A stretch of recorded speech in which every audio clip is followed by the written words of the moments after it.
it on, please, yeah. A very good morning to everybody here this morning. Welcome to the first meeting or ordinary meeting of the Livingstone Shire Council for the term that we have recently been sworn in to serve. I'd like to say good morning to our CEO, Mr. Cale Denzel, and to the staff in the room. Good morning to you all. Great to be with you, and to the staff of the Livingstone Shire Council, wherever you are out in your respective duties that you're performing. And good morning to the broader community that we are sworn to serve. It's great to be here this morning. We've got a fairly full agenda, and we also have some deputations, which is sometimes sometimes rarely happens, so it's exciting to have those members of the community meeting with us here face to face.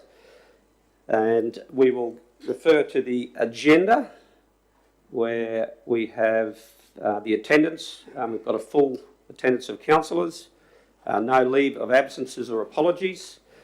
And if we move to item number 4, confirmation of minutes of previous meeting.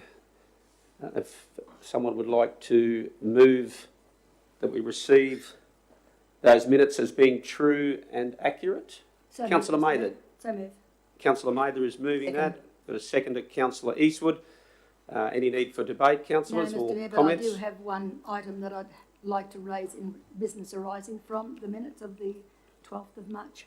Excellent. Okay, we'll down the track a little bit. Very good. Those in favour of endorsing the minutes for the ordinary meeting held 12th of March 2024? In favour? Those against? That's unanimous. Thank you very much. Now is a good time for declarations of interest in matters on the agenda. And there's probably some lessons there or some instructions there that over time we may need to ensure that the new councillors are fully understanding of. And perhaps the CEO at the appropriate time can do that. But generally we would endeavour as councillors to identify things on the agenda that we believe do trigger either a conflict or a perceived conflict or whatever that case may be. Notify the CEO in advance, and that can then be raised at a time like now. Or if throughout the meeting there may be the circumstances where all of a sudden you realise that, my gosh, I actually know this person, or I believe I may have a conflict, it is absolutely suitable to raise at any point during the meeting if you were not previously aware of it. So please don't feel as if you didn't raise it at the start that, oh no, I've lost my chance to do that. Okay? If that's clear, that sounds fair enough, Mr. CEO? Okay, we're moving to the deputations, I believe. Is that the deal? Excellent. So I might hand over. Mr. Hunt here. I might hand over to Councillor Friend. Thank you, Mr. Mayor. I appreciate that. Mr. Arthur Hunt is a passionate advocate of electric vehicles and all that is associated with them. When Mr. Hunt approached me earlier this year for a deputation, I thought it was a great opportunity for the new councillors to understand how electric vehicles can enhance our shire. We are in desperate need of electric vehicle charging stations, and I'm positive that when we work together within this tenure of council, we can make this happen. Thank you. Mr. Arthur Hunt, please come up and... Thanks very much for the opportunity to address you today. I'm honoured to be here at such an early stage of your council. I did manage to talk to some of you at Kawarrell at the display on Saturday, so I'll try and keep this a bit brief, but we're just at the beginning of this use of electric vehicles, but it's going to grow, and so I'm glad to have this opportunity to talk to you today. So I'm here to talk to you about a new tool for community resilience. So I'm going to talk about vehicle to load, V2L, which is the way you get 240 volt power out of electric vehicles, and you can use it for all sorts of things. Now there are a number of car brands that can do this: BYD, Kia, Hyundai, MG, Nissan. Unfortunately, Tesla can't do it yet, and I've got a Tesla, but I've got my daughter's MG outside. Is that conflict of interest after? Yes, that's right.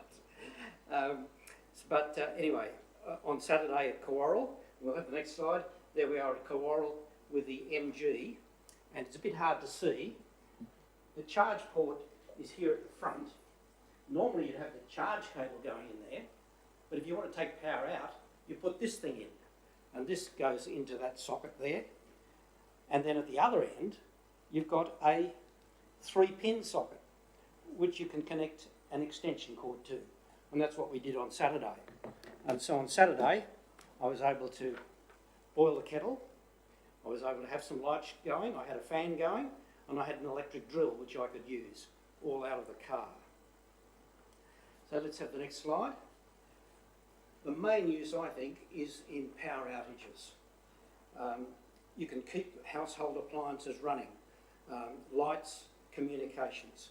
Recently we had Ergon do some maintenance in our street, and our power was off for 4 hours, and I was able to use the MG to run an extension cord into the house and keep our freezers going, our fridge going, kept the modem going. I even had my stair climber working, and so it was a great advantage.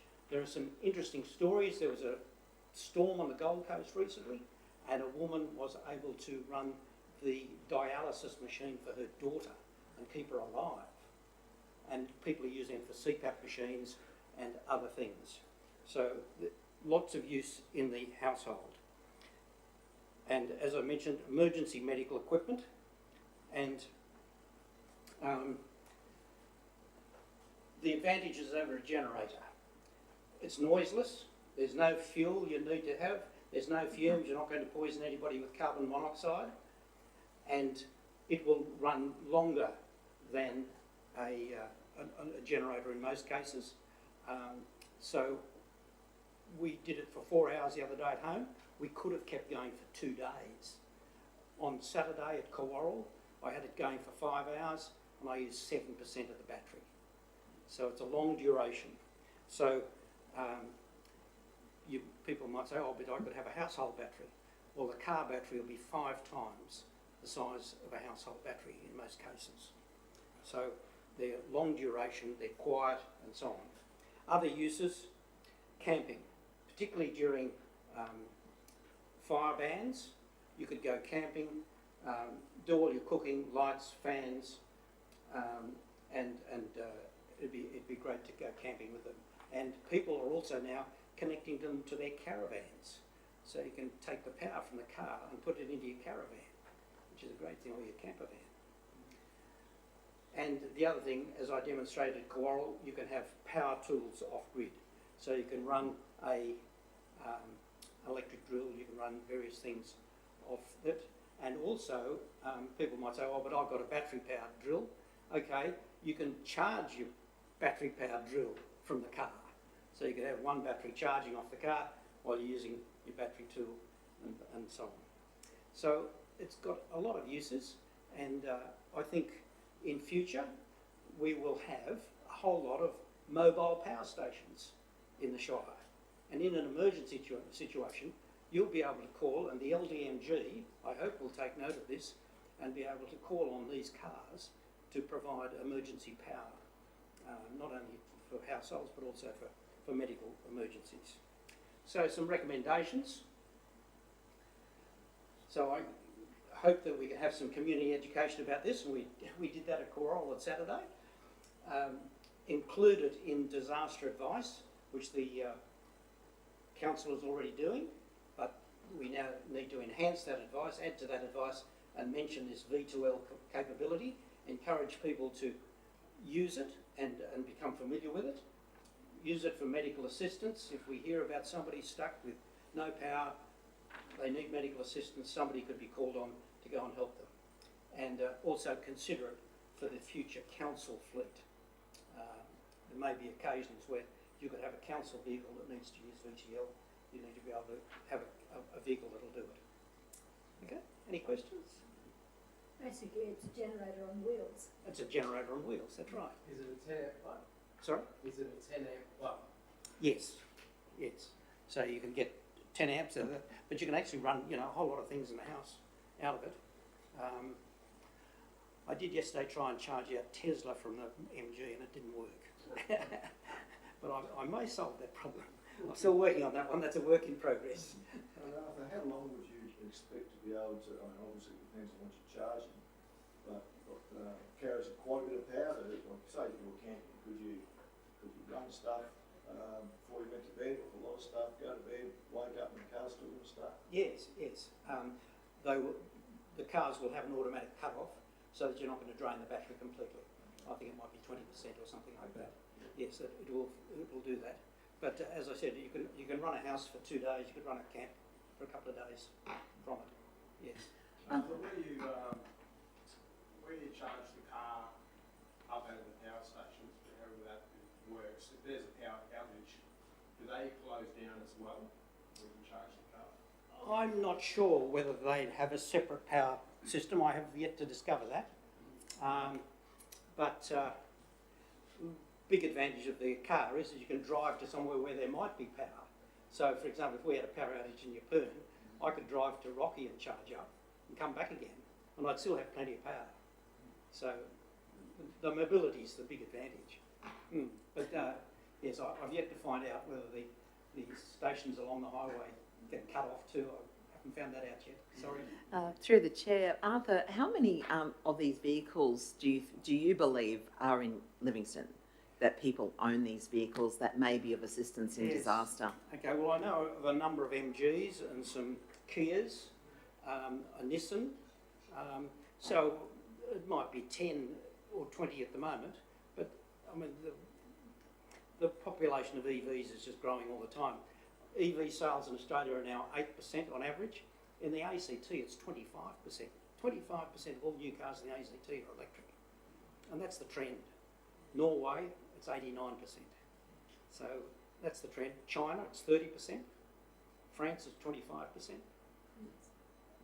Australia is lagging behind, but it's catching up. And Australia's great on technology. And the more people have solar on their roofs, the more people realise that they can charge their car for almost nothing. So Ian Herbert, who would have liked to have been here today, has 2 Kias at home, one for him and one for his wife. They've got a 15 amp socket on each side of the garage. They charge one car one day from the solar, and one car the next day from the solar. How many kilowatts of panels do they need to charge them? Like, would a 3 kilowatts this one roof charge the car, or do you need a bigger system? Yes, well, no, you don't need a bigger system. We charge our daughter's MG at home from an ordinary power point at 2 kilowatts, okay, and we do that overnight. The Tesla, we've got a wall charger, we charge that at 5 kilowatts, and that's using tariff 33 from Ergon. Okay, so you can, just an ordinary power point will charge a car. Okay. Well, thanks very much, and I hope we'll see a bright future for this in the future in the Shire. Thank you, Arthur, for coming along. Perhaps before you go, Arthur, if someone would like to move that we receive. Councillor, yes, you might. We might get Councillor Friend's going to move that, and Councillor Watson's going to second it. Those in favour? Great. Rhodes, you can ask a question. Oh, Councillor Watson, sorry. Just to fill you in, I've left you with a flyer for our EV display in Rockhampton on the 1st of June. We had a great display there last year, and we'll have a great variety of cars there this year. Who do you think's responsibility to put in the charges around the towns? Good question. If we want to go back to the grassroots, the motel owners and the tourist operators, we should have one at Byfield Store, one at Crocodile Farm, the marina. Those are the people, because people want to have destination charge. They want to go somewhere and charge when they get there. Okay. What about we've got a bank of. There's now a bank of 7 Tesla chargers at Red Hill that'll charge at over 100 kilowatts. So a lot of people can charge it if they want to come here. Could charge there and come here. But so I think there could be a use for a fast charger here in Yeppoon. I think even more important is to have the motels put them in. So you don't think it's the service stations?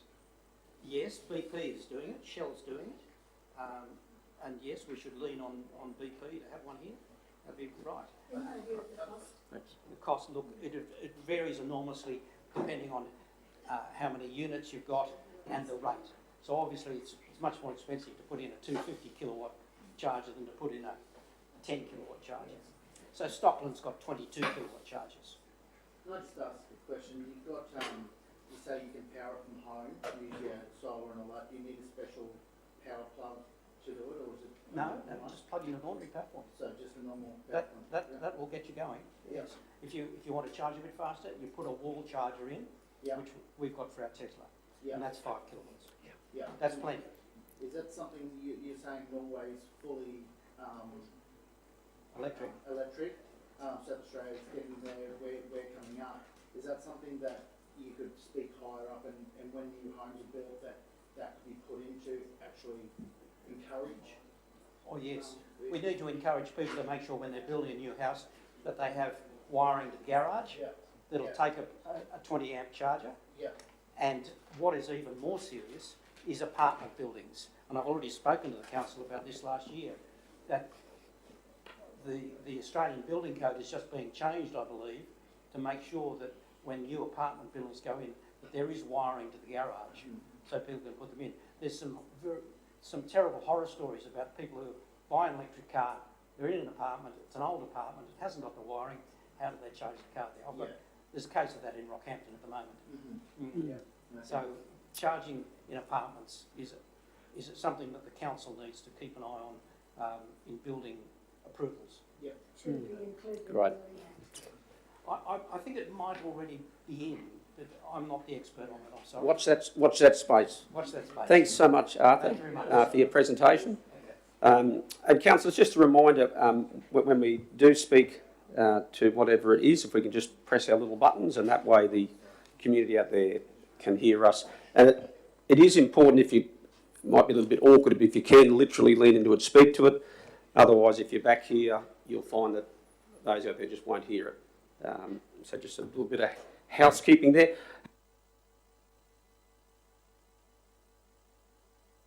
Forgot that, and the chair forgot the opening prayer and the acknowledgement to country. So I might just acknowledge the traditional owners, the Darumbal people on the land that we meet today, and make the decisions that we need to today, and certainly want to pay our collective respects to their elders, past, present and emerging. And I might ask Councillor Eastwood if he would perform the opening prayer. Councillor Eastwood. Thanks, Mr. Mayor. It'll be my pleasure. Father, we thank you for this meeting. We thank you, Lord God, for the important decisions to be made. And we pray, Lord, we'll be mindful of our officers' recommendations. We'll be mindful of our constituents, and we'll make decisions that are good for this Shire and that helps to go forward in your name. Amen. Thank you, Councillor Eastwood. Thank you, councillors, and welcome to those in the gallery that have recently turned up. It's great to have you with us. I believe we've got a second deputation for the morning with Gideon Ganane, Town Planner. I might ask Greg, did you want to introduce Gideon, or you guys can roll from here? Thank you. Good morning, councillors. Yes, I just wanted to introduce Gideon from Gideon Town Planning. He's here to provide a presentation in relation to 70 Wards Lane, which is just off Browns Lane, which is just off Farmer Road, up in Farnborough. So, over to you, Gideon. Thank you very much, Sam. Thank you very much, Mayor and the councillors, for the opportunity to present on this project today. The subject application relates to 70 Wards Lane, and the proposal essentially is to subdivide the existing rural lot into two separate land parcels. Proposed lot 1, which is the northern portion, is proposed to be subdivided, it will be around 10 hectares, with proposed lot 2, which is the bottom part, roughly being 2.9 hectares. While we're on the slide, the overall intent, so I'm here on behalf of Brett and Sarah Swenson, Matthew and Sarah Swenson, in relation to their proposal. And essentially what the proposal relates to is for them to construct a dwelling on this land parcel. This is a family-owned land parcel, and we looked at the options initially. What are the options for them to construct a dwelling on the site? We could actually do a code-accessible development application for a secondary dwelling, which will allow for exactly the same development, except the fact that it won't be on a separate title. What the separate title means is when they actually go to the bank to get a mortgage to construct a dwelling, to get the mortgage over somebody else's land to build a house on it, It's not that easy. So essentially what we're doing, exactly the same outcome as if we did a code-accessible secondary dwelling on the site, except for the fact that we actually have a separate land parcel. Now when we look at the planning scheme, obviously, as we go to the next slide, the site is located within the rural zone. The site itself is already only 12.95 hectares. We know the minimum lot size for the rural zone itself is actually 150 hectares. When we look at the site specific, and once again, every application is assessed on its own merits, and we look at what's the merits for this application to actually be supported. When we look at the adjoining lots, and we specifically looked at the 24 lots that directly will go off Wards Lane, the proposed 2 lots, the 10 hectare lot, out of the 24 hectare lots, the 24 lots in that area is actually bigger than 18 lots in that area. And the smaller lot, the 2.9 hectare lot, is actually bigger than 10 lots in that directly adjoining area. So what we're actually creating is something that's actually still in keeping with the character of the area and not actually detrimentally impacting what the outcomes is.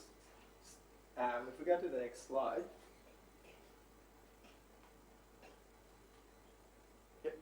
So this just provides a quick overview of what's the overlays that actually, from a planning scheme's perspective, impact the site in that area, the site and that area in general.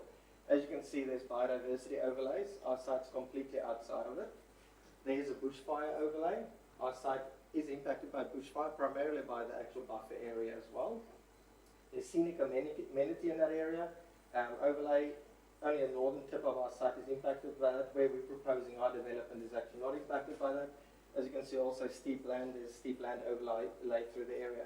So in comparison to our specific site, to a lot of other smaller lots of similar size, we go, well, what if somebody else wants to come and subdivide that? We actually quite, as you can see, when it comes to site-specific assessment, is not impacted as much by the overlays as many other smaller lots in the area. If you go to the next slide. Similarly, and as you can see here, you can see the configuration of the lots in that area. To the north, the land parcel to the north, there's existing approval from 2018 by council, which actually subdivides that entire all those land to the east into 10 hectare lots as well. So once again, when we look at the planning scheme, it talks about impacting in the character and amenity of the area, or impacting on the rural use of the lands or any rural activity. The subdivision we're doing is not impacting any rural activities that's occurring in that area. If we go to the next slide. Bunch of reasons for supporting it. Once again, it's not impacting on the existing or future rural use of the land. It doesn't compromise or limit the capacity of the use of land for rural activities. It's still, even the smaller lot is 2.9 hectares, which will allow for small-scale agricultural activities or on-site activities. The intent is for it to be rural. We're not proposing 800 square metre lots. We're proposing small, quite large lots. And the intent is still to provide a dwelling house on the site, which is actually in line with the intent of the rural zone. Majority of, in terms of the impacts on the site in terms of vegetation, well, as you can see, we weren't in a biodiversity area, but there is still trees and vegetation on the site. Construction of a dwelling is not actually going to require removal of significant vegetation from the site in general. We can mitigate against all impacts of bushfire on the site. Once again, provision of on-site water. We've got dams on site, and as part of conditioning of future development applications for a dwelling house, council is in a position to actually condition that sufficient water supply we provided. Once again, while it's not compliant with the minimum lot size for the zone, it's still very much in the character and intent of what's there. And the last point, which I know from a planner's perspective it doesn't really matter, but from a community perspective, as part of the public notification process, Matthew actually contacted adjoining owners over and above to what we actually had to do, contacted adjoining owners, and they all provided support for the project. There was no objections against the proposal. Next slide, I think, is just questions. So, as I said, the overall intent is for the construction of a dwelling house on the land. It's exactly the same outcome as if we did a code-accessible, a secondary dwelling. However, we had to go around an alternative way to enable them to actually be able to construct a dwelling on the site. so that it's on a separate item. Thank you very much, Gideon, for that presentation. Councillors, any questions? Thank you, Mr Mayor. Yes, Councillor.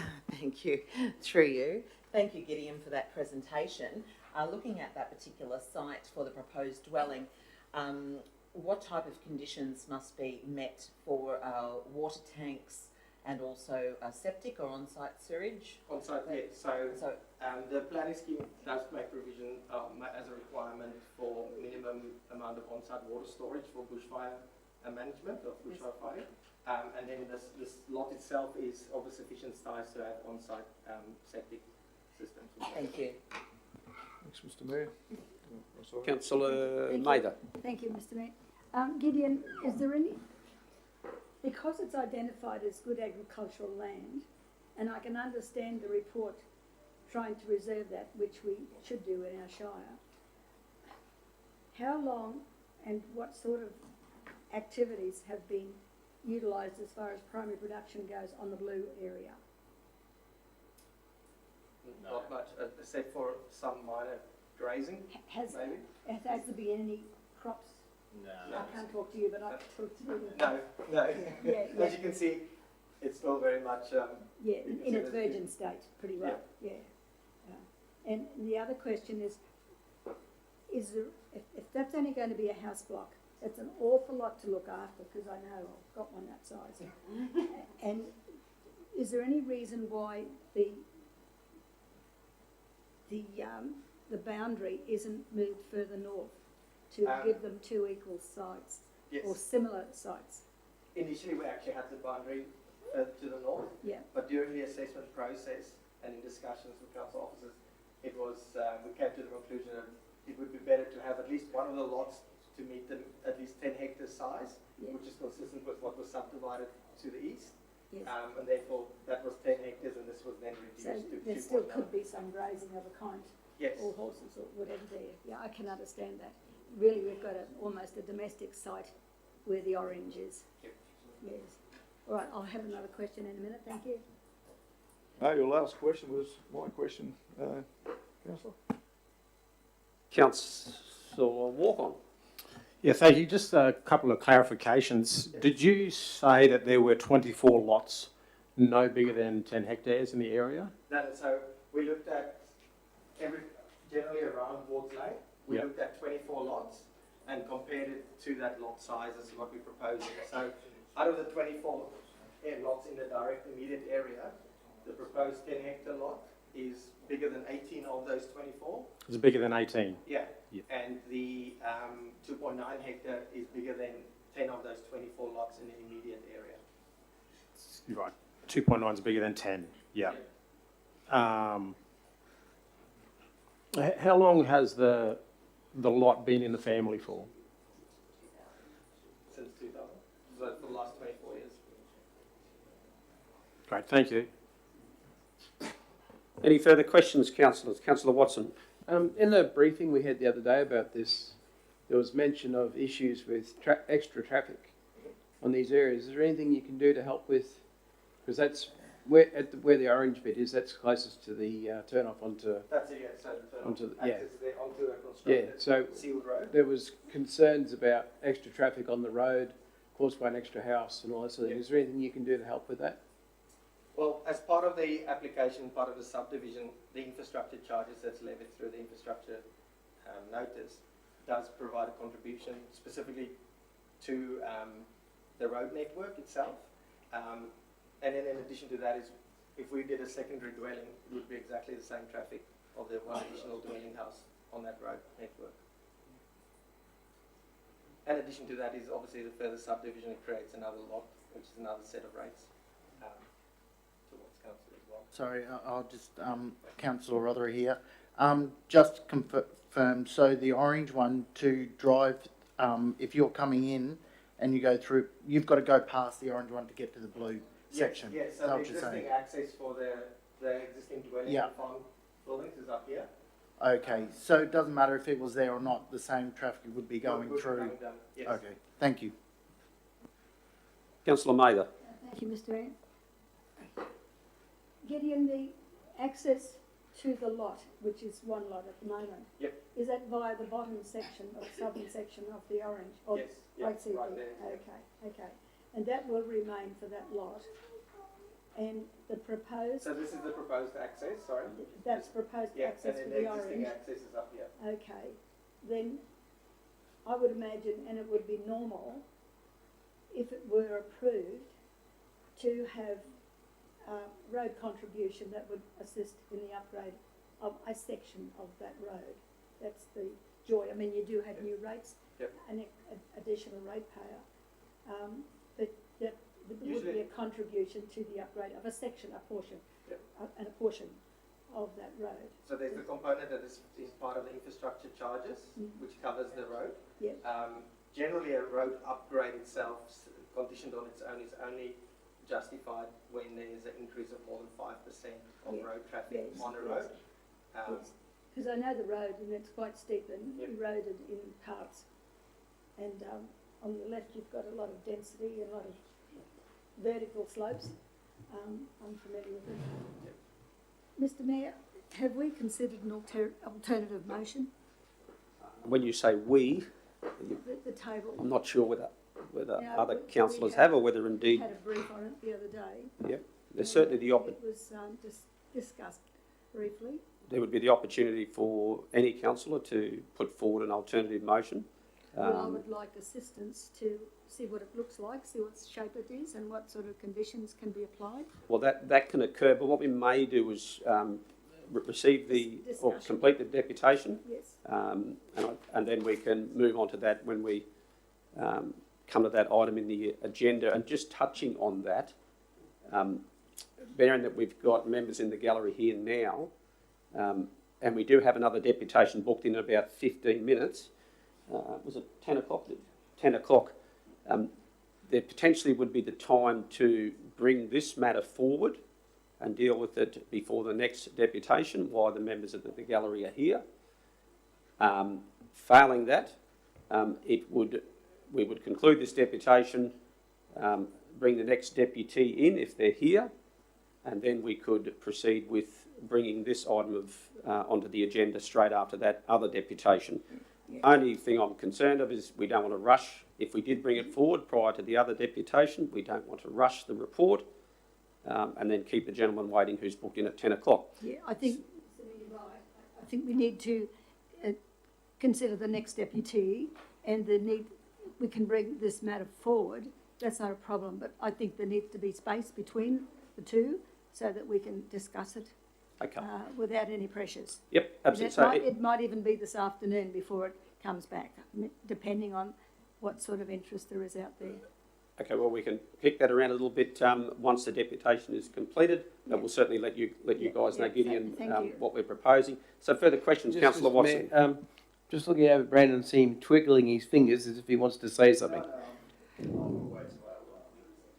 Okay, all right. Mr Mayor? Councillor Friend. Thank you. I had it written in my notes here to move a procedural motion, so I concur with Councillor Mather. The wording is correct in the officer's motion already, but just to amend it to state that council resolves to approve the application rather than refuse. Thank you for that, Councillor Friend. What I'm going to determine is that we will not accept the foreshadowed, I guess, motion on potential changes to the report, but we'll conclude this deputation first, and then we'll enter into which direction councillors choose for the outcome of this report to occur at the appropriate time when the report is actually live on the table to be considered. Yes, Mr Mayor, that's correct. And the table needs to be satisfied that there are grounds to consider this in an alternative light. We need to, that's the will of the table. And ultimately, if it does go to an alternative, there again will be the testing of the will of the table. Thank you. There we go. So if there's no further questions for Gideon, then would someone like to move that we receive the deputation? Councillor Watson moved, seconded Councillor Mather. Councillor Walk-on. I was looking at that direction. So all those in favour? Deputation is received. Thank you, Gideon. I guess if the next deputy is not ready, we'll go and check that. Okay, the next deputy is not ready. Mr. CEO, we've got 20 minutes there. Mr. Mayor, we can have Brendan come and present his report. We had invited councillors to work with officers on an alternative motion. I think that's happened. Councillors consider that we should obviously consider the officer's recommendation in the first instance. Okay, well, perhaps a procedural motion to bring this matter forward. Councillor Friend is moving that. All those in favour? Thank you. We will bring that forward. I'll just make mention though, while Brendan comes to the table to do his report, if at 10 o'clock we have not finalised the decision, I'll be moving a procedural that we adjourn this matter so we can take the other deputation that's booked in at 10 o'clock. So the procedural motion has been moved. Brendan, we might ask you to come and do your report, but Councillor May, do you have a question? No, just an observation, Mr. Mayor, that yes, we could hear Brendan. My concern is that we are pushing ourselves to have a finalisation for an alternative motion within a limited space. That's my concern. And I think the point you raise is exactly the concern that many of us share. And so if, as I say, we get to 10 o'clock, we'll be adjourning the meeting or adjourning this report and conclude the deputation and then come back to the meeting. If everybody's clear with a nod of the heads, that would be good. Yep, great. Over to you, Brendan and Greta. Thank you, guys. Good morning, councillors and mayor. I'm presenting to you today in regards to the development application for reconfiguring one lot into 2 lots at 70 Wards Lane. Next slide, please. The site is located within the rural zone and the surrounding uses are predominantly rural residential uses and small hobby farms scattered throughout. The proposal is to subdivide the site into 2 lots. Proposed lot 1 contains an existing dwelling house and ancillary buildings and is proposed to be 10,000 square metres. Proposed lot 2 is currently vacant and would be approximately 28,900 square metres. Access to both the lots is via Wards Lane. Creating a new lot gives rights for each lot to contain both a primary and secondary dwelling, which is more than what is allowed on a rural site, a single rural lot. The application was subject to public notification and 12 submissions to support the proposal were received, with 11 being properly made. Out of the 11 properly made submissions, 6 are from residents who live in excess of 3 kilometres and up to 15 kilometres, as the crow flies, from the site. The grounds provided by the submitters to support the proposal do not outweigh the high-level conflicts with the overall outcomes in the Rural Zone Code or the outcomes sought in the strategic framework relating to rural subdivision. Planning scheme key considerations include the cost increase places a burden on the rates base to service an increased number of people outside the anticipated growth area. Wards Lane is not a trunk road and the infrastructure charge does not cover ongoing maintenance, it is a one-off charge. The proposal increases the likelihood of significant land use conflicts, compromises the potential to use the subject site and adjoining land for its zone purpose of rural activities and is not consistent with the intended character of the zone. Adjoining sites that do have development approval for further subdivision would not be able to then use that land as cattle grazing.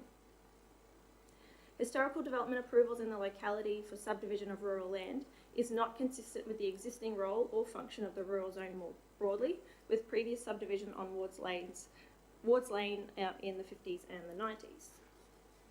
Rural places should predominantly be retained in larger lots, and small rural residential lots should not occur unless there is a demonstrated need for an additional supply of lots and only where located adjacent to the townships of Kawarrell, Mount Chalmers or the Caves. When assessing an impact accessible development application, the Planning Act explicitly says we cannot have regard to a person's personal circumstances, financial or otherwise. Gideon has identified areas in which the proposal can comply with the current planning scheme. However, upon assessment of the proposal and on balance, it is unable to meet the overall outcomes of the relevant settlement pattern within the strategic framework as it does not achieve the overall outcomes of the Reconfiguring a Lot Code and Rural Zone Code and therefore cannot be supported. Thank you very much, Greta. Councillors, any questions to our officers? Thank you, Councillor Mr. Friend. Thank you, Mr. Mayor. I do have some questions through you to the officers. Just looking at, I had a couple of questions, but in Gideon's presentation, he answered them about significant overlays and also smaller blocks of land in the surrounding area. So they've been answered.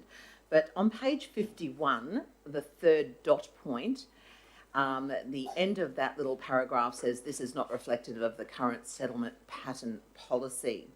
Could you please explain what that settlement pattern policy is and why it's not reflective, please? Through the chair, like I've said in the past, planning's about looking forward and not looking backwards. The applicants identified, some additional lots and surrounding lots in the area which are below the minimum lot size. Recent planning policy, which has been strengthened through the adoption of the 2018 planning scheme, does not support the continuation of those smaller lots in that area. There are areas in the planning scheme, area, where those small lots are anticipated. Greta mentioned some of them were in proximity to some of those localities like the caves and Kawarrell, but it's not this location. So I guess in terms of inconsistent with the current pattern, that's what we're referring to. Thank you. And my last question to you is on the next page, on page 52, down the bottom and then into page 53.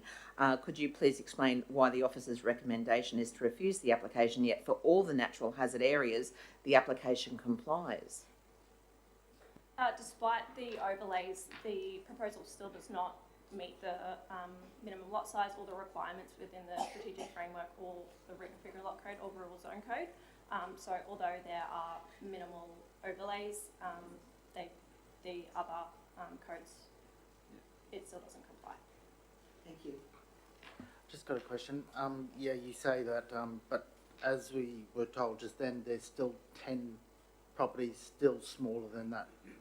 So even though you're saying that it doesn't comply and it's not the norm, but it's still a lot bigger than 10 others in that immediate area. So under previous planning schemes, you were able to subdivide certain areas of rural land smaller. They were they're called relative lots. I think that was in either the 70s or the 90s planning scheme. That is no longer adopted in our current planning scheme, and that's what Brendan's saying with moving forward. We have made changes to the planning scheme in line with the state guidelines, and that's what we are assessing. So it's a scheme that can be changed as well down the track. Through the chair, planning schemes have to reflect state interests, and across the state, there's been a shift towards maintaining those rural lots in larger sizes. The advice that councils received from the state was that if council wanted to upzone additional land to be rural residential, these smaller lots, we would need significant justification to do that because there simply is not a need. Reducing the size of lots and putting more people into areas where council can't service them sufficiently through water, sewer, public transport, proximity to critical services is not a sustainable form of development. So I guess to answer your question, councillor, planning schemes can be changed, but in terms of changing them to allow smaller lot sizes in rural areas, it'd be a challenging process for council. Yeah, thanks for that. But they're not growing the growth of our region, and obviously the growth that we can't have in our the city area as in high, and we've got to go eventually out. Do you think that's going to have an impact on? Are you saying that you think this is going to start a precedent, and a lot of more people are going to try and do it, or is it just this one in particular? You don't think it's going to be?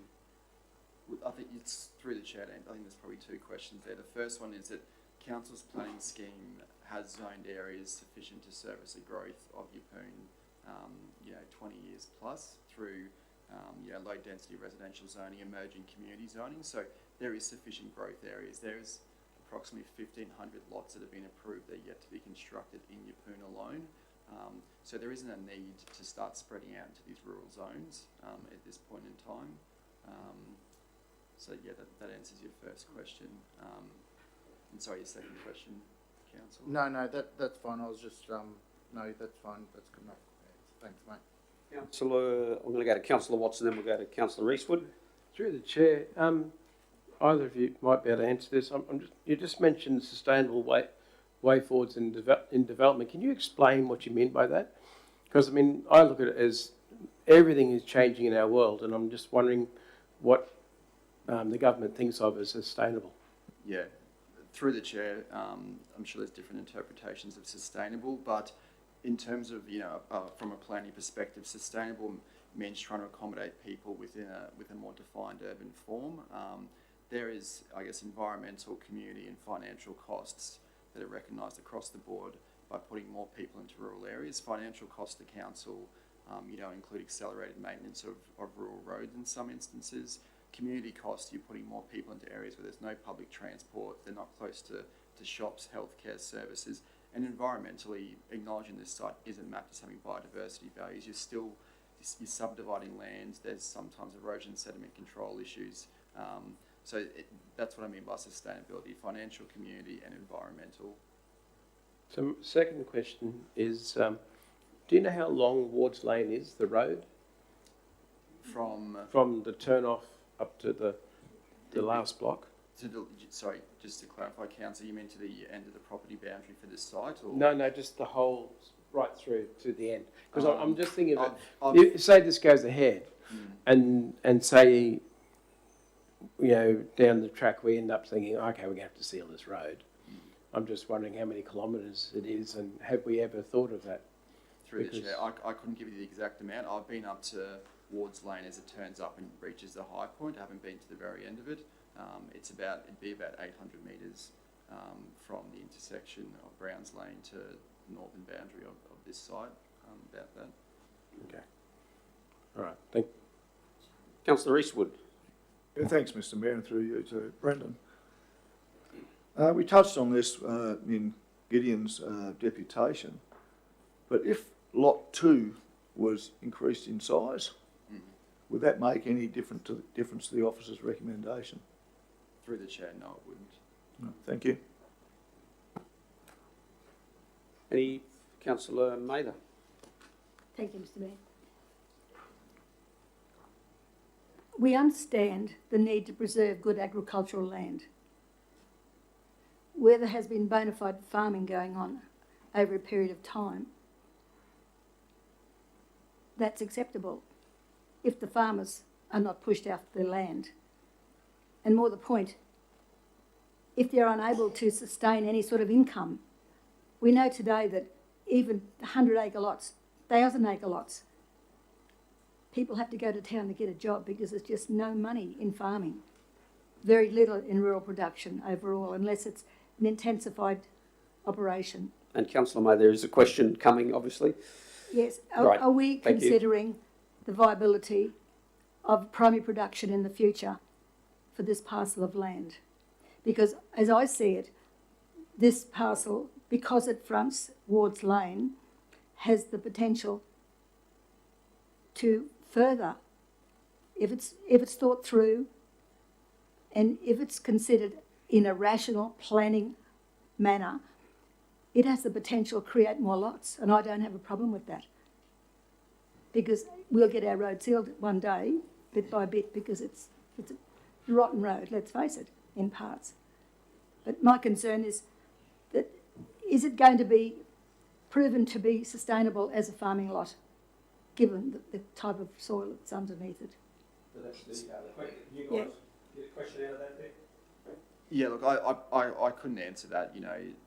What the viable agricultural pursuits in that property you could do, I couldn't answer.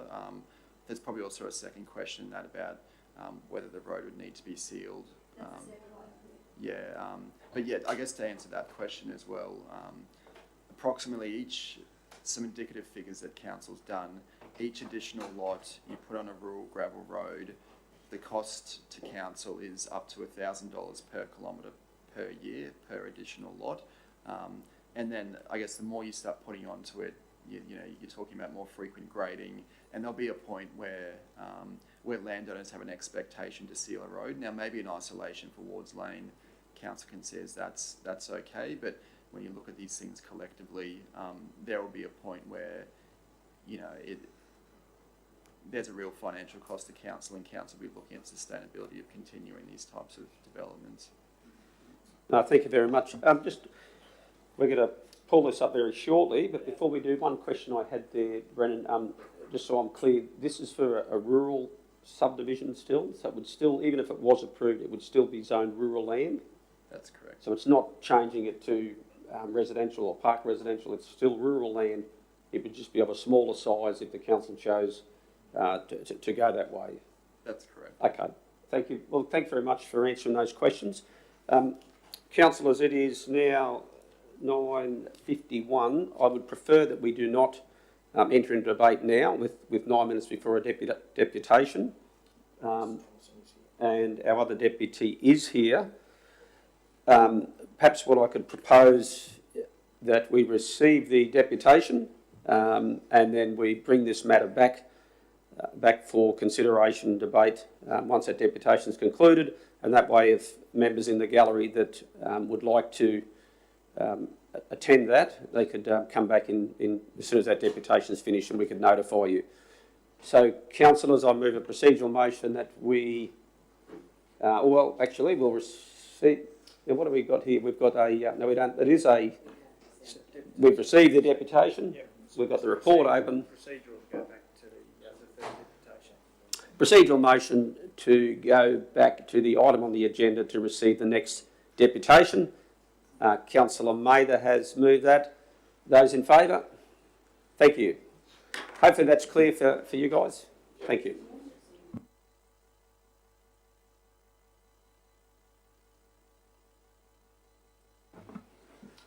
Amanda, are you going to get Mr. Thomason? Thank you.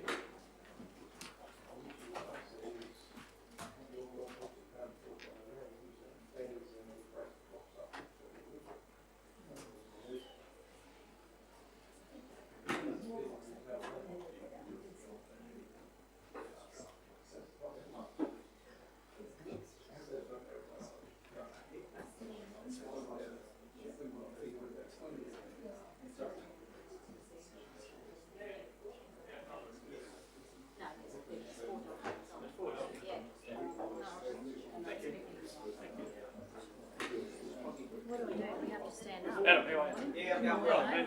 Good morning. Yeah, Adam. Oh, I've got you screwed up, sorry. Got the wrong bloke. I thought you Adam, you're not. There you go, mate, sorry.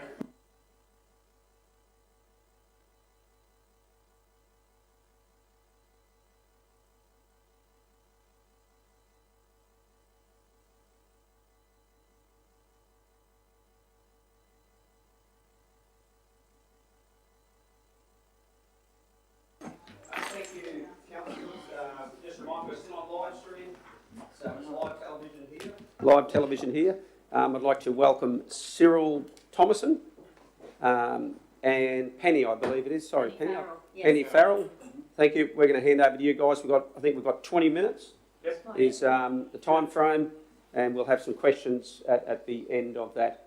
Over to you, Cyril. Thank you. Yeah, just run through our application to purchase a small block of land off your 55 square metres, which adjoins the childcare centre that we're building over on Tanbury Road. And I've just, hope it comes out, that's the little area there. I might point out that the creek runs down that way. There's a fair bit of erosion on this corner here. Access to that property is very difficult because there's only about 1.5 metres between the creek that runs down this way and the actual property boundary of the other gentleman, no, I forgot his name, on that side there.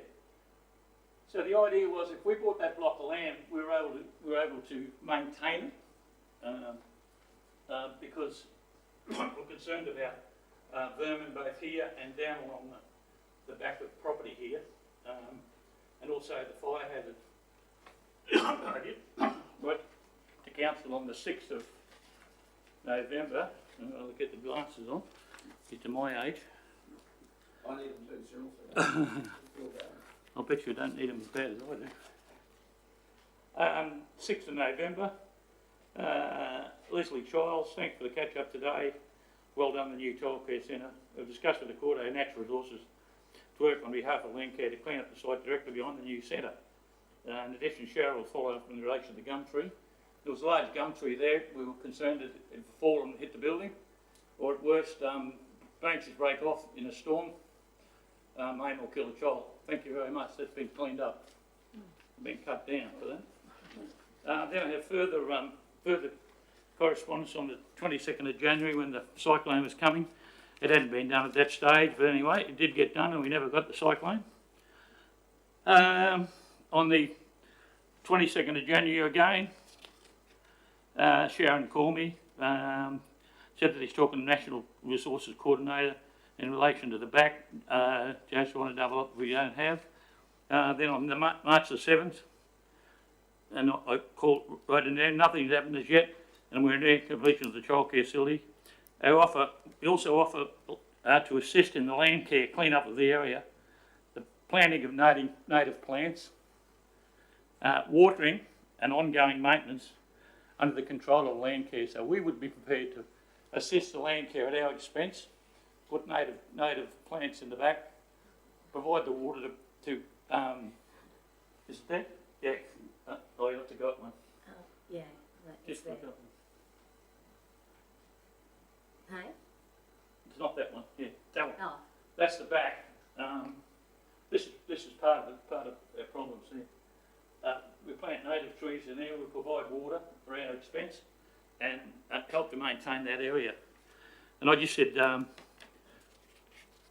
we do have the risk concerns to building and occupancy as it currently stands. So snakes and vermin in that back area coming through. Then on Monday, the 11th of March, I had no progress on land care. I wrote this one. Our help to clean the plants and provide water to land care under the supervision at our expense still stands. The area is, to say the least, a mess and a potential hazard. We expect to finish the childcare centre and open in June and want to have these matters cleaned up.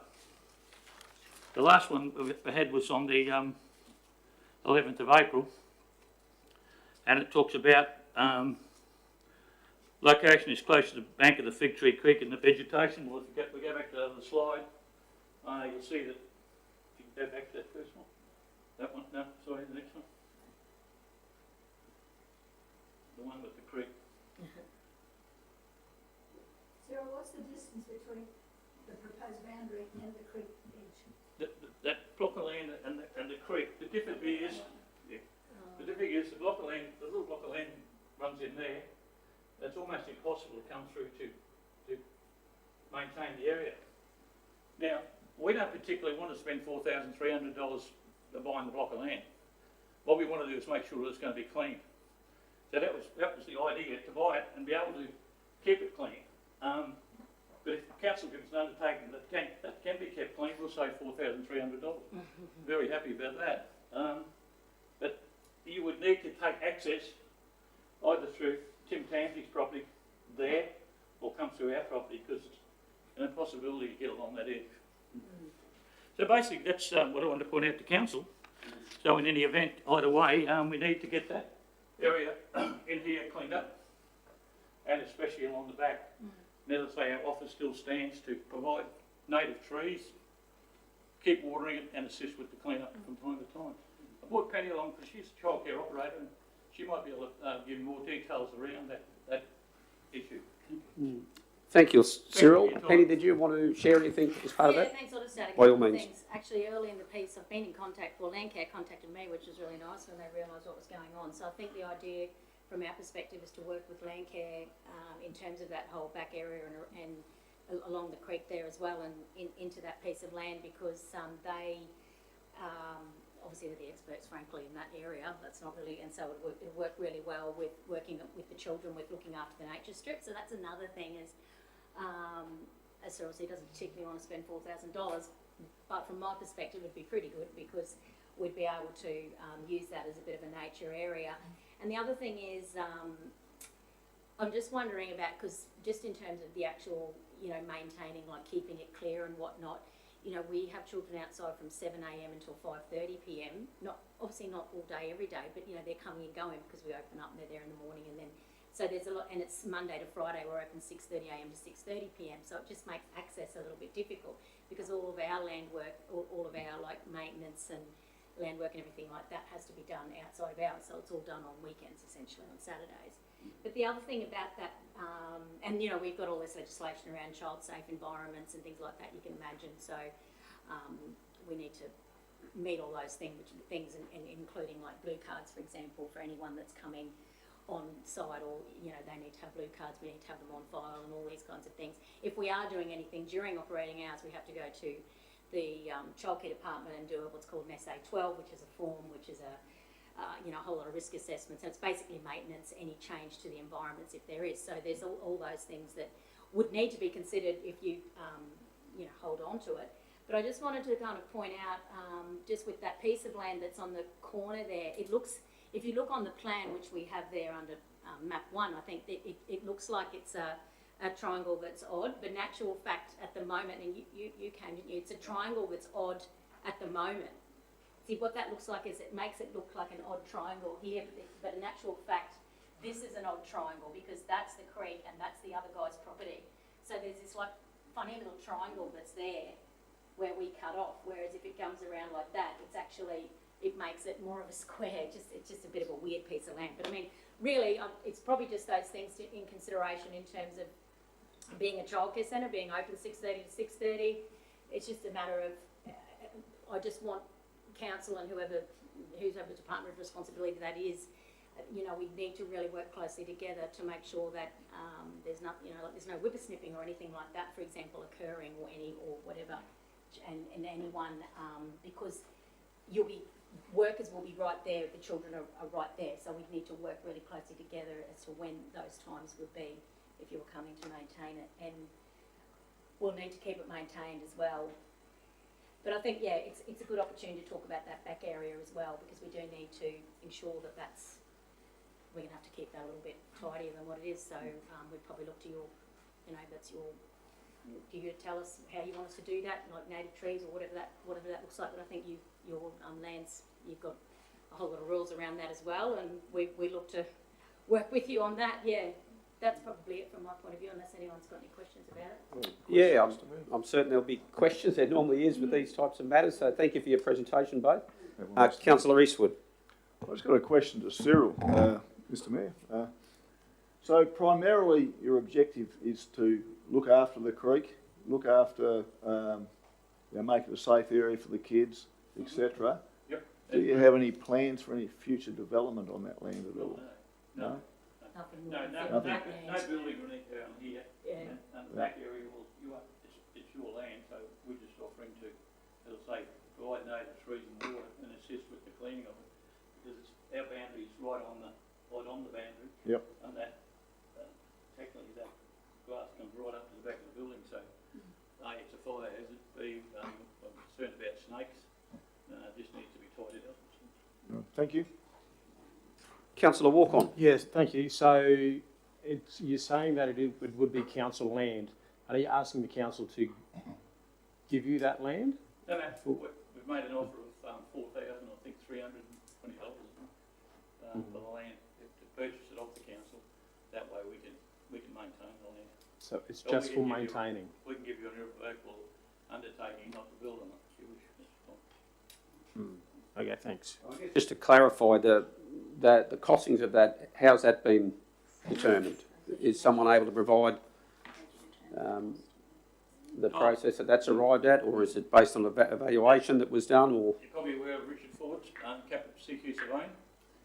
He did the valuation for me based on it's just raw land. There's no water, no sewer, no footpath, no road. Once it was referred to as at the end of Morris Street, that's incorrect. And one of the other issues with the officers was that it's part of, I think, Morris Park, is it next door? LB Wooler, goodness, someone knows the area. LB Wooler Park, yeah, well, between LB Wooler Park and this block of land, there's 2 metres of, metre water deep. And at the end of that, their investigation, they say it could be seen as a favourable outcome as responsible for maintaining and managing land would be covered to the adjoining landowner. And so, that's what we believe that as well. just clarify that there, Cyril? What was your point there, sorry? Well, from Sonia Tomlinson on her précis of the whole thing, she says her last lines are other considerations. This could be seen as a favourable outcome, as responsibility for maintaining and managing the land would be conveyed to the adjoining landowner. Thank you for that. Councillor Friend, I believe, then we'll go to Councillor Mather. And go on. Thank you. We received a report in relation to you wanting to purchase this land. Thank you very much. In the report, there was something that was said that at the moment, under the regulations of childcare, your playground should, for 111 children, is about 777 square metres, and this will enhance that to be able to allow approximately 114 children. So will this end up being part and parcel of the playground? If we purchase it, yes, we purchase it, it's our land. So sure. Yeah. So you'll so there'll still be some native trees, most likely fire retardant natives. Right, so we And- want to work with Sonia and Landcare on what you would want, even though we've purchased it off you, because what we want to do is keep it as a nature strip too, because it feeds in beautifully there with the trees and the creek. But there's a fence, there'd have to be a fence, and that would be part of our property and playground. But I actually, yeah, we're not building anything on there. There's nothing else to build on that land. No. That's right. That's So what- there won't be swings or climbing things or... No, because we can't actually, under the regulations, put anything like that within a metre of the fence. So, Gotcha. yeah. Okay. Yeah, so Thank you. it would be, just... There's 2 or 3 large trees on this property. Yeah, Yes. yeah, there is and, 3, I think. Your guys have cleaned up the dangerous tree, which was the gum tree that was sort of half dead, Yes. because I was concerned about it actually falling over and hitting the building for a start. And secondly, we all know what gum trees are like in big winds. If the carers never got the children inside quick enough, perhaps we might have an issue, you know. Yes. But that's all been tidied up, and we thank you for that. Just surrounding, we just see it's more practical for us to look after it for you.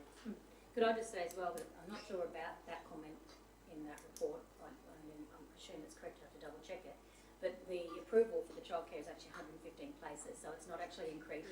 That's not a, hey, we're increasing this from something we had before to something we're going to get. No, we're actually approved for 115, so whatever that is times 7 square metres of outdoor play space, that's what we would need. And how that works is if we don't have the 7 times 115, whatever that equals, when the childcare people come around to approve us, they just say, no, you've only got enough for 111 or 110 or whatever they say, because they measure it out, and that's what you get licensed for, even if your approval was for 115. And that goes for indoor space and a whole lot of things around toilets and all sorts of other stuff as well. Yeah, yes. Thank you. Councillor Mather, you were next. Thank you very much. Is there any reason why that little triangle, or what could be the triangle, wasn't included in the original application? Like the childcare's been approved, hasn't it? It's been approved. Was that not a consideration back then? When we did the first application, Yes. oh, no. Because I'm thinking, we need childcare. So Yeah, it wasn't really an issue.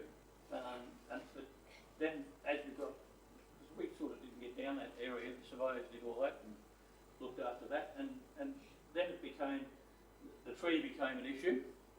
And then we just went on from there and said, well, you know, if we've got to call you up all the time to get it cleaned, that's not going to work. We just see value in us either buying it or taking care of it for the council, either way. It's one of those things that if you walk down there and you walk around it, which Sonia did, then you go, oh, that's a weird little triangle of land. But when we bought that land, that was what we bought, and that's council land, that little weird triangle. So it's not, the surveyors would have just gone, well, that's the land you bought, there's your land, you get childcare approved on that, which we did. But then when you walk down there and you go, oh, there's a guy's place, there's a creek, and there's our fence, and then there's that triangle. That's a bit weird. I think we should, it's just going to be it's just annoying for everyone, really. Annoying for you, annoying for us. So where's your parking for that site? front, where that big, there. Yeah, that area there? Yeah, that, Yeah. That's about half the site of the parking. Yes, Okay. that's the parking at the front. Well, given the constraints of the site, like we've got to consider inundation of the creek because the mangroves are actually holding water back, and we've had flooding in Charles Street and those areas in the past. And the more mangroves we have, the more flooding we have. So how much of the land is inundated with flood water or water? At RL5, I think the Sorry? water comes into it, actually, our property here on the back, and also, Would you just run your finger over the area that you think? well, the area that would be inundated in RL5 would be down in that area there. Okay. And just to confirm the RL5, what's that reference to, Cyril? Just The levels, the pedestrian heights, right. 5 metres, you guys. It's in the town planning, It's 5 metres above the datum. Perhaps we could get a comment from the officer. And we've got about 2 minutes, guys, and we'll wrap it up. I only need another 30 seconds Yep. when you finish, Mr. Yes. Yes, thank you, Mr Mayor. The RO level refers to the 100 flood level. That's it. So that's what would be commissioned with Yeah. the building and the ground floor level. And our building's built to a 200 flood level. Right. Yeah. Mate, do you want to just wrap up your last I've question? got 30 seconds. and Excellent, you have. Go for it. My one concern that I have is that we need that distance between the creek and the back boundary for firefighting purposes so that emergency vehicles can access that. And You if can't we get- reduce that You space. can't get a vehicle down there. There's supposed to be a walking space between the neighbour's fence and the creek. And this is all creek here, so this is ours, and this is all backing onto the creek here, all the way You along. won't Just as a, yeah. Yes. The only place you get a firefighting vehicle is on the Albie Water Park on the other side, or in our car park. Yes. That area is not accessible to vehicles. It's only from there, not even that. Not so good. Okay. And Excellent. Thanks, lastly, Councillor Mayor, Mather. Just a last comment. Oh. Cyril, you said that you're not in the business of wasting money. No. Neither are we. And not your money or ours. Excellent. And just to conclude, sorry, Cyril, Councillor Real Watson's. quick, Sonia, through the chair, Sonia, is there anything in the contract to say, because I know that this section right through to out to Ross Creek is always a problem with flooding and all that. I used to have a shop on Charles Street. And so I'm just wondering, is there anything in the contract that says Cyril has to upkeep this area in the future or anything like that? Do you know? Uplifted. Just Upkeep. upkeep it to make sure that because otherwise it comes back on the council down the track like we're already doing, that's all. And I'm just thinking it'd be great if it could be. Council, through the chair, this matter is going to be considered confidential later on, and all of those details will be discussed at council. Excellent. Well, councillors, that's been an excellent deputation. Certainly lots of, perhaps even more questions for councillors that we'll deal with later on. But thank you, Cyril and Penny, for that. Thanks for having us. And we'll get back to you. Good luck with the new council. Yeah, thanks very much. Yeah, we will. We'll receive this. Okay, councillors, we'll move and proceed. We've got to accept the deputation there. Moved by Councillor Mather, seconded Councillor Friend. All those in favour. Procedural actually doesn't need a seconder, so, but that was unanimous. Councillors, we may, we'll adjourn the meeting for a brief relief, 10-minute break, and then we'll ask the officers to notify the proponents for Wards Lane to come back, and we'll push that item up the agenda to deal with. That's my proposal. Are you guys, all those in favour? Do you want to have them here while we debate? Beg your pardon? Do you want to have them? Well, they would be entitled to be here when we debated it. Yeah, just to let them know, out of courtesy. Otherwise, we put it off until later in the agenda when it would come up. Okay.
motion to resume the meeting. Moved Councillor Watson. All those in favour? Thank you, councillors. Item 11.1 we're going to bring forward as we talked about earlier. So if I just get that in front of me. We've had a deputation on that from Gideon Town Planning. We've had our officers speak to that. And Mr Mayor, through you, I move a procedural motion to change the officer's recommendation. The only word to change in that recommendation is to resolve, to approve the application. Resolves to approve the application. All the other wording in that officer's recommendation is correct. That's my procedural motion, and I wish to move that, Mr Mayor. okay, I might just seek advice from the CEO in terms of all of the other wording is correct within the officer's recommendation if we were to change. Can you provide perhaps some explanation there, Mr CEO?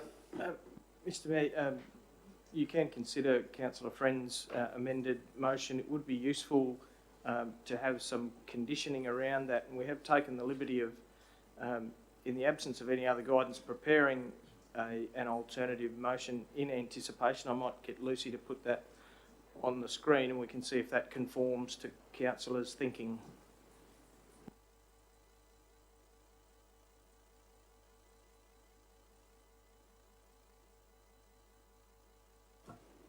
Okay, so for the councillors' benefit, we've got the officer's recommendation there, basically in the middle, and then below that we've got an alternate resolution that councillors can also consider.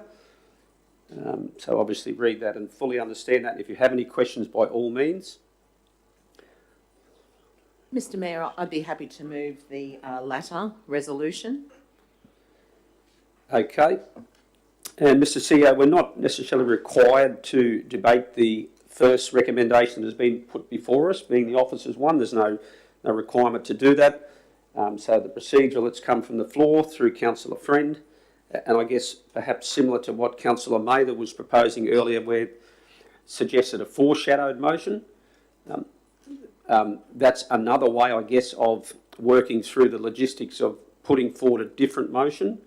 So we've got a procedural from the floor here to deal with the one that the staff have prepared, alternate to the officer's recommendation. We've also had Councillor Mather show the intent to move a foreshadowed motion, which can also be considered in the event that the first recommendation either does not get a seconder or does not even get a mover or a seconder. Well, that motion is not relevant to be dealt with at all. So based on the procedural motion that's come through the floor, is there a seconder for the procedural motion from Councillor Friend? And I think it's lacking, Mr Mayor, though. Right. I'd be happy to second it. I'm concerned that there is no reference there to our reasons for... just your light on too, please, Councillor Mather. There is no reference there for our reason for deviating from the planning scheme. I think we need to actually identify why we deviated from the planning scheme in order to approve it. Yep. No, very fair points. So when councillors do vote against officer's recommendation, it's important that we state the reasons why. It's not good enough just to say, don't like the decision, I want this one. We have to justify that to all parties as to why we believe this decision can be supported. I'm just picking up on the point, councillors, with the procedural. I'm probably looking for guidance as well. Procedural motion doesn't require a seconder. They're normally just for housekeeping. So perhaps actually, Councillor Friend, I might ask if you'd consider, I guess, moving the foreshadowed motion as opposed to the procedural. Because the procedural really is not intended for flagging foreshadowed motions or alternate motions. Sure, I understand, but under procedural motions, Mr Mayor, we can, we're not obliged to accept an officer's recommendation. We can procedurally amend the wording of a recommendation. I'm probably more comfortable that... What is it in contradiction to the original motion? There are a list of items where procedural procedural motions are relevant, and they're in our standing orders, Mr. CEO. What I'd probably ask is if there's someone who's got a foreshadowed motion that they would like to put forward, which the officers have prepared for us, I'd be happy to receive that, the mover of that. Mr. Mayor, just a question in relation to that. So what you're asking is that we move that, the one I wanted to make a procedural motion, we move it as a foreshadowed motion, so we debate the officer's recommendation first. Is that correct? No, not necessarily, because, well, I could ask the question, does anybody want to move the officer's recommendation that we have before us?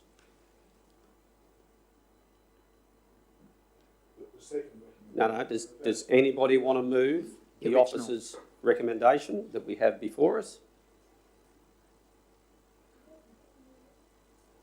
It would appear that no councillor here wants to move the officer's recommendation, so that recommendation lapses for want of either a mover or a seconder.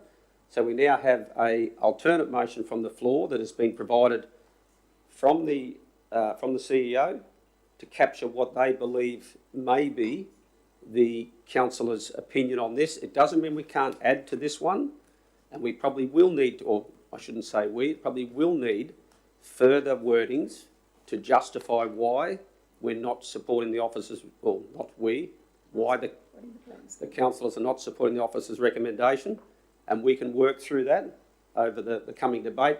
But in order to get it onto the floor to debate, Councillor Friend has moved it. Is there a seconder for the motion that is that council resolve to approve development application D355-2023 for a development permit for reconfiguring a lot for one lot into two lots at 70 Wards Lane, formerly described as Lot 3 on RP6 15320, subject to reasonable and relevant conditions. Okay, we have a seconder in Councillor Eastwood. Oh, I'd already seconded that earlier, Mr. Mayor. Okay, Councillor Eastwood, you comfortable with Councillor May that... On the proviso, we give reasons why we deviated from the planning scheme and the officer's recommendation. And I think that's a must because we need that backup. Most definitely, most definitely. And throughout the debate, those reasons should be clearly articulated. And we will now enter debate. Councillor Friend, would you like to speak to that motion? I will speak to it, Mr. Mayor, but before I do, I'll just note that the owners have currently owned this particular block of land for 24 years. In this time, even though it's classed as rural and grazing was allowable on this particular in this particular zoning, the owners have not grazed tremendously. Perhaps may have had animals in the past. But certainly I'd like to say that, Mr. Mayor, our world is changing. It's becoming exceedingly difficult for young family members to save enough money for deposits to enter the homeowners market.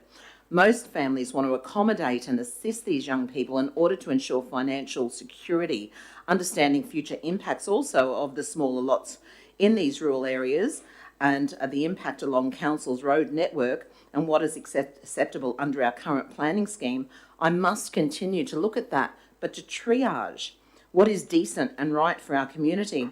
I ask myself, do we want to be a council that is seen to tick the boxes, or one where there is flexibility for the family unit?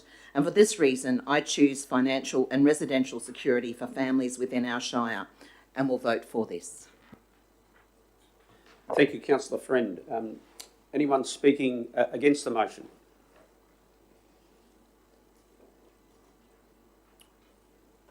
Before I ask for any further speakers for Mr. Sear, are we satisfied that the motion doesn't need to say, despite the officer's recommendation or notwithstanding the officer's recommendation, councillors, for these reasons? Mr. Mayor, the motion that's before the council is competent in its own right. We are obliged at law, section 254J of the Local Government Regulation, to provide reasons for departing from the officer's recommendation. I've taken the liberty of crafting what those things would look like, but that would be a separate noting once this motion is determined. Okay, well that clarifies that. Just a point of order, Mr. Mayor. If we're going to vote on something, we need to know what that crafting is. The reasons for deviating. Okay. You know, the CEO said we'll deal with that later. No, we're dealing with it now because we've got a motion on the table. Yep. those, I guess the craftings that the CEO is pointing towards would importantly reflect the attitude of the debate that, which you guys will get opportunity to speak to now, and that will further provide clarity to the CEO. And at the end of that debate, if any council would like to see what has been compiled, we can either adjourn the meeting and allow for that to be provided, or we can make a decision based on the majority's position there. So would anybody like to speak against the motion? Mr Mayor, I have to stress that we need to see what the reasons are before anybody voted on it, because you don't vote on something where you don't know the extent of what you're voting on. No, I agree totally, Councillor Mather. If the CEO's got something that he feels would satisfy the reasons, I think we need to hear them now, not later, after the debate's taken place. No, thank you, Councillor Mather. I think the point is, though, the reasons need to come from the councillors, and the councillors need to express a point of view in order to make those reasons clearer. Otherwise, it's very difficult for the staff if they don't know what they don't know. So, is there? Mr Mayor, we have done a little bit of mind reading and have prepared some, but yes, as you observe, we were going to observe the debate and craft that accordingly, as we have done in the past. Okay. No vote will be taken as yet, but is there any further speakers either for the motion or against the motion? Councillor Walk-on, you'd like to speak? Yes, I would like to speak for. Thank you. So I realise there's a bit of a tension in the decision in that it doesn't comply with the existing 2018 planning scheme. The owners are asking for a relaxation. And when we consider other lots in the area, they are similar in that the larger rural properties have been subdivided to make smaller lots, like lot number RP 616497, lot number RP 6144150, and lot 615497, that is directly across from the road from 70 Wards Lane.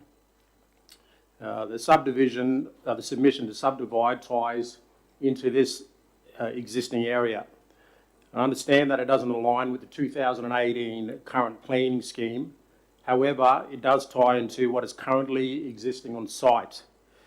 If, however, we are dealing with adjoining lands of all 150 hectares and someone put in a submission to subdivide into smaller lots, I think I would think a little differently. However, it's the opposite. So further, the argument of maintaining major rural activities for 150 hectare lots to me is unfeasible in the area, as the current lot in question is 12 hectares and many other surrounding lots in the area are also below 150 hectares. So it just makes sense that I'll continue to vote for the new resolution, I think is the word. That would be correct. Thank you, Councillor Walk-on. Any councillors wanting to speak against? No? Anyone, councillors wanting to speak for? Councillor Eastwood? Yes, Mr Mayor, I'd like to take this opportunity to speak for. We already have a total dog's breakfast of allotment sizes in this area, councillors. Yes, the minimum size is supposed to be 150 hectares. It hasn't been adhered to. For the reasons that Councillor Friend stated, we need to probably look beyond the planning scheme as it is, and of course we're going to be looking at amending the planning scheme into the future.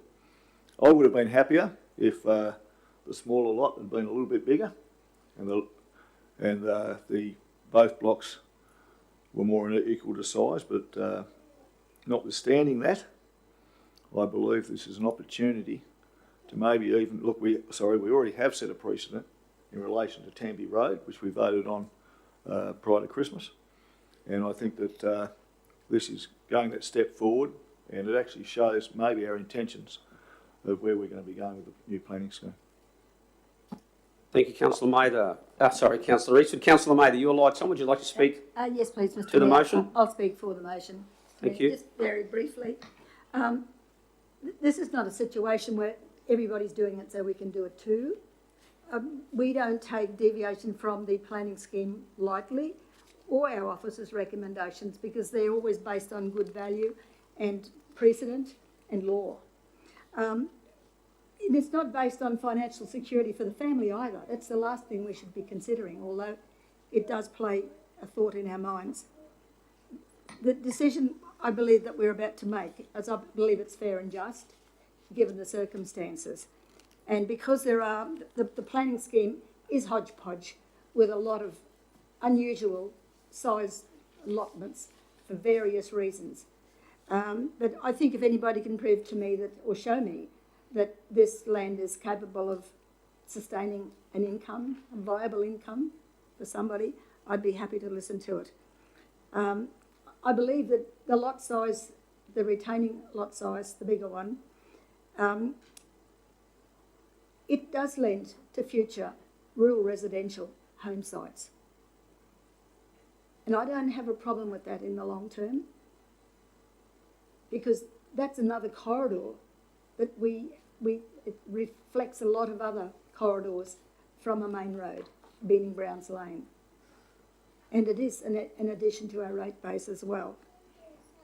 So I think, Mr Mayor, in supporting the application, I think we've done our Shire a service in this occasion. Thank you, Councillor Mather. Any further contributions to the debate? If not, I shall just speak in also support of it, wanting to provide my reasons. And first, I want to thank the planning team for providing this report and assessing it on the current planning scheme.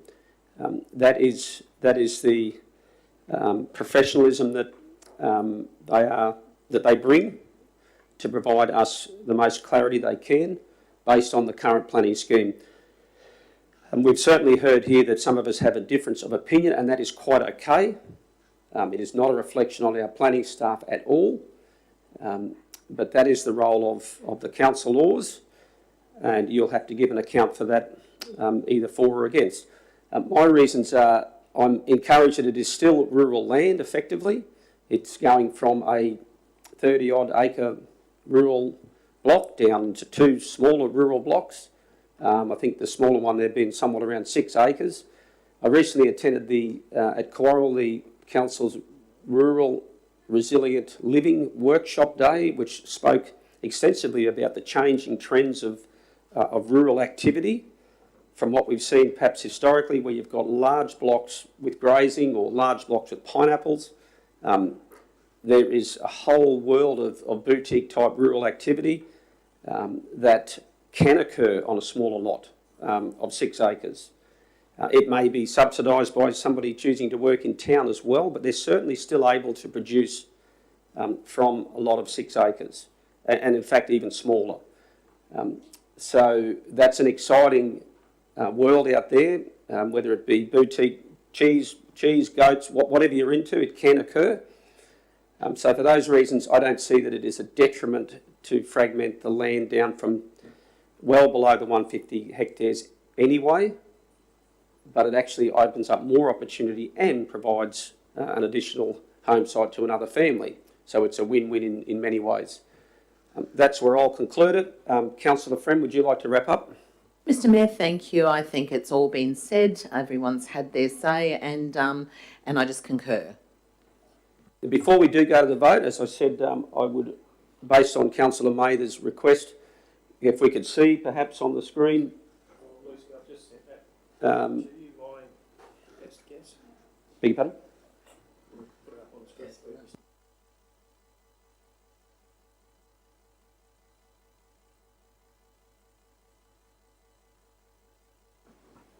This isn't part of the motion, Mr Mayor. These would be the reasons recorded as required by that section of the regulation and the meeting procedures policy.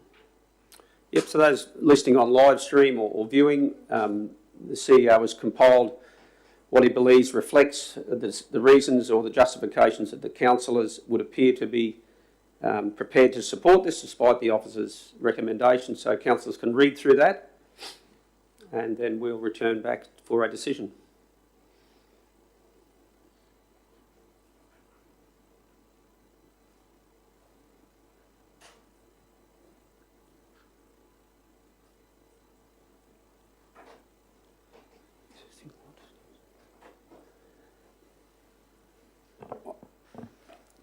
Mr. CEO, the only probably concern I have, number 2, the existing lot does not support primary production in its current form. And further, I'm probably, and this is where it becomes challenging because we're almost going to debate the what's actually outside of our debate. I'm going to ask whether councillors would be comfortable that that's removed, because I actually don't believe in that. But I guess it's up to the council whether they want to support it in its current form. Councillor Eastwood. Yes, for those that might have attended the Quarrel, what was it actually called? Yeah, it was really great to hear some of the speakers speak about how small you can actually have an agricultural purpose, and I believe that it probably is big enough on some of those sessions that I attended.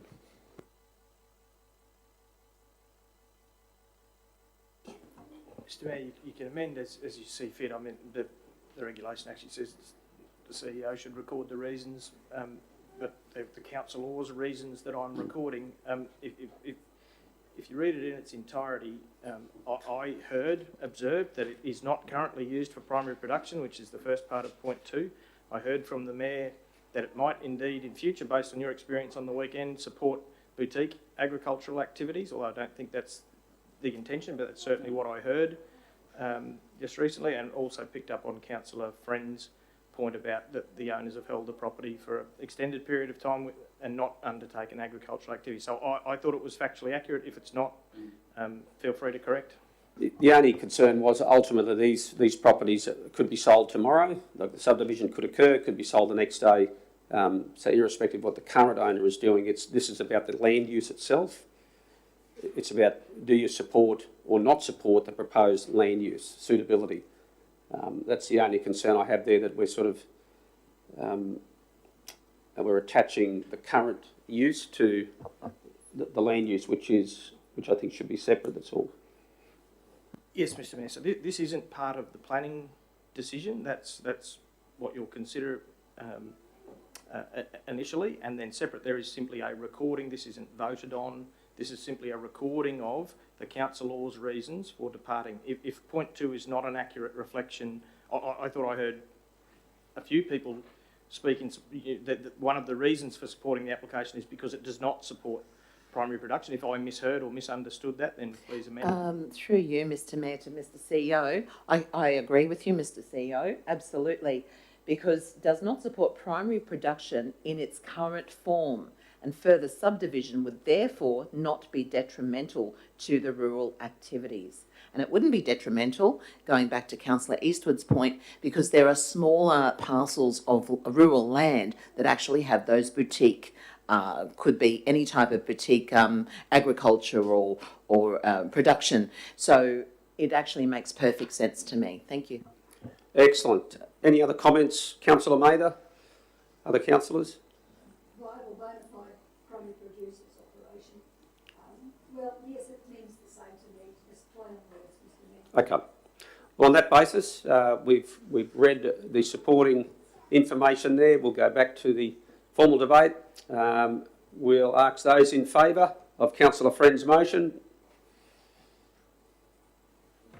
That was unanimous, I believe, for Lucy's benefit. That concludes item 11.1. Thank you, officers. Thank you, members of the gallery. We'll return. We might break for morning tea. Procedural motion to break for morning tea. We'll be back in about 20 minutes.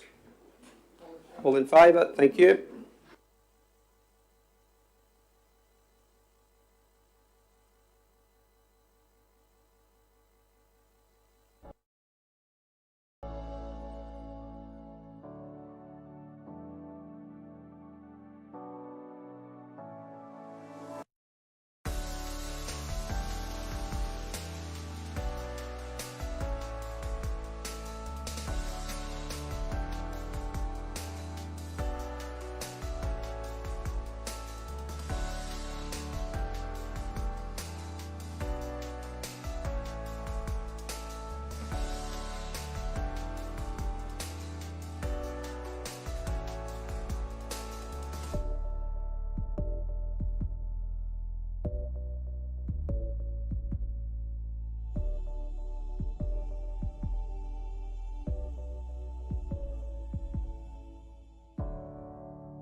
live stream is back on.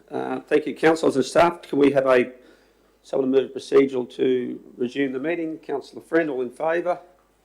Thank you. Mr CEO and councillors, it's item 7.1, the business outstanding table is next on the agenda, and Mr CEO is going to give a really brief summary of what this is about, just so new councillors fully understand that. Thanks, Mr Mayor. And yes, as you say, for the benefit of our incoming councillors, the business arising is a table of resolutions from earlier council meetings that are yet to be fully implemented. It's a means of the council governing the implementation of its resolutions. When they are shaded in the way that they are on the table, that means that it's been closed out at this particular meeting. There is 14 resolutions on the table presented today, with half a dozen of those proposed to be closed out. The commentary is in the right-hand column, and we are happy to respond to questions by exception. Okay, over to the councillors. Councillor Friend. Thank you, Mr Mayor.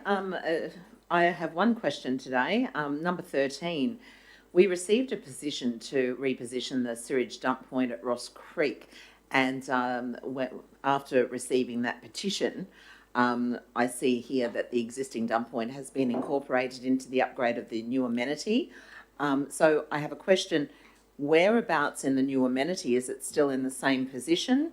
And was there any consideration to the relocation of the dump away from the playground?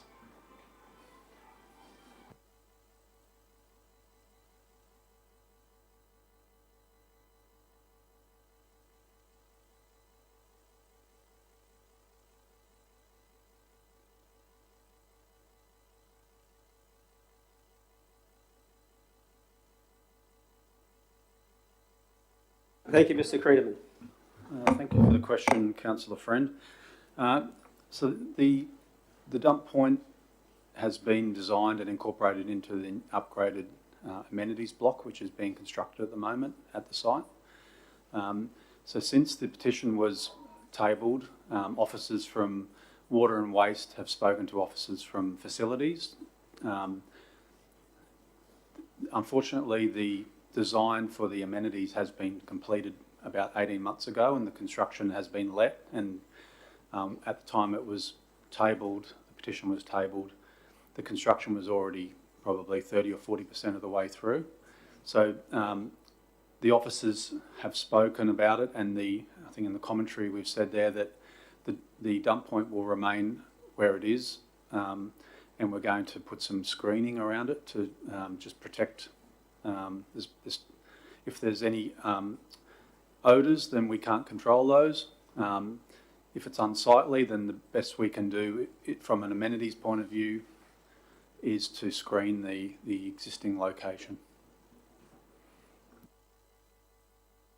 Okay, so when you're talking odour, and it could be for a number of reasons, blocked trunk infrastructure or those emptying their caravans in an incorrect manner, what safeguards can we put into place to counteract those things, being so close to the playground?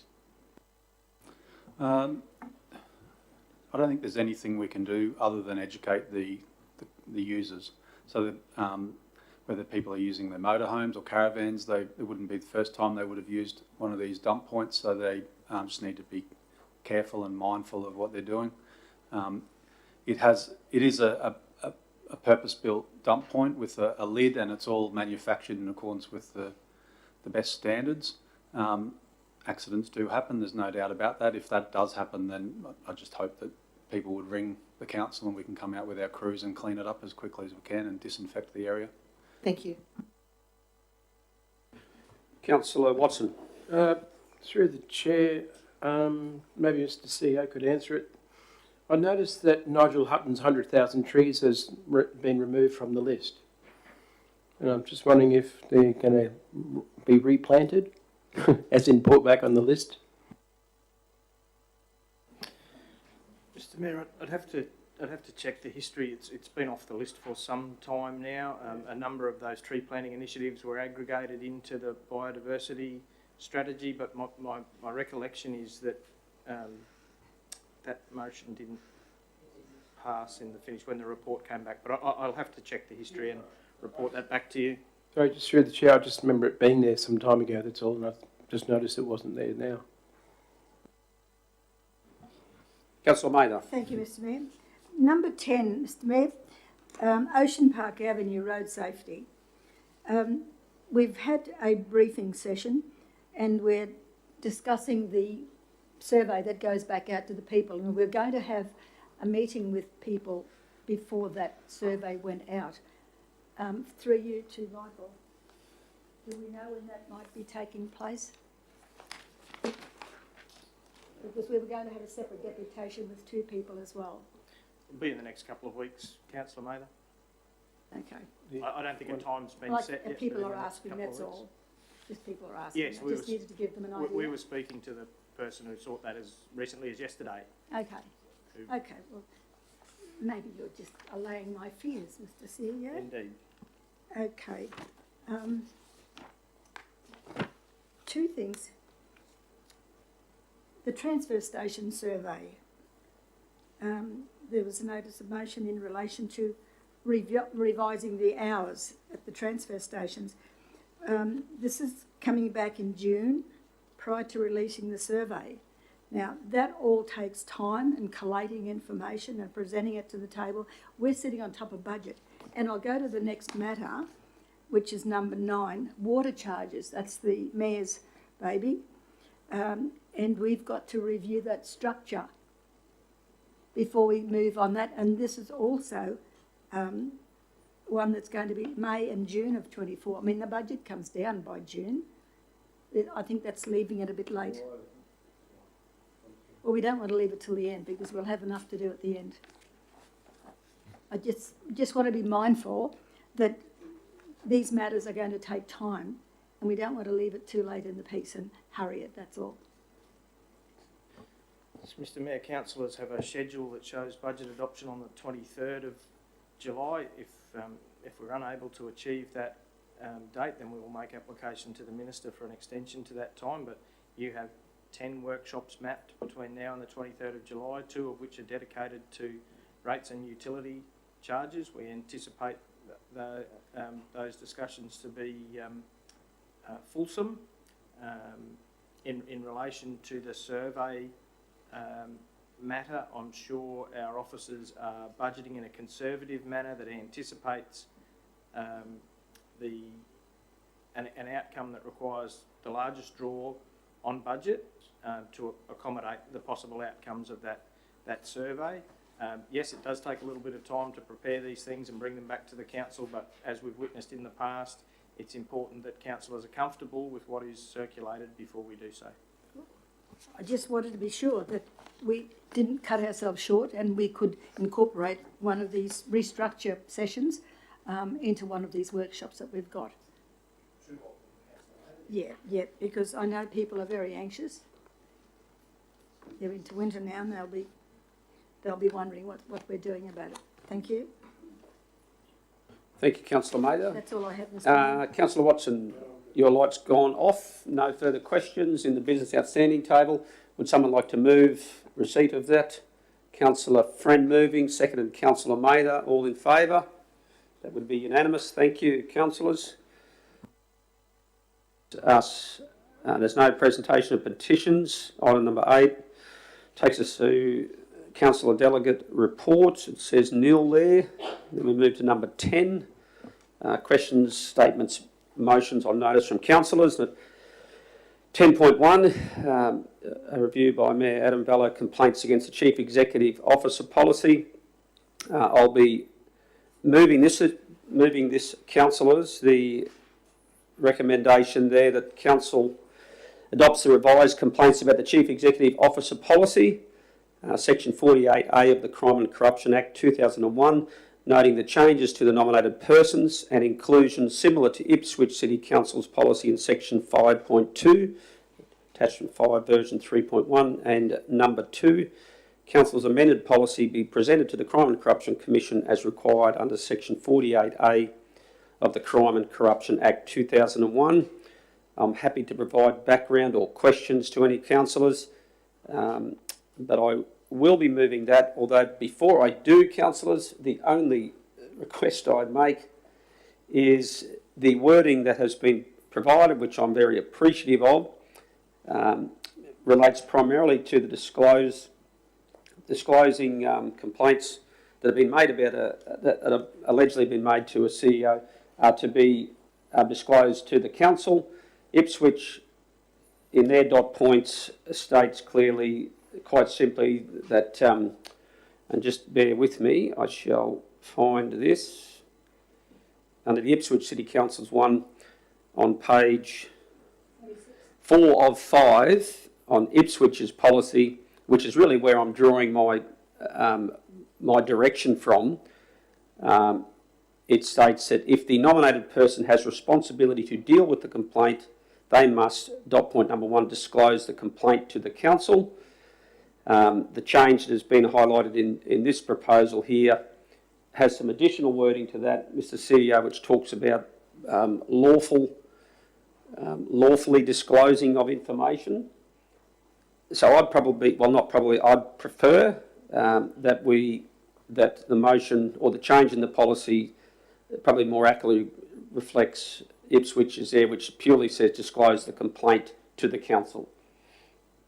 Sure. So hopefully that clarifies, councillors, where I'm wanting to refine it, very much mirroring what Ipswich City Council has. So that's the only change that I'd like to propose, other than, or in addition to what's been put forward to you in the notice of motion, that if we could just make that change in our policy, that it says clearly disclose the complaint to the council. Simple as that. Now, understanding it would have to be lawful because absolutely CEO and councillors are swore to doing things lawfully. So by virtue of Ipswich having it in there, it would be indeed lawful in the way that it is written. So, councillors, I'd like to move that. Yes, Councillor Mather. Councillor Mather wants to second that. Okay, councillors, Councillor Friend has a question. I have 4 questions, Mr. Mayor, if I may. Go for it. Thank you. So my first one would be to Mr. CEO or to whoever may answer this question. With this Ipswich clause in their policy, what type of complaints are first brought to the council table? Do these include public interest disclosures?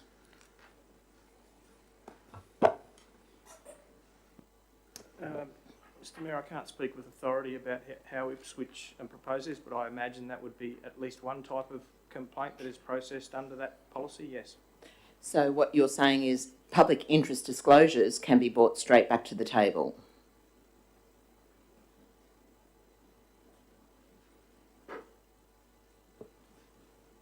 Ipswich's policy doesn't contemplate that specific scenario, but I wouldn't think that it precludes that from happening.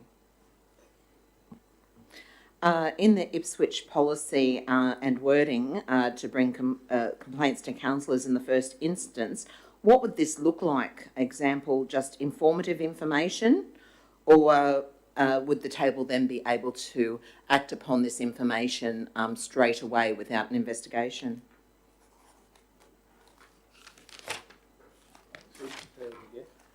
Yeah, so in the Ipswich policy, the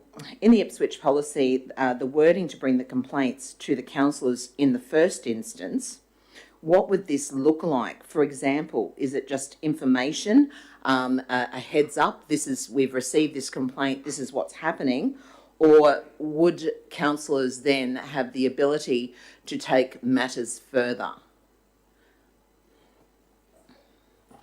Mr. Mayor, once again, I can't speak with authority about how Ipswich manages their process in accordance with their complaint. It is indeed the Mayor's proposal, not my own. But if I read that section of the policy, it says to disclose the complaint to council, and then goes on to say deal with the complaint, and before finally dealing with it, report to the council. I would infer from that, just on the plain reading of the wording, that it is simply a disclosure and advice that the nominated person intends to commence an investigation and deal with the complaint. Thank you. Mr. Mayor, I call for suspension of standing orders. Councillor Mather's moving a procedural motion to Rather suspend than standing confine. orders to allow for Free a debate. discussion Yeah, free without discussion, being bound questions. by the standing orders, which require you only to speak once to a motion, that type of thing, so it allows for more free-flowing discussion. All those in favour? Okay, suspension of standing orders. Councillor Thank Friend. you. Now I've lost my train of thought. Thank you, Mr Mayor. Thanks, Councillor Mather, for that. I have lost my train of thought because I had another question on your previous answer, Mr CEO. So it's just informative information. Mr Mayor, last year you insisted on including the Deputy Mayor as the third nominated person in the CEO complaints policy, and this was passed. Then you brought to the table this exact notice of motion that was not passed based on our current CEO complaints policy ratified by the CCC, being correct and not broken. My question to you is, what is your actual motivation to continue to bring this back to the table and to include this Ipswich clause? You know, I'm not aware of any corruption at all by our CEO, and I just want to know what your actual motivation is to bring it back to the table again when our current policy seems to be ratified by the CCC already. It's a great question, and perhaps one that may be more suitable in the debate, and I'm happy to also explain that in the debate as to why this is so important. But ultimately, it's to strive for the absolute best that we can. Absolutely strive for the best that we can, not just average, but the very, very best. And Ipswich certainly has the very, very best for good reasons. So sure. And my last question, Mr Mayor, is these were unique times in Ipswich, with allegations of deep-seated corruption. A strong approach was required by their council and the Crime and Corruption Commission to place their safeguards in place to ensure security for their future council. Are you suggesting that this type of high-level corruption is happening in Livingstone? Councillor Friend, no. The answer is no, absolutely not. And I would hope that we would ask questions out of intent to look for, and actually all questions are great questions. I have no problem with whatever questions, that we've got to be accountable for how we answer them. But to infer, or to even, some may infer that question is justified because the person undertaking this action has got an axe to grind or is concerned about that, when ultimately we're concerned about doing the absolute best we can to uphold the integrity of the local government that we belong to. Mr Mayor, I agree with you 100% that we should uphold the highest level of local government. My intention of asking these questions is to really find out what the motivation is, why you keep bringing this back to the table, why you believe that our CEO complaints policy is not good enough, whereas, you know, our policy is very similar to most of the other councils in Queensland, except for Ipswich. There's not a lot of councils that are like Ipswich, considering their past history. Yeah, great question. What we'll find over time as we explore policy more and more is that not one council is alike. And even if I use the example of the matter that Councillor Mather and Councillor Eastwood and myself were found guilty of misconduct because we met with an applicant of the council without an officer present. Okay, our policy stated in that particular case you cannot meet one-on-one without an officer present. I use that example because there is numerous councils that don't even have a policy at all on that particular matter. So we are going to find councils having varying policies. Some won't even have a policy. But and now we are virtually going into debate, is what I would hope and what I will do as leading as mayor here is strive for the very best that I can. I may not achieve that because the councillors may not vote for that. That's okay. I put this forward, which I'll talk about in debate, because I believe it is the benchmark. And so therefore, why would I settle for second less? Any further questions that we want to deal with in Councillor Watson? Yeah, I can go. Okay, Councillor Walker. Sure. So just a question, maybe for clarification, that under section 5.4 of attachment 5, the nominated person, which would be the mayor, will have the same authority, functions and powers as the CEO to direct and control staff. So if there's an investigation of the CEO, then the mayor will potentially have the mayoral authority as well as the powers of the CEO. Do we have any safeguards in place for having maybe too much authority? No, yeah, absolutely, great question. And there'll be others that could. That is a great question. There'll be others that could also answer that. The function of the nominated person can be determined by the council. It could be the mayor, it could be someone from the staff, it could be somebody external. Whoever that person is determined or deemed has the authority that you've just described there. So it's not just because the mayor is the nominated person, it is provided to any person that is deemed to be the nominated person. Because they have to perform a function to carry out a response to allegations that have been raised. In order to do that, they need to be able to have access to staff so that they can, even just for what's the right word, clerical type stuff, it's being able to contact higher authorities, and so that whoever that nominated person is needs to be able to have that level of autonomy in order to be able to navigate through the process of fulfilling their function as the nominated person when allegations are made. So it doesn't matter who that person is, the same level of authority applies. Yeah, thanks for that. Mr. Mayor? Yes, Councillor Watson. So, Mr. Mayor, I'm still struggling with what you're doing, so I'd like to know if you've got an end game to this idea. What if this gets passed? What is the plan once it's done?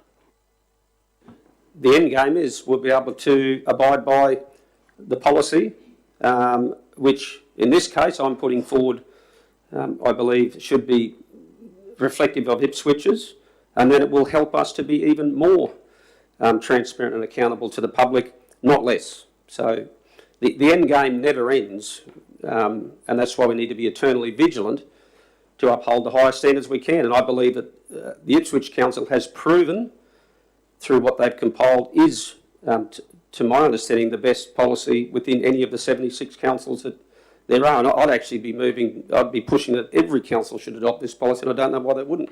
So that's the end game. Thank you. If there's no further questions, Councillor Mader. Yes, well, I've just taken a couple of notes, Mr. Mayor, in relation to matters that have already been said, and I don't know, I'm not the be-all, end-all of responses, but I think it's just something worthwhile considering. When we're looking at the nominated person and what functions or do they have, could they have an abuse of power? It would be up to the nominated person could be anybody outside the organisation, as we know. If there is any identification of an abuse of power, it would be up to the other councillors to get on the line to the minister. So look, we've got a problem here. I wouldn't hesitate to do that if I found that was occurring, because the nominated person must assume the responsibilities and the functions of the CEO. That's the way it's written. That's the legislation. Ipswich isn't the only council that's had problems, and yet some of those people did go to jail, unfortunately, and it didn't set a very good light on the rest of local governments. But I do know that Logan has had problems too. The whole council was sacked. So, and I know that Livingstone is notorious. If there's something going to happen, or something's going to be tried, or something's going to blow up, it's always at Livingstone. I know, I've been part of it all these years. Maybe I'm the problem. But when you know what your council has been through, it's been a very difficult trial to try and navigate through some of the obstacles that we've had to face, notwithstanding the amalgamation, all that stuff, but a whole lot before that. Supreme Court actions, who can vote? There's a whole lot of stuff that's gone on before. And we want to get away from that sort of a reputation. And this policy that's proposed now, it's just improving ours. And the reason it's come back, it's because there was a confusion on the interpretation of the powers of the nominated person. Because our nominated person thought that they were the ones that was the council. They thought they, singular, was the council. Just point of order there, Councillor Mayer. And Probably that's- important to be mindful of keeping within the I am. parameters. So thank you very much. I am very mindful, Mr. Mayor. And because the nominated person's interpretation of let the council deal with it, they thought they were the only ones to deal with it. And what this does, it actually clarifies it must be the council, and the council is the table. And that's all it was intended to do, was to have the table made aware of the information that's come to the nominated person or the mayor or whoever is the one receiving the complaint. It was just to make sure that everybody knew what was going on, because we're all responsible for being transparent and accountable. And you'd have to find it very difficult to have faith in somebody, anybody, in any circumstance, if they're saying, no, I'm dealing with this and you're not to know anything about it.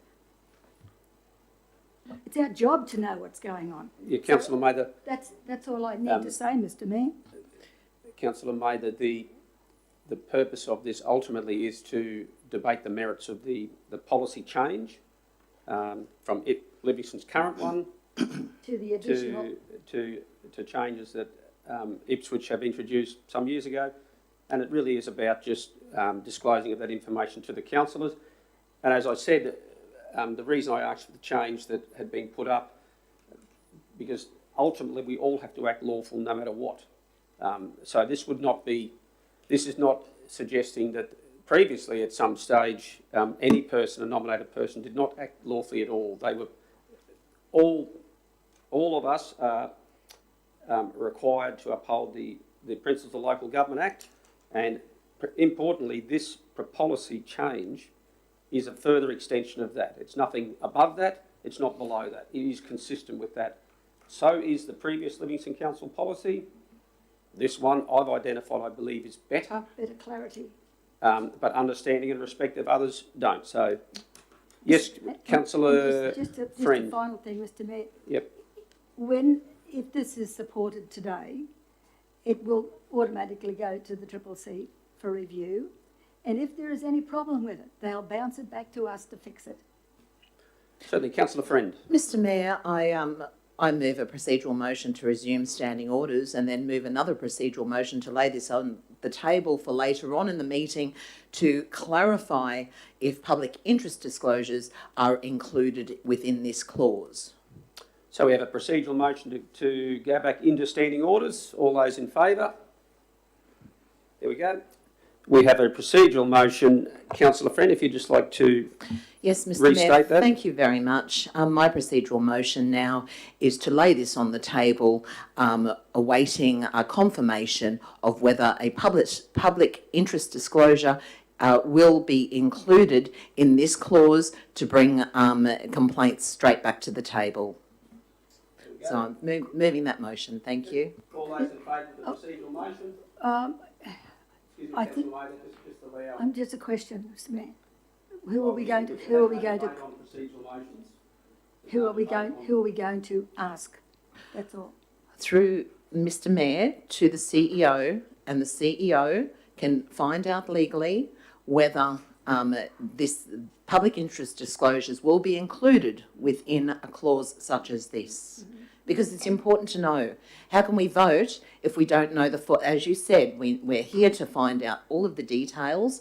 We need to know what is lawful, what is not, before we can make a vote on anything. And I certainly would, I'm not saying postpone it, I'm saying postpone indefinitely, I'm saying postpone it later in the meeting so that we can get that clarification and then we know, yes, they can, or no, they can't. Don't have a problem. Happy to second that, Mr. Mayor. There's no seconders for procedural motions, and there's no debate on procedural motions, because the intention of procedural motion is for housekeeping type things. But absolutely, the council has every right to move that procedural motion, And now that'll be put to the floor. So those in favour of the procedural motion? Those against?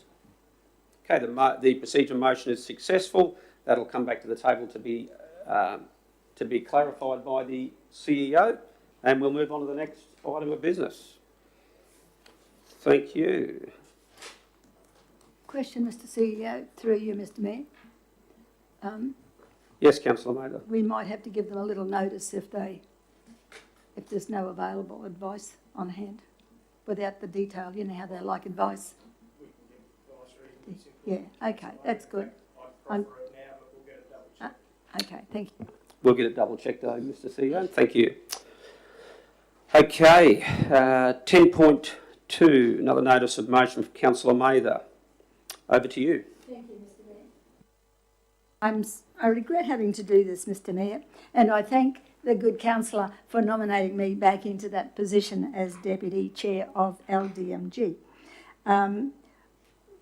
It's been an honour and an education to act in that role for the last 4 years, which I volunteered to do, and I would have been happy to continue in that role. When I got home that night, and I thought to myself, it's probably a little selfish to retain that position that I'm comfortable in, and given our new structure, I thought, who better to replace me, or could have done, or maybe a better job than the Mayor's Deputy. So I got thinking about that during the night, and by the time daylight came, I'd had the motion formed. So I've moved that I wish to give notice of my resignation as Deputy Chairperson to the recently appointed position of the Local Disaster Management Group. And in doing so, I wish to give formal notice of my intention to move the following motion: that the resignation of Councillor Glenda Mather as Deputy Chairperson of the Local Disaster Management Group be accepted, and Council's Deputy Mayor Pat Eastwood be appointed to that position. Second, Mr Mayor. Thank you, Councillor Mather. Thank you, Councillor Friend, for seconding that, and it would appear Councillor Eastwood has accepted that nomination. So, It looks like it's all cut and dried, Mr Mayor. I guess it would be appropriate though to...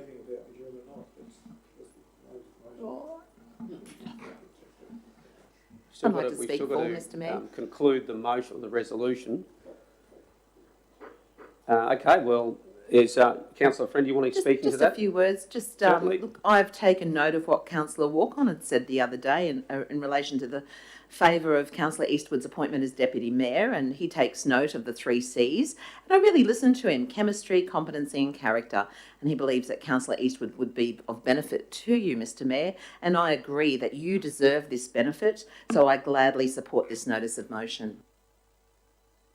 Any speakers against the motion? Any further speakers for?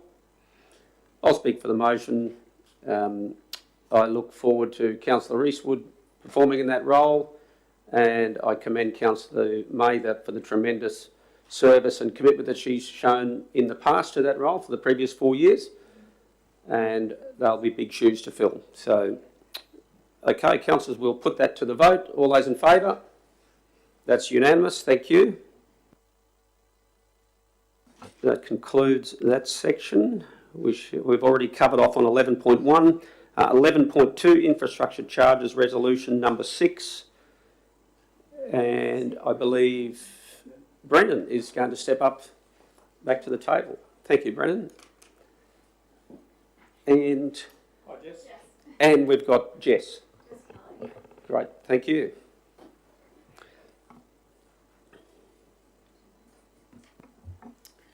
Morning, Mayor and Councillors. Today we're going through the report for recommendations for the amendments to the current adopted infrastructure charges resolution number 5 from 2022, with the new adopted infrastructure charges resolution number 6 of 2024 being proposed to take effect from the 18th of April 2024. The purpose of the amendments is to ensure that council can appropriately levy charges based on the increased demand that new development places on our trunk network. So the charges resolution allows local governments to levy charges on the assistance with delivering future trunk infrastructure, and there are 5 within our resolution, which are on the PowerPoint. We've got transport, parks and community facilities, stormwater, water supply and sewage. The infrastructure charges levied and collected are used for the design and establishment of trunk infrastructure and not the maintenance. The charges are levied up, they're proportionally split over the 5 networks as outlined in the resolution. The next slide just shows you a history of the infrastructure charges resolutions, with the current one up there as number 5 of 2022.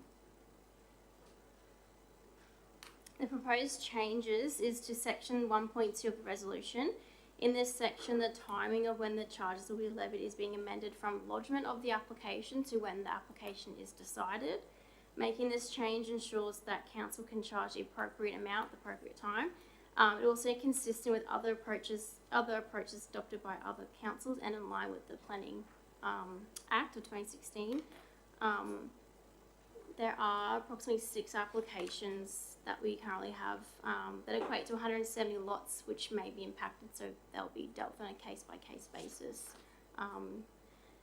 And section 3.4.2 of the resolution to be amended to include a table for calculating infrastructure charges for developments that are in Charge Area 3, which are entirely or partly outside the priority infrastructure area.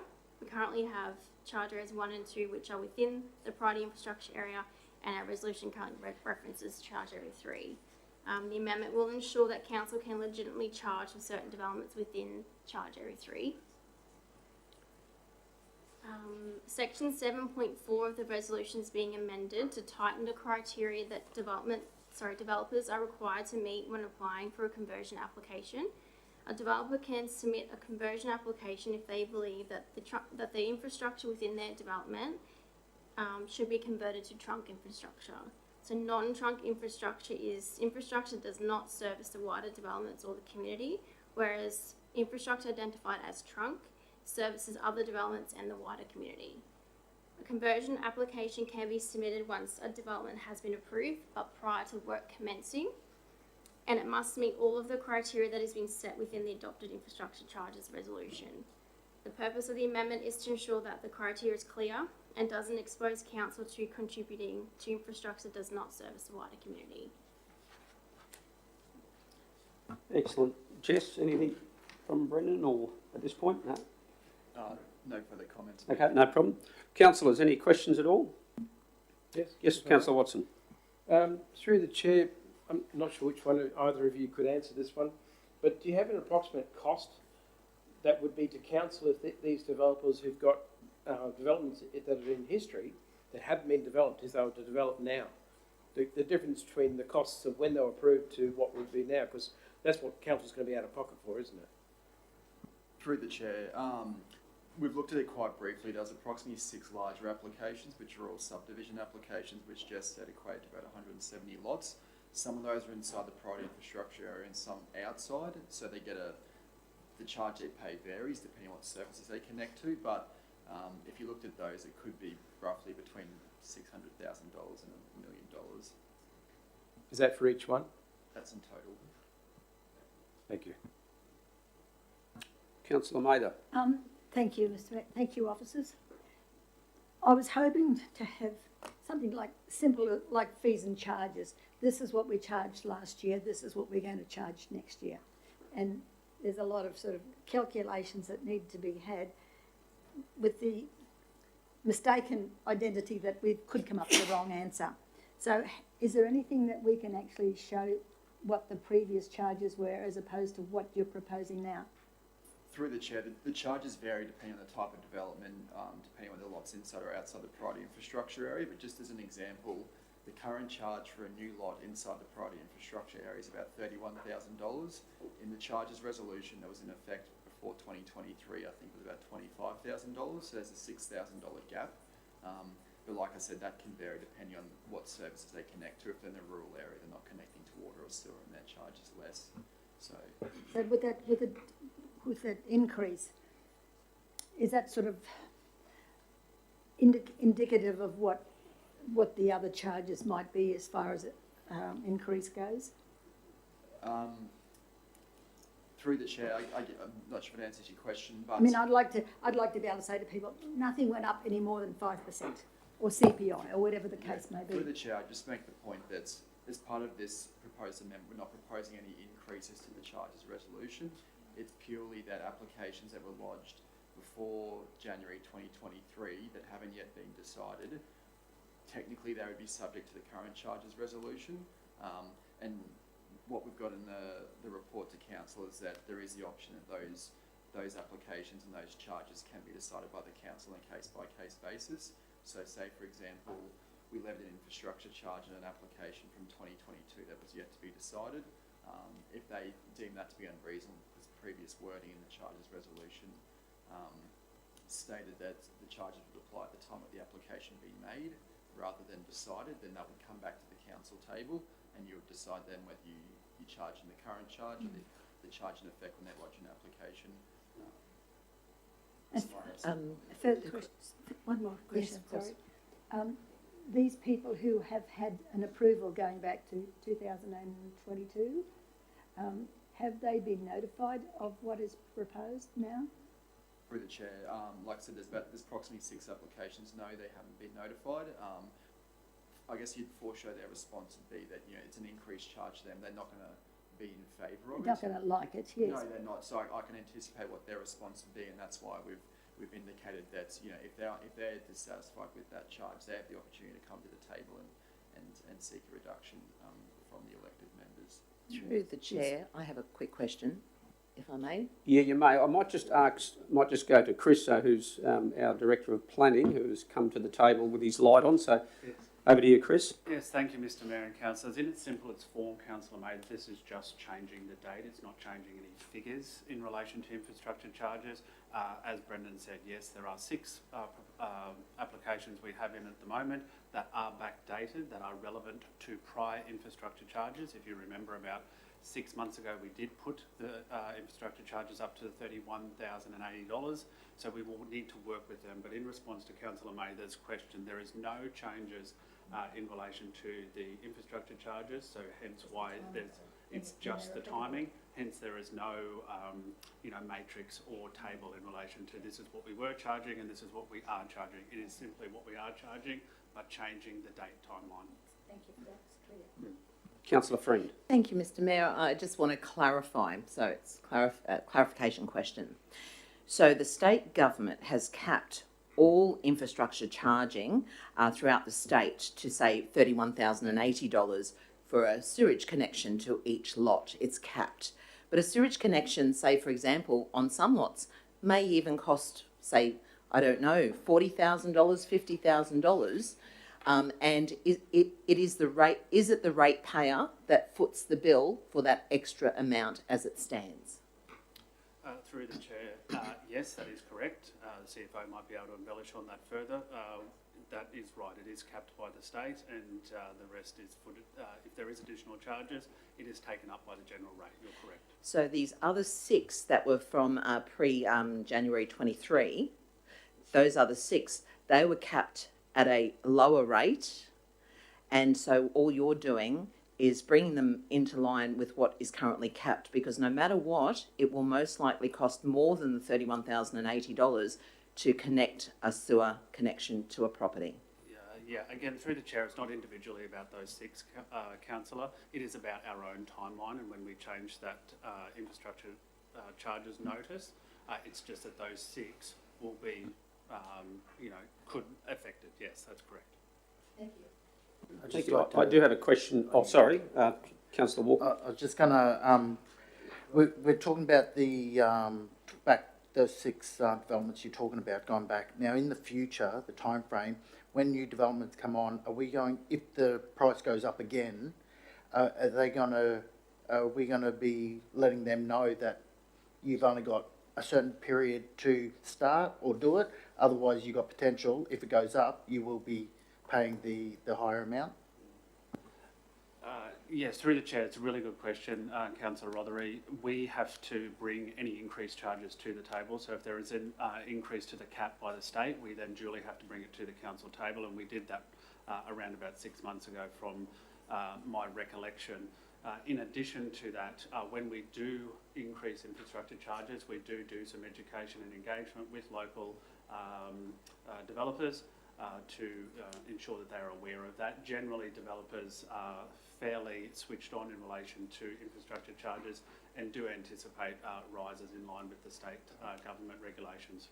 Is it something we can put in so you don't have to keep coming back every year or 2 years, where you can put it in that if there's changes, put it straight in, where if there's changes, they already know that that's part of it? Yeah, through the chair, we can do that. That's not certainly what we're looking at the moment. We're looking today at the timeline of when infrastructure charges get issued, not the amount. Thank you.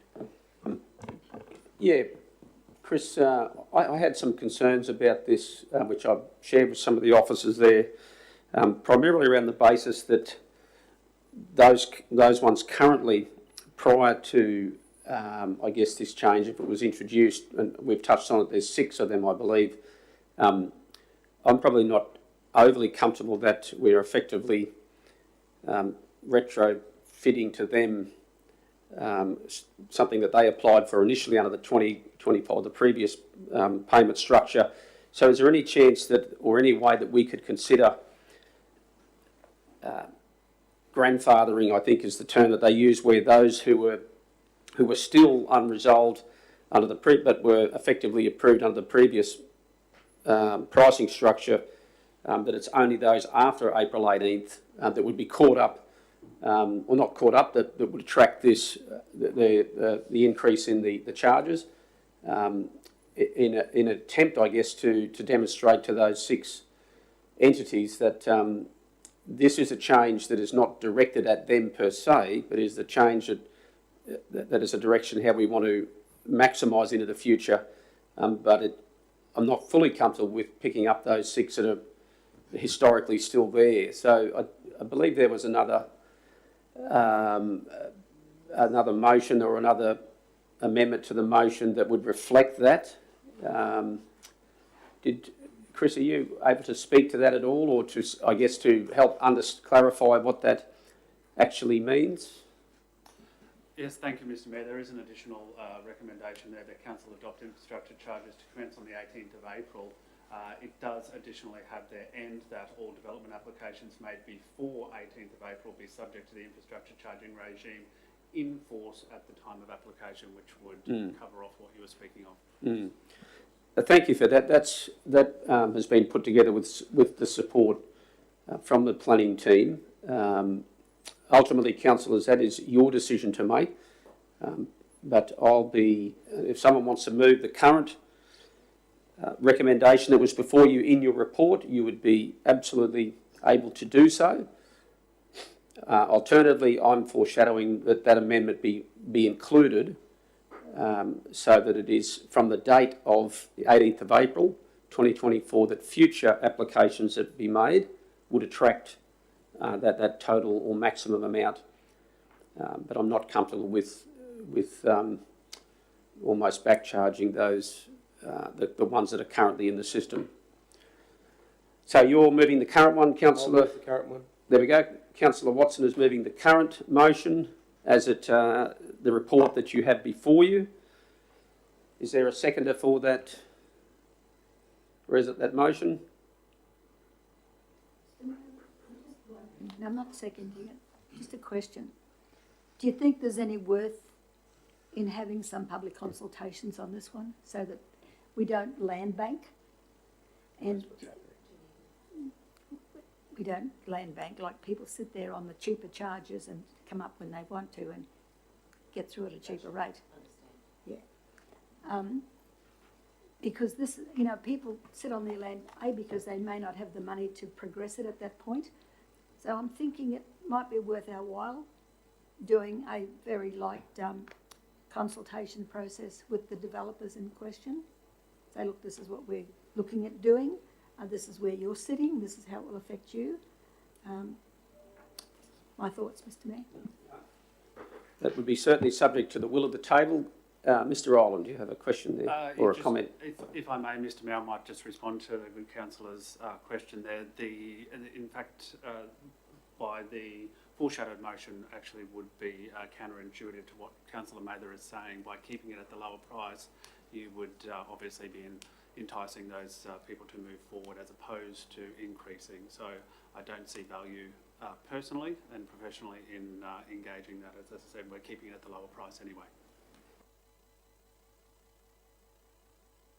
So just to be clear, that the current report that is before you, the recommendation is to move to this charging structure, that the current 6 who made application prior to this report, they will be now subject to the $31,080. Is that my understanding that the initial intent of the report was?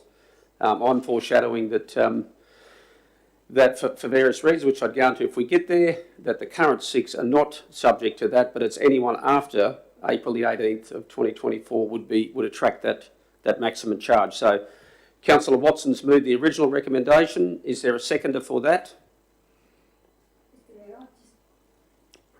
I just feel cautious about moving forward unless we have some discussion with these people, because we don't want to do our ratepayers out of money, but we also need to. Well, Councillor Mather, ultimately we need to find a way through here. There is a mover for the current motion in Councillor Watson. Is there a seconder for that? No. It would appear that the motion is lost for the want of a seconder. I'm comfortable to move the amended version there, which effectively makes clear that the current developers who have made application prior to April the 18th will be charged under the amount that they entered into when those agreements were decided, those applications were decided, and anyone after that will be attracting the maximum amount that we can charge the developers of $30,080. Excuse me, Mr. Mayor, this motion's mute now. There's no point going forward with it because it's just going to stay the same way it is currently. Well, there is many iterations that could come from the floor beyond what I've proposed. There's 6 other councillors here that may also have an opinion on one way or the other which this could go. So I probably don't. I appreciate your point, but I don't actually support that or agree with that. Because I wouldn't want to assume what my other councillors would do. So I'm prepared to move the amended motion there. Can I just... you can ask a question by all means. Yeah. I'm all for, from this date on, I'm not big on backdating something that's been in place. So I'm definitely for, from this point on, but I'm definitely not for charging people money that wasn't there originally and just backdating because you can. So that's my opinion. Okay, in order to frame that into the debate, it would be, there is the opportunity for somebody to second the amended motion that I've put forward, and that's probably what I'm asking now. Councillor Eastwood is seconding that. Okay, in speaking to the motion, I appreciate the officers assisting with coming up with an alternative that was previously put forward, which I did not support. I believe it's critical that we have positive, strong, transparent and accountable relationships with not just the community, all elements of the community, but including our development community. And I guess my concern is that to go back in time and say now that we've had a change of direction with the pricing structure of our development applications, you guys are now going to pay that. It doesn't sit well with me, and therefore I've sought advice from the officers, and this I believe is the better way forward. Everybody will be going into future applications with their eyes wide open that the total charge that we're able to apply to a developer per lot will be on that, will be a fee attached to that application, and that is the direction I believe is the most collaborative way to go with our development community. So anyone want to speak against that? Can I just say, the reason for this other motion was simply because we're getting behind in costs, and these developers are sitting on well, I'm not being rude, but they're sitting on their hands, not doing anything with it, holding back the Shire in many ways, when they could be developing. And by doing this, this should influence them to do something and start building, because while it's the way it is, they have no reason to have to go forward. And this new motion doesn't help that. And we've got land everywhere that could be getting developed, and it's not being developed. So through the Mayor, I believe you're speaking against the motion. That would be correct, yep. That's what I said, didn't I took it as speaking against. Oh. Yeah, no, by all means. So that's a speaker against the motion. No, that's thank you for Councillor East for clarifying. Anyone want to speak for the motion?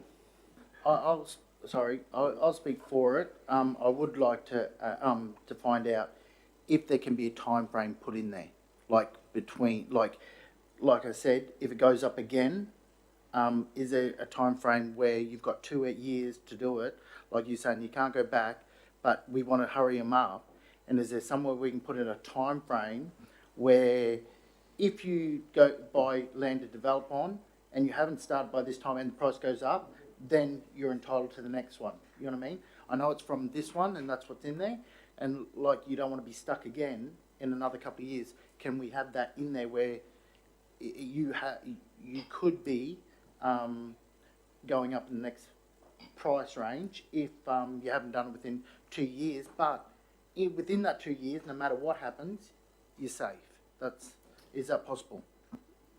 Yes, through the chair, I might remind the council table that this is about the time that the infrastructure charges are applied, not the actual fee. So, for instance, it is about infrastructure not being charged on application date. It's approval date, so it actually has nothing to do with the price. Any further speakers for Mr. Mayor, the motion? I think Councillor Rothery was probably bordering on what my thoughts were exactly. I concur with Councillor Watson, because we've got land everywhere. Do we want it all to be developed at once? Do we have the infrastructure? Do we have what it takes to deal with it, staff-wise? I'm thinking about what Councillor Rothery was saying, and my thought was to have a moratorium for these people in 2022. And this is where the consultation comes in with those particular people, to say, look, we've identified that we're looking at infrastructure charges in the long term, when they commence, when they're approved. You're outside of that, which puts council in a dilemma. The council could, subject to like everybody else, commence on the 14th or the 16th of April this year. But because you have a benefit, let's face it, they have a benefit of charges that were way back then. And they feel entitled to that. And if we were to give them, I don't know if you can do it, we'd have to get advice. If we could give them notice that they've got a 6-month moratorium to do something, or they will be subject to these decisions. What I might just ask is for commentary from the planning department there, so that we don't, I guess, potentially get ourselves into legal consequences that may result from trying to apply those sorts of things. Or those sorts of strategies. So, Chris, did you want to provide some clarity? Yes, thank you, Mr. Mayor. What you have provided today, we have 2 options, which is we can adopt the original, which has been lost for the lack of a seconder, and this one is protecting those current 6 that are in the system at the moment, so they will reach or still stay in relation to the infrastructure charges when they applied. So, if you were to apply today, or maybe let's say 2 weeks ago, you would still be paying on application, which is the 30,800. As I said, we are losing track a little bit in relation to the actual figure, but it is about the date, and what the Mayor's foreshadowed motion does protect those 6 people that it would affect. I think there's confusion on this as to the benefits. who has the benefits? So through the chair, I might, there's no benefits at this point in time. It's just a change in the date when we apply infrastructure charges for developments. So just a question through you, Mr Mayor, to confirm that, as you've just said, we're looking at the change of date for the infrastructure charges. So basically, it stops anyone from future land banking, so to speak. I'm using Councillor Mather's words. You know, basically they've submitted an application, but they haven't begun the development yet. No, you don't agree? No, through the chair, that's not quite correct. So land banking would assume that somebody already has an approved DA. Thank you. These particular 6 are applications that are still being negotiated with our planning team. Yeah. That's from 22 to, sorry. Mr Mayor, I'm happy to speak against. I've changed my mind. Thank you. You can certainly change your mind. Have you already spoken for the motion or No. not? No, by all means, want to speak? I've not spoken at all. No, just by all means speak against the motion. Look, I've had a change of heart in relation to thinking about all of the consequences of this, and when you actually think about that the ratepayer contributes to every single development and every single lot within that development, and some lots could be 300 of them, and every single ratepayer has to pay the gap fee, as we know it for medical terms, the gap fee. And so I think that the officer's original recommendation was most likely the best to help our ratepayers moving into the future. So I'm speaking against your resolution. Thank you. Anyone speaking for the motion? Yes, Mr Mayor, I would love to speak for this motion. Mr Mayor, it is all about timing. Timing of the costs and not the costs involved. With CPI operational costs increasing costs to council right across the board, this change is both fair and equitable, and also protects those who have made applications previous to this date. I see no problem with it, and I just urge councillors to vote for this. Any speakers against the motion? Mr Mayor, I think there's still some confusion. Councillor Mather. We are in formal debate. If you have confusion... I'd be very happy for it to lie on the table until we have further discussions on the matter. Well, Councillor Mather, if you have not already spoken to the debate, you would be well within your rights to move a procedural motion. I haven't spoken to the debate. Yep. Okay. So are you seeking a procedural motion to... Well, please... Lie on the table until the table has further discussions on the matter. Right, that we have a procedural motion that this lie on the table till further discussions are had on this matter. It could be this afternoon, it could be next week. I don't mind when. Right. Those in favour? Those against? The motion is unsuccessful. Thank you, Councillor Mather. If no one is going to speak either for or against the motion any further, you may ask a question. For or against? Yep. Mr CEO, it seems there's some confusion at the table. Is there a possibility that we could reword the current motion that is up on to sort of reflect the original motion? Is that possible? Because there seems to be some confusion there, that's all. And I'm wondering if it's a way of backstepping to possibly get that, that seconder. It's confusing to us, it'll be confusing to the public If I've been following the debate correctly, I think that was put and lost, Councillor Watson. So unless you had a proposal for what departure from that... I'm not sure this was asked. Yeah, I don't know that I can assist. I'm going to speak in support of the motion, I guess, in wrapping up the debate. And for the following reasons, along what Councillor Eastwood has sort of pointed out, and primarily this is about developers who have entered into applications, and they're in an application phase, trying to get a development approved. When they entered into that application, there was a clear pricing structure that was connected to it. They were the rules of the game at the time when they entered into the application. The application is still going through a process. Now, sometimes that can be for a number of reasons or various reasons. It could be that more information is required of the developer.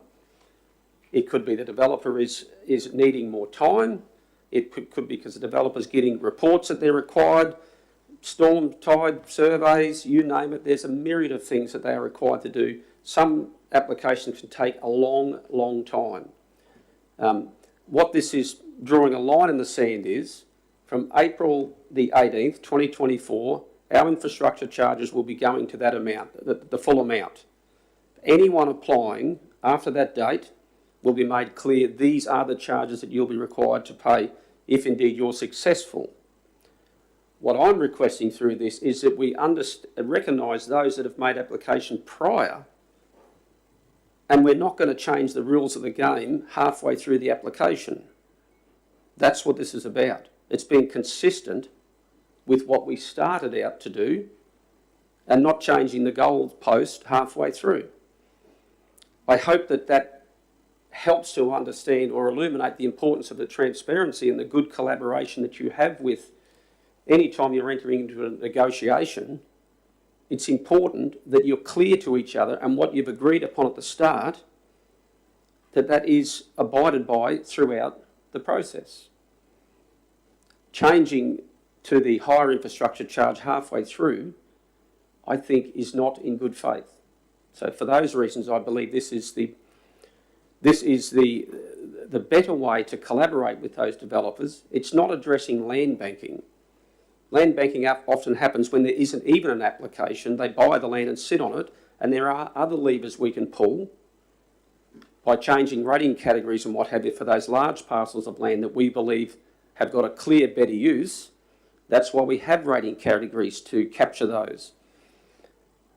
So on that note, I really encourage councillors to, obviously we are very mindful of every single ratepayer. And not every block costs more than the $30,000 to develop. That's why at times we actually reduce our infrastructure charges, which we've done numerous times here, because we recognise the cost to do the function is lower than what's actually nominated in our infrastructure charges. And we've all accepted that and responded to that in a positive way, because we don't want to overcharge.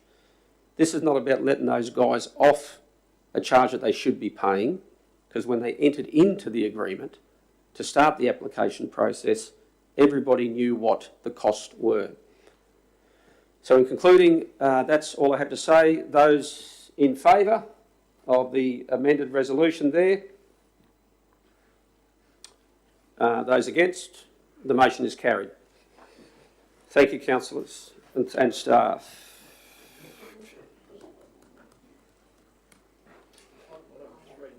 Item 11.3, is it? It is indeed. And what have we got there, Mr. CEO? Just while I'm scrolling down. Farnborough Beach. Engagement plan, master plan. Good to see that come to a conclusion. And who have we got to speak to that? Molly, take us away. Thank you, Mr. Mayor. Afternoon, everyone. As you're aware, there's a long history to do with the Bangalee access ramp at the end of Hines Avenue. So this report presents some of that history, as well as the most recent results from the engagement that occurred earlier this year. Within that engagement, we had a total of 654 respondents, which in each of the questions. So question 1, do you support the upgrading of the current Bangalee ramp to allow for better boat launching on and off the beach? Overwhelmingly, the majority said yes. Number 2, do you support an additional Farnborough Beach access point for four-wheel drive vehicles and motorbikes north of the Iwasaki Resort via Sandy Point Road? Again, overwhelmingly yes. And I must clarify there, it does say, do you support an additional access, not an instead of access. I know there was some confusion within the community that investigating another access meant losing one, which was not the case. Number 3, do you support upgrading the back road to Sandy Point National Park to allow both four-wheel drive and two-wheel drive users who may not want to go via the existing access? Again, overwhelmingly, the majority said yes. In terms of other feedback, the highest point of feedback from the community was in terms of maintaining the existing access as it is, same hours and same access points, which I think might have pointed to some of that confusion as well. And recommendations moving forward. Officers suggest that we continue to advocate to the Queensland Police Service in terms of increasing monitoring and patrolling of Farnborough Beach. Safety is still a concern of people within the survey. Number 2, continue to maintain the existing ramp, continue to progress the development of a traffic and beach access management strategy, and to complete or update a business case for upgrading of the ramp beach access with the intent to improve safe and accessible, and the important bit, separated pedestrian and vehicle access. 3, continue to maintain our relationship with private and government landowners to ensure that if opportunities arrive to advocate for additional access points, council can do so.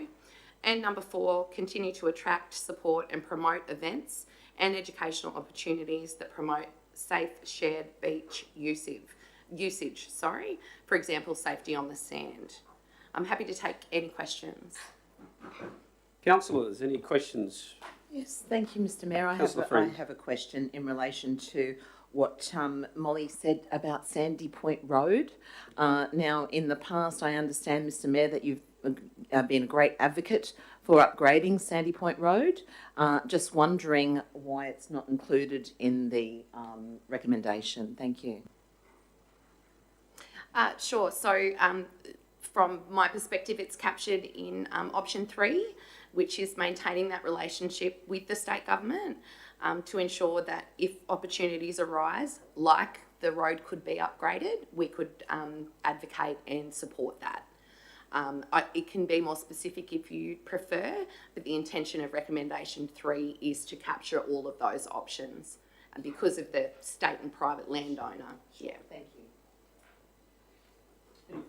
Councillor Watson. It's not so much a question, but number 1, last year I took the former mayor with me up to see the Inspector of Traffic, and it is now on their roster to police that area.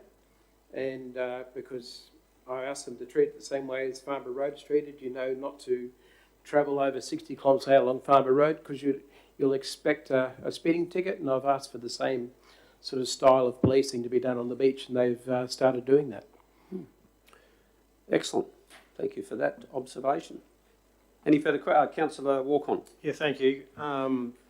So we are looking at further policing the area. So do we have anything in place that if, for instance, if the turtles are nesting on Farnborough Beach, which I know that they do to certain seasons of the year, what do we have in place to be able to protect that for when that season comes around? Thank you for the question, Councillor. Number 4, around continuing to attract, support, promote events and educational opportunities is the intention, and turtle nesting is one of those intentions that we need to increase education around, as well as shorebird nesting and not driving on the dunes, etc. So part of the traffic and beach access management strategy also includes informational signage. It includes recommendations and instructions of how to be safe on the beach. But also we're looking at implementing new educational initiatives that broaden that knowledge. The other mechanism that's available to council, which was resolved, I believe, in November last year, was to include within local law 4 an ability for council to close that access or any access if it was required. So not closing within the local law, it won't say you can it's closed every night from this time to this time. But if we were aware turtle nesting season was occurring, and we had Team Turtle or any of our community partners let us know, we would then have the mechanism within the local law to close that access for a period of time to prevent further damage. The intent, however, is to increase the education, increase the understanding of being safe on the beach, not just in a vehicle pedestrian, but around the environment as well. So there's certainly some work to do there in terms of raising that education. But Landcare, Team Turtle, FBA, they're the types of groups and community partners we would lean on to assist us in raising that level of awareness. So nothing specific, but we do have that mechanism that's going to be part of the local laws consultation, which does allow us to pull that trigger if required. Another example could be if there was a terrible accident, or if the access had been impacted so much by a storm surge that it was unsafe. That gives us that mechanism then.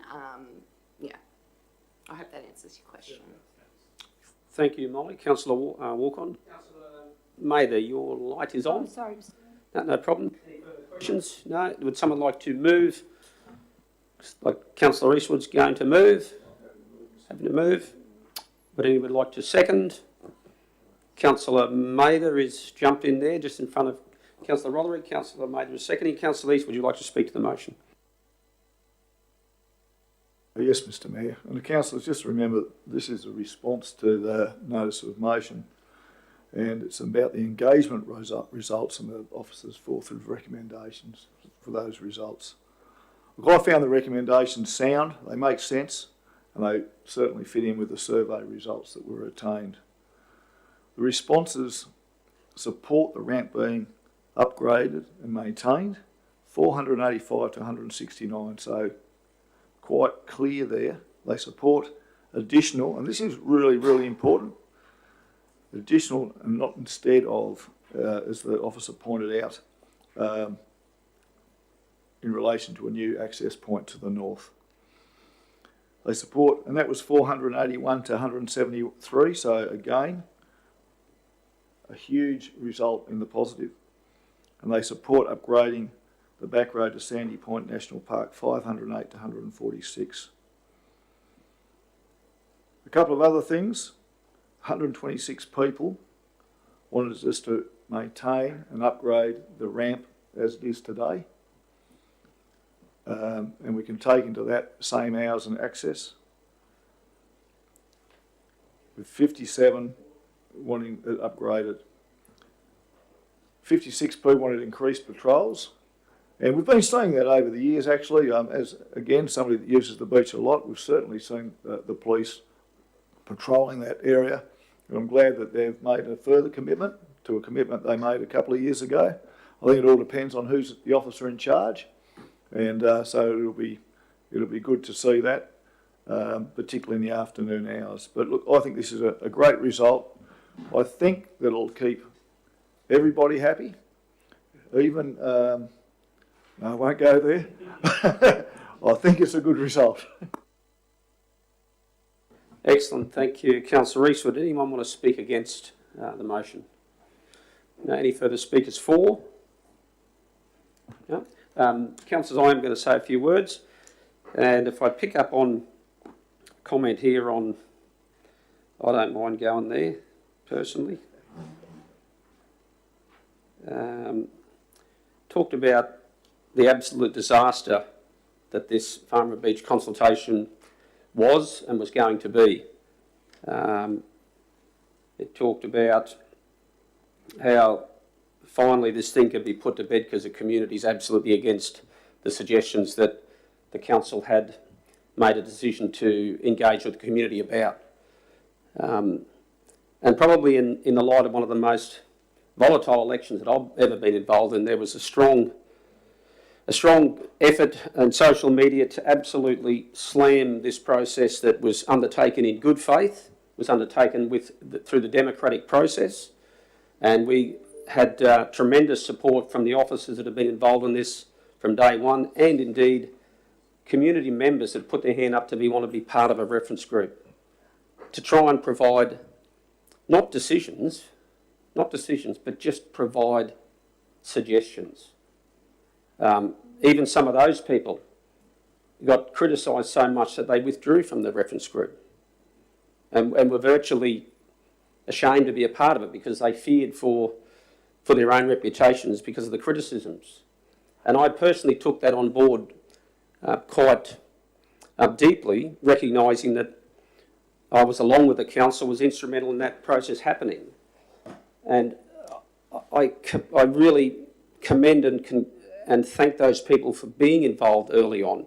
And I hope that they could see these results and know that they made a contribution that was invaluable to council navigating through an extremely difficult issue that is so important to our community. And I too value being able to drive on Farnborough Beach, absolutely. And I know that historically we've always valued it, and I hope into the future we can value it. But we do need to be prepared to stand up and show strong servant leadership, not leadership that says this is what we're going to do and you're going to have to put up with it, but leadership that is going to show a way forward that engages with the community, allows them to have a say. It's possible it could have come back and absolutely slammed the Farnborough Beach master plan. And I would have had to accept that along with every other councillor, but at least we would have engaged with our community and we were prepared to ask a question that we did not know the answer to. That takes a fair bit of humility and a fair bit of what I believe is a servant attitude, and we were prepared to do that. The results speak for themselves, and I think it's a tremendous outcome. To the staff, I commend you, and to everybody who's been involved and everybody who's responded to the survey, whether you're for or against. I value and thank you for your contribution. This will help council as it tries to plan for the future. You will not see many changes there tomorrow, but what you will see is some reliable data that council can move forward on. And even 30 years ago, there's a resolution of the council back then that had committed to, in their forward works plan, an additional access to the north near Iwasaki's of $300,000. That was resolved actually it was in 2002, forgive me. But a council back then resolved to do that. Now, we're not doing that here today. We're not committing money to another access, but we're taking on board, through the survey results, a pathway forward, and who knows what we can achieve going into the future. But what we do know is that it's vitally important that we have a plan that keeps that beach open, and that's what I'm committed to doing. I've probably gone over the 5 minutes, so thank you. A friend, your light's on. Yes, well, I won't go over 5 minutes. Mine will take about 30 seconds. Great. Thank you, Mr Mayor. I'm going to vote for this today because I'm particularly pleased with the result of point 2 and completes a business case for upgrading of the ramp, beach access, with the intent to improve safe and accessible separated pedestrian and vehicle access. So I'd like to see that ramp upgraded, and I certainly can't wait for that to come back to the table. I also understand that the other areas that were previously spoken of, we need to maintain our rapport and our relationship with the private landowners abutting that particular area. And so it is well worded. Thank you, Molly. It's a great resolution. And so let's let it be known officially that certainly this ramp will not close and access will continue. Councillor Eastwood, did you want to wrap up? Am I able to just... You certainly can. I'm not sure if I can put a recommendation in. Is that possible? You can propose... just with the training, education, that side of it, and I know permits are being spoken of, and when I say permits, I don't mean licence, just for anyone listening, I don't want licence, but in the training education program that you want to set out, can you make it like a permit that as long as you've sat in front, done that, you've read it, signed off, then that's your permit. And not only that's becoming your permit, but you register yourself, your phone number, so if there is closures, if there's turtles, they automatically get a notification that you cannot go on this beach at that time. And so you can pretty much put your training, education, your permit and notification all in the one. So that's just something that I thought that might be good. I'll have to take that on notice. There's some research to do around that in terms of cost and what that might look like, but I can absolutely look into that and provide some information back, and that may be a future resolution. But I wouldn't be able to answer, yes, that can be done without digging a little deeper and finding a bit more information. my first thought is that I don't know if we could even call it a permit. But I'd like to have as much information as possible, and if you don't mind, I could bring back, well, I'll chat with you and we can find out what's possible in that space for sure. And just to clarify on that, I guess picking up on Molly's point, I don't believe that we could actually have anything that permitted it, whether a person could go on or not. So it probably captured Wade in. Yeah, when I say permit, I don't mean permit, but at least you've got that notification that you've gone on, and it allows the council to reach out when there is a closure, when there's something's happened, and those people that have done the training have already, it's like registered themselves, and they can be notified. That's what I'm trying to put across. Absolutely, you have every right to bring that suggestion forward. Councillor Rees, would you like to wrap up? Yes, just briefly, Mr. Mayor. This all points today to having an access to this beach that provides safety, usability for this fantastic asset that we have in our community. And so I hope that all those listeners out there, that they see that this is a good result and it's going to benefit the greater community of Central Queensland and the visitors. Excellent. We'll go to the vote. All those in favour? That would be everybody. That's unanimous. It is now 12:36. A procedural motion to pause. Sorry, Chris, it's 12:36. Sorry, Mr Mayor, if you don't, I was just going to suggest we try and tackle two more and then lunch. Two more quick ones. Okay. We will. Looks like that's what we will do. Excellent. Thank you, Mr. Mayor. We'll see how quick is. That'll be good. Then we can keep that in the definition. Thank you, Mr. Mayor and councillors. In the interest of time, this is seeking an increase to the FTE cap. The report has not changed from the briefing last week, and I'll take it as read. Happy to take Move, Mr. Mayor.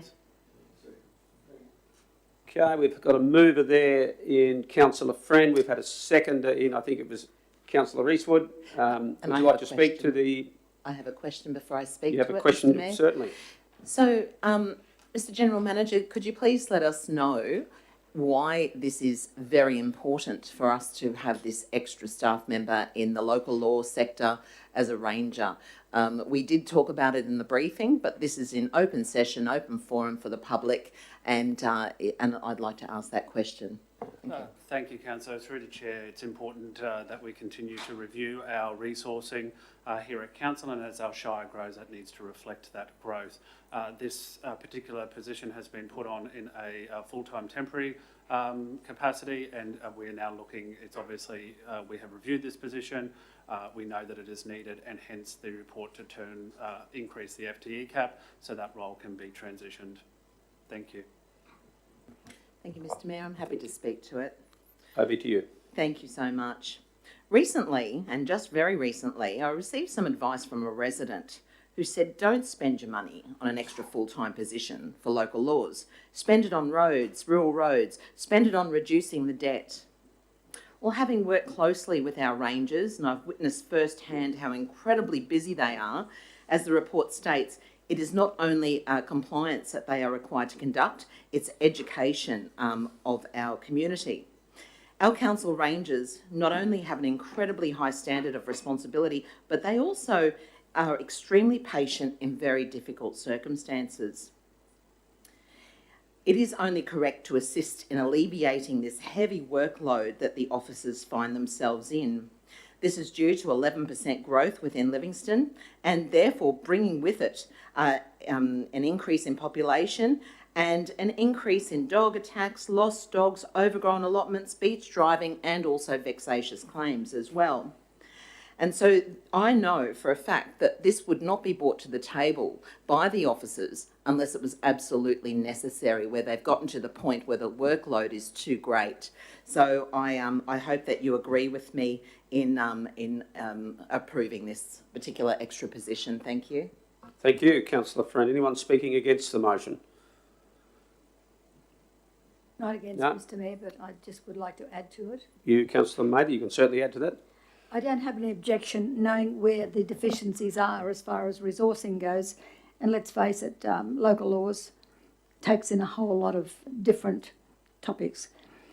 what I would like to remind the table about is the letter that we all got to say where the money should be spent instead of local laws. They mentioned roads, and our roads are the biggest budget in the Shire, and it is the one that is most starved. So when you come to budget, think about that, because we've got an asset that's going to go backwards because we don't have the resources, we don't have the money, and in time we won't have the asset. The other matter that you've forgotten about perhaps, because it hasn't come to the table, I've raised it a couple of times, and that's the weeds and seeds people. They're running on skeleton crew. We've got a big problem with weeds out there. It's getting into our waterways, it's getting to our roadsides, and it's going to cost us a megabuck to try and get bulldozers in or mulchers in to even control it. And they're working without the resources that they need. They're desperate for help. They will need another man or woman and a vehicle and a unit just to keep up with the demand, Mr. Mayor. So everybody just remember that for the budget. Thank you, Councillor May. No further debate. We'll go put that to the vote. Those in favour? That was unanimous, I believe. Is that correct? Yep. Thank you, councillors. We have one further quick matter apparently, so we'll move to that. Yes, thank you, Mr. Mayor and councillors. Again, each quarter for the new councillors, we do present a directorate report, and I am pleased to be the first to present to the new councillors the community director report from 1 January to 31st of March. Some of the highlights of the directorate are as follows. In economy and places, the feasibility study for our small species process feasibility study is due to be completed in August of this year. It's a joint venture between Livingstone Shire Council, Rockhampton Regional Council and CQ University. Our small business workshops continue to be well attended, with 35 businesses attending on the 13th and 27th of March. Our major projects within the economy and places team are moving along well, with the station set to be finished within 6 weeks, weather dependent of course. And our planning of the next stage of the gateway is currently underway, and Emu Park sites will be considered today. Within the community and cultural spaces team, we continue to engage with people across the region and beyond, and a great example of that was the prior report that was just received. Our Get Involved page has seen a 200% increase over the last quarter, and our Livingstone Shire Council social media interactions total almost 100,000. In the development and environment space, councils will be pleased to see that both parking infringements and also driving on beaches infringements are trending downwards, which we believe is a direct correlation to some changes that council made at the end of last year, and also some increased messaging that we have carried out in hotspot locations. Development, building and plumbing figures are continuing to hold steady, which is an indication that our Shire is and will continue to grow. Interestingly, our duty planners received 560 customer requests over the last quarter, an average of 6.2 per day. Councillors will also be pleased to hear that we've dropped our return call wait for duty planning inquiries from 4 business days to under 2, an outstanding achievement from the planning team considering the number of requests that are received. As we're all aware, Open Spaces and Facilities team have been busy with the opening of the Capricorn Coast Memorial Gardens and Merv Anderson amenity replacement building being undertaken. In addition to the capital projects in this space, council will be also interested to see the volume of customer requests that this division of council receives. Over the last quarter, the Open Spaces and Facilities team received 1,067 customer service requests for things such as tree trimming, park mowing, facilities repairs, all while keeping turnaround times to less than 3 weeks from time of receival to completion. A real credit to Sharon and her team. Finally, our Disaster Management Resilience Group was activated to alert last quarter for Tropical Cyclone Kirrily.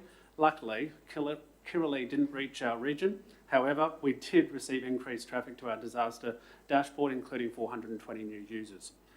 Thank you again to the entire team of the Communities Directorate, the managers that are here today, and I'm happy to take any questions. No question, Mr. Mayor, but probably is my last run of the dice on this portfolio. I would like to move it. We have a mover in Councillor Eastwood, a I'll seconder second. in Councillor Friend. Would you like to speak to that, Councillor Eastwood? No, just to say thanks to the great team and the great work you do right across the board. It's been a privilege being in that portfolio, and it's opened my eyes just to so many areas that the council has their hand in. And so, yeah, it'll be great. And whoever takes that on in the future, good luck, because it's been fantastic. Thank you. Anyone want to speak against the motion? I'd like to ask some questions, if you wouldn't mind. Certainly may. Thank you, Mr. Mayor. I appreciate that. Thank you, Mr. General Manager. On page 245, we're talking about stage 2 of growing the Northern Corridor. This is something close to my heart, and I just want to know when we might start those reference groups out that way again. Do we have any idea? No, I might have to take that question on notice if that's okay, Councillor. I don't have the answer at hand, but I know that we have engaged to start the reporting process on that. Lovely. Also on page 246, it talks about eye care interactions, that there were 224 eye care interactions. First and foremost, for the new councillors, would you explain what eye care is? And my question is, what type of interactions are these? Yes, I might actually invite our Manager of Community and Cultural Services, Molly Saunders, who is the expert in this area. Of course, she's going to give a very definitive answer to the new councillors. Thank you, Chris. Thanks for the question, Councillor. So iCare is our emergency relief program that runs out of the community centre. The important thing about iCare, it was started by a community committee, and council supports that committee via the community centre. So people can donate funds, they can donate non-perishables, they can donate gift cards for groceries, fuel, etc. And then at the community centre, we have a social worker position, and those people that are coming to access iCare meet with the social worker, and that's their interaction, councillor friend. They could meet with the volunteer if it's I don't want to say simple, if it's a matter that can be resolved, and that's recorded as an interaction. But most of the interactions are sitting down with the social worker who can help look at all of the things facing that person and help them work out a plan as how to move forward. So because iCare is a community committee and we can provide emergency relief, there's also elements where we can provide the cost of someone's rego if that's preventing them from going somewhere where they may have somewhere safe and warm to sleep. If we can cover their registration so that they can then use their car to get somewhere. We've often, we can cover a whole range of things. It depends on what that person needs. So it's all about what that individual needs, and we're lucky to have a qualified social worker in that position. So confidentiality, all of those sorts of things are taken very seriously. But we're always looking for donations to iCare. They can be provided directly to the community centre or via any of our customer service points. So thank you. Oh, my absolute pleasure. Now, my next question's on page 252, and it's in relation to development comparison. So completely different away from iCare, but does still come under your portfolio, Mr. General Manager. There's a graph there, and in 2022, it shows that there were more applications coming forward in development, but 2023 shows more lots created. Is this the usual cycle? So perhaps in 2024 we may see more applications coming forward again. Is it a general cycle of development? Yes, thank you. Good question, Councillor. That is actually more reflective of the size of applications. We might be receiving less applications, but those applications might well be bigger. So, gotcha. For instance, more lots. More lots within. Lovely. I noticed on page, I'm not going to monopolise, so I won't ask a couple of questions here. On page, my last question, on page 253, in January and March, it talks about Ross River virus has increased to 5 that have been found and noted, which is a higher amount than previous. Has the fogging, mosquito fogging, increased around the Shire? Yes, thank you. Good question again, Councillor. That has increased, and you will see, obviously, a report on that in the next quarterly report.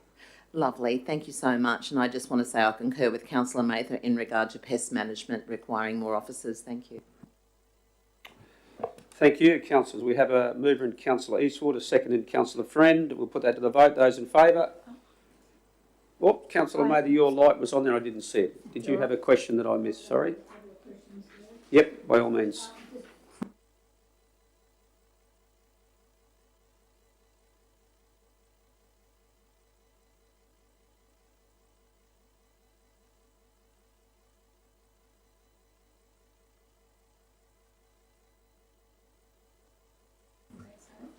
Through the chair, taking pets home from... Oh, right. All of our pets that are released, councillor, are generally through agencies. We are a non-adoption pound. They'll be taken home now, if we pick up something on the street, and there's a red or a tag or something, it says, I believe it, number, whatever, do we take them home? Is there a charge attached to that? Oh, yes, I see what you mean, councillor. Sorry for the confusion. Generally, yes, we do reach out to the resident to let them know that their animal is within our pound. I don't believe, and Nat is shaking his head here, that we charge. There's no fee for that, no. Okay, so we've got a service there that obviously people need to remind themselves that they have a responsibility. We're running around for the service. And there are little things that we sort of forget. So I think.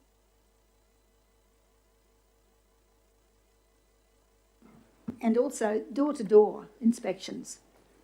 I don't think we've done any of those for quite some time. We need to consider it. I know it's resourceful, but we really need to consider that because you'll have a great influx of registrations when they know that we're out there, and we do have to notify them we're coming in a certain time. Yes, thank you, councillor. Maybe with the increased FTE that was just approved, we might be able to look at some increased services, so thank you. Yes, I'll be interested in that one. The other one too, the last one, was the Northern Corridor. I was also onto that one as well. The ACOM and AEC, have we got anything that we could look at so far? Because I don't know what this truthing is or what they've done so far, and it's not coming back till June. Yes, through the chair, we actually have a planned workshop for councillors that would have popped up in your calendar yesterday. That will include that information in relation to ACOM and the Northern Corridor. I believe it is scheduled for the end of next week off the top of my head. Okay, that sounds good. Thank you. Thanks, Mr Mayor. Thank you, councillor Mather. I'll vote for that. Beg your pardon? I'll vote Yeah, for that. I guess you'll vote for that. That's great. We'll put the resolution to the table. All those in favour? That's unanimous. Thank you very much. Thank you, Mr General Manager. Procedural motion to stop for lunch. And would you be against stopping for 45 minutes instead of half an hour? Oh, yes, absolutely. You would be? We won't get home tonight. Well, we do. Half past one, you suggest. Half past one? Yeah, I take it. 1:30 we shall... 38 minutes, there we go. We shall return at 1:30. Thank you.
Welcome everybody back from lunch at 1:31. We were only 1 minute later than we anticipated, so well done, councillors. We are going to, do we need a procedural to resume the meeting? We do, I can move that. Those in favour, thank you very much. Item 11.6, monthly financial report for the period ending March 31, March 2024. Over to our General Manager, Andrea Ellis. No, our Director of Finances, Andrea Ellis. Here we go. Thank you, Mayor. Councillors, presenting the monthly financial report for period ending March 2024, and this is reported against our revised budget 1. So we're presently reporting an operating surplus of $25.3 million, and that's largely attributable to the fact that we've levied our half-yearly rates, which were due in early March. Overall operating revenue and expenditure continue to remain within year-to-date budget forecasts. Rates, levies, charges and fees and charges are both in line with year-to-date budget expectations. Interest earnings continue to exceed budget forecast expectations, and it's consistent with previous months and reflective of higher cash rate and higher than anticipated cash holdings. Employee costs are in line with year-to-date budget. Materials and services do report being below budget, however this does not include about $12.1 million in purchase order committals. Total cash has increased over the month as payments have been received for the half-year rates and charges notice, and we also used that additional cash to make 2 new term deposit investments during the month. There's also a reduction in accounts receivables, which is the flip side of having more cash and people paying down or paying their rates, so there will be a reduction in our receivables. Outstanding rates are at $7 million with 549 properties out of 18,490 rateable assessments under management. This is the first time in quite some time that it has been higher in both value and the number of assessments under management, and we're closely monitoring the impact for our ratepayers. On the expenditure side of things, 29% of our spend has been with businesses located purely within the Shire boundaries. And due to the caretaker period being in motion throughout March, there were no tenders or tender evaluations or contracts awarded during the month. Total borrowings are just over $50 million. So whilst interest is accrued monthly, we did make our usual quarterly repayment in March of $2.1 million. On the capital side of things, infrastructure charges continue to trend below budget at $2.1 million. Capital grants and subsidies continue to be released on a proportionate basis to the amount of work that's been completed. So council is still receiving grants and subsidies for our work, and these are generally recorded as a contract liability prior to being released. So we have the cash, we just don't recognise it as revenue until the work is done. On the expenditure side of things with capital, we've spent 19.3 or 41% of the revised budget, and that's about but there is a further $15.5 million in committals for capital projects that have either commenced construction or about to commence construction. So about 74% of the entire budget has been allocated against our internal target of 90%, 95% at March. It is skewed somewhat by the Rookwood Weir water allocation purchase of $7.5 million. Overall in March, wet weather events have delayed external construction efforts in the past month, and for some projects such as the Tamby Road PFTI, there has been obtaining approvals and licences are taking longer than anticipated. Our resource levels haven't changed in what we're throwing at completion of our capital works program, so it's really external factors that council cannot control which are causing some of these delays. So essentially when we go forward and discuss our future capital budgets as part of the budget workshops, we will have a discussion about identified carryovers. So these are projects that have already been approved that will need to carry over the remaining of that budget into the subsequent financial year in order to complete these projects. Some of those projects will have external funding that our project managers are always in constant contact with the various funding agencies to ensure that relevant grant milestones and obligations are met to ensure that the program deliverables are met under those various programs. The urban and rural road resale programs have all been completed, but the expenditure is not showing through in this monthly financial report, so we are anticipating some large invoices that will come through for that. And with regards to the Doonside and Werribee bridges, there's no further update from the previous months. And we will need to wait until the wet, so we're not quite sure about how the recent wet weather will impact that, but we are still anticipating that the contractor will be back on site in May to complete the final construction work. So I'm happy to take any questions from councillors on the monthly financial report. Thank you very much, Andrea. Thank you. Councillors, Councillor Friend? Yep. Thank you, Andrea. I've just crossed that question out. It's my regular question. Thank you. So on page 200 and start with page 265 under commentary. Thank you. You did explain the increase in cash on hand, $35.24 million because of the rating period at this time. However, could you just explain to us, and you have done in the past numerous times, would you mind kindly explaining what that cash is broken up into? A certain amount is restricted, a certain amount is for projects, etc. Yep, great question. So I'll start with what we report in our financial statements. So our cash is broken up into whether it's restricted or not. We have certain components of cash that are externally restricted. So these are things that we have external obligations that we can't use the funds for any other purpose. There's two main examples, or there's three examples of that. If we draw down on borrowings and don't spend the borrowings, that's externally restricted cash. Infrastructure charges that we receive but don't use or apply towards construction of infrastructure, trunk infrastructure projects, and unspent capital grants and subsidies. So they're the three components of externally restricted cash. We then have internally restricted cash. So these are things that we've identified, cash that is required that we're generating or are holding cash onto now for investment in future projects. So an example of that is the provision for the landfill rehabilitation. So when we have to rehabilitate our existing landfill cell at the Yeppoon landfill, we have the funds available, and that's quite a large provision that we do have. It does fluctuate depending on discount rates and interest charges, but between $9 and $11 million at any one financial year. The balance of what's left in our bank account is unrestricted funds. As a rule of thumb, it's about 1/3 for each of those various portions, and it does change on a month-to-month basis depending on where we have used the cash. Thank you. Those unrestricted funds, are they earmarked for, say, capital works, emergency works, operational? What are they earmarked for?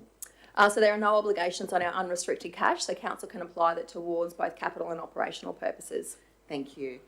One more question. On page 266, under sales revenue, yes, it talks about there were no RMPC claims. Excuse my ignorance, what's the RMPC stand for? Cal will correct me if I'm wrong, but it's Road Maintenance Performance Contract. So it's a contract that we have with the Department of Main Roads to undertake maintenance work on their infrastructure. Excellent, okay. And what other revenue streams do council have? Under sales revenue? Yes. So the larger one is when we do sell some of our land holdings. For the Gateway or the Emu Park West development. So the revenue received from that will show up in sales revenue. Thank you. Any further questions? Councillor Watson. Hi, Andrea. On page 271, you've got the graph showing the repayments. And I was looking at it last night and noticed that water and waste doesn't seem to reduce in debt. Is there a reason why that? So for the next couple of years, we've actually anticipating some additional borrowings in the sewer space in particular. So whilst we might be repaying down existing debt, we are adding to the borrowings for those entities. We're just trying to keep it at the same level, are we? We're not deliberately trying to do that. It's just within using or managing those functions as separate to council's general operations, and we've identified that there is insufficient cash to be able to fund the future infrastructure required for that capital investment, and we're looking to borrowings to fund that. Okay, thank you. Chairman, with the supervision, with the fees that the work we do for main roads, does a portion of that money that we receive still go to the engineer and the CEO under agreement? I'm not sure of the specific allocation, but they are set unit rates that council negotiates with TMR for that. Probably just to put you in the picture, when I first started here, that was one of the first big things I found, how it worked. And because we do work for main roads, the CEO and the engineer, the chief engineer, received what's the word you'd use? A commission from those funds. And pardon? Yeah, well, that's when you you were rewarded for good behaviour. Does that still apply, or is it good old days?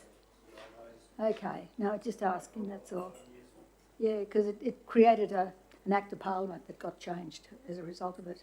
So you never know when you stumble on things, just how far they go, you know. So sorry about that. If you, Returning officers and all sorts of things, Councillor May. yeah, I know. Yep, councillor Watson. So through the chair, Andrea, the other thing I was wondering about, you know, you mentioned the rates are at the highest level of debt that we've had in some years. Is that possibly water rates or just general rates? I don't have With a breakdown excesses. between general rates and water rates. I think it would be a combination of both.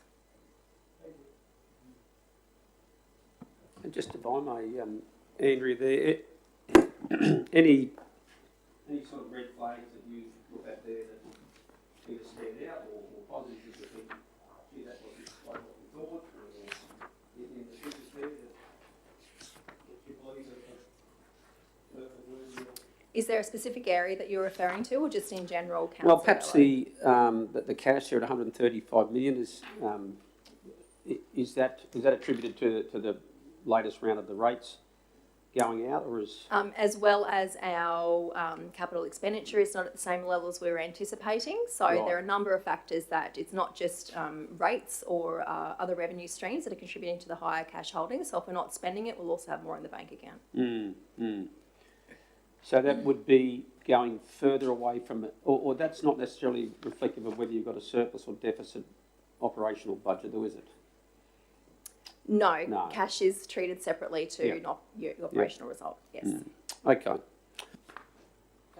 Thank you. Would someone like to move this report? Councillor Friend, seconded to Councillor Watson. Would you like to speak to that? No. Anyone like to speak against? If not, we'll go to the vote. Those in favour? That is unanimous. Thank you, councillors. Thank you, Andrea. That takes us on to the next item there, which is CQ Rock. Mr. CEO, did you want to speak to that at all? If I can, Mr Mayor, and apologies in advance, I've just given a revised recommendation. We skipped point 2 from the report. So for the benefit of councillors, the Central Queensland Regional Organisation of Councils is a company limited by guarantee formed by 6 Central Queensland councils, ourselves, Rockhampton, Gladstone, Banana, Woorabinda and Central Highlands. I guess to act as the peak body for local government in this area and work on matters of common interest, which currently includes things like water, waste, defence attraction, some transport work, particularly around beef roads. The company is governed by the corporations, the Federal Corporations Act, and therefore following elections there are changes to some membership where the former council had appointed the then mayor and the then deputy mayor to represent the member of the company, but also appoint them as directors to the board. So the recommendation, slightly revised, seeks to appoint the mayor, and in the absence of the mayor, the deputy mayor, and in the absence of both of those, an alternative, so another councillor, to represent the council as the member at any general meeting. But also in point 2, the mayor is appointed as the council's, as this member's primary director to the board, so separate from membership as a director of the board, and the deputy mayor as what's called alternative director or proxy in other terminology. That's the only question I have to that, Mr. CEO, and then I'll go to Councillor Friend. Just in terms of appointing, in the absence of the mayor and the deputy mayor, an alternative proxy will be appointed. Do we need to articulate how that actually happens? Is that through resolution of? Otherwise, how does it? Council could do that, or we could resolve on the unusual occasion that happens. We could resolve that at the time. Okay. But council could nominate someone now if it wished to. Well, it's just more so, by way of resolution that a proxy would be appointed, I guess. It was just to frame that that's how it would happen. Otherwise, somebody needs to provide a pathway for how it actually happens. You're satisfied with what's there? Yes, well, it was the same resolution passed in 2020. We've just replicated that, so we're seeking the council affirmation of that. If you wanted to identify who the second proxy would be, there's nothing wrong with that. No, not so much identifying, it was just by way of resolution that an alternative proxy would, so it's the table would appoint the Yes, proxy. No one else can do that. No, okay, right. So that satisfies my query there. Councillor Friend. That was my exact question, Mr Mayor. Okay, I'm just wondering whether it might, I can't see that happening, but would it be mindful of the table to appoint somebody now, because of the situation where somebody or both were unable to attend for whatever reason, you wouldn't want to be calling a special meeting, you know, if it was close to the date. So I just wonder if anybody would like to be nominated, and it could happen now so that there was somebody in the wings. Mr Mayor, I nominate Councillor Glenda Mather as proxy. Mr. Mayor, I was going to nominate Councillor Friend. I think she would do well, let's work it out. Toss a coin. I guess you've got to receive the nomination first, first and foremost. So I guess depending on when it is, we don't know when that's going to be. No. So Councillor Friend has nominated Councillor Mather. Councillor Mather. I'm going to go to Councillor Friend. So you would be not accepting the nomination, Councillor Mather, or accepting it? All right, Mr Mayor. Okay. I'll go home and think about it tonight. And come back in a month's time with a slightly different version. So it looks like Councillor Mather is accepting the nomination Tonight. put forward by Councillor Friend. Is there a second to that? Councillor Eastwood, do we need debate on that? All those in favour of supporting and making... You don't have to go to Canberra in the middle of the winter, do you? No, it doesn't look that way. No, supporting Councillor Mather as the proxy in the event that the mayor and the deputy weren't available. All in favour? Okay, there we go. We can add that in there. And further, so do we still need to actually satisfy this resolution? We probably do, don't we? We've probably interpreted that with that inclusion. Excellent. The proposer and seconder Is satisfactory. is the total of 1 and 2. Okay, let's keep it as simple as we can. Mr Mayor, I'll move the next one. You'll need the next one, Councillor Friend, which is the LGAQ item 11.8. And Councillor Friend. Mr Mayor, I continue to nominate Mayor Matt Burnett from Gladstone Regional Council, who's been a District 6's representative on the board for LGAQ for quite a while now. He has a strong and steady hand. He's capable in his leadership, and I would continue to support him, as he has indicated that he would like to continue to be supported. However, I would like it known, which I don't know if it needs to be in resolution, that if indeed Mayor Burnett actually gave up his nomination of District 6, I'd like to nominate myself. Okay, so we're going for number 2, is it? Is that correct? No? It's both, isn't it? Oh, yep, from both. Is it okay? And we're putting Councillor Matt Burnett in as our... We're supporting his nomination? Yep, Mr. with the Mayor, recommendation there. And does it need to be noted in resolution that I am interested if only when Mayor Burnett decides to relinquish that position? Does that need to be noted now, or can it be noted at the time, if there is a time? Mr Mayor, if for one reason or another, whomever ends up the division of District 6 representative relinquishes that position, resigns or is incapacitated in a way, or moves on to other things, the company LGAQ will be required to invite fresh nominations at that time. okay, so Councillor Friend, did you still want to move this particular one? Yes, most in certainly. support of Thank the you, Mr. officers? Yep, and do we have a second of that? Councillor Eastwood, would you like to speak to that, Councillor Friend? Oh, Mr Mayor, I think that Mayor Matt Burnett has been around the traps for a long time. He knows what he's doing. He understands the legislation and the intent of what LGAQ is all about, and he does represent our whole district.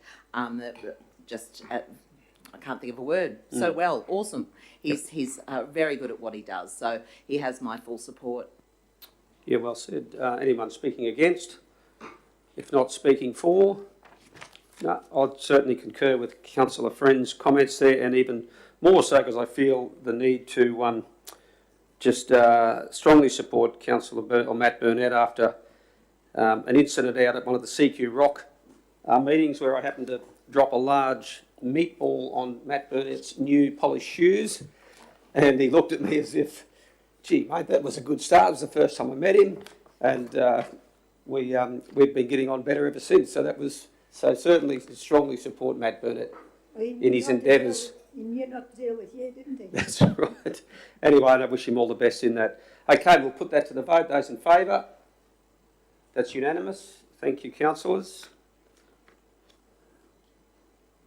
11.9, Policy Review, Councillor Facilities and Expenses Policy. We have an officer's recommendation there. The council resolves to adopt the councillor's Facilities and Expenses Policy as attached. The commentary there, a singular modification to the councillor's Facilities and Expenses Policy is to increase the vehicle mileage under 5.10.2 to $10,000 per annum. Councillors welcome questions there, and then we'll go into formal debate. I'd like an overview. After you. Sorry, I'd just like an overview, Mr Mayor, from the officer. Certainly. Mr Mayor, following a workshop with councillors, we're proposing a change to the vehicle allowance figure contained in clause 5.10.2 part 1 on page 9 of the proposed revised policy. That's the only change that's made. I have a couple of questions, Mr Mayor. Yes, certainly, Councillor Thank Friend. you. Mr CEO, may I ask how this came about to $10,000? Is there a particular criteria that has changed because it was $3,000, and this was based on average usage of the past tenure back in pre-2020? So how did it increase? That's one of my questions. I'll ask the other one as well. And do we adopt this as a whole for each councillor, or can councillors still write down their mileage? Mr Mayor, if I answer the second question first. So yes, subclause 2 of 5.10.2 retains the option for councillors to log their mileage, so that hasn't changed. In response to the first question, I think we at least signalled, if didn't demonstrate, that there are some outliers in relation to mileage, and as we know, councillors live in different locations around the Shire, so naturally some accrue larger mileage than others. I think there was a general agreement amongst councillors that the figure in the former policy was understating the mileage being done. Okay, Councillor Mather, your light is on. Sorry. Yeah, well, I asked the same question. And in fact, my number 1, first line, doesn't look very clear. It looks like $103,000. $103,000. Where would that be, Councillor Mather? Yeah. Oh, that's what it is. Yeah. Okay. Now, so I'd like to know the justification, or what's the background between the $10,000, where that came about, because it's sort of 3 times what we had before, and what was the criteria that came to that decision? Mr Mayor, I can't offer any more than what I did to respond to Councillor Friend's question. Does that mean if you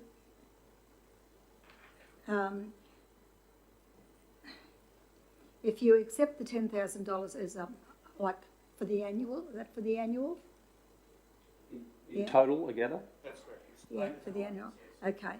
And you actually have cause to do more than that? What happens in that case?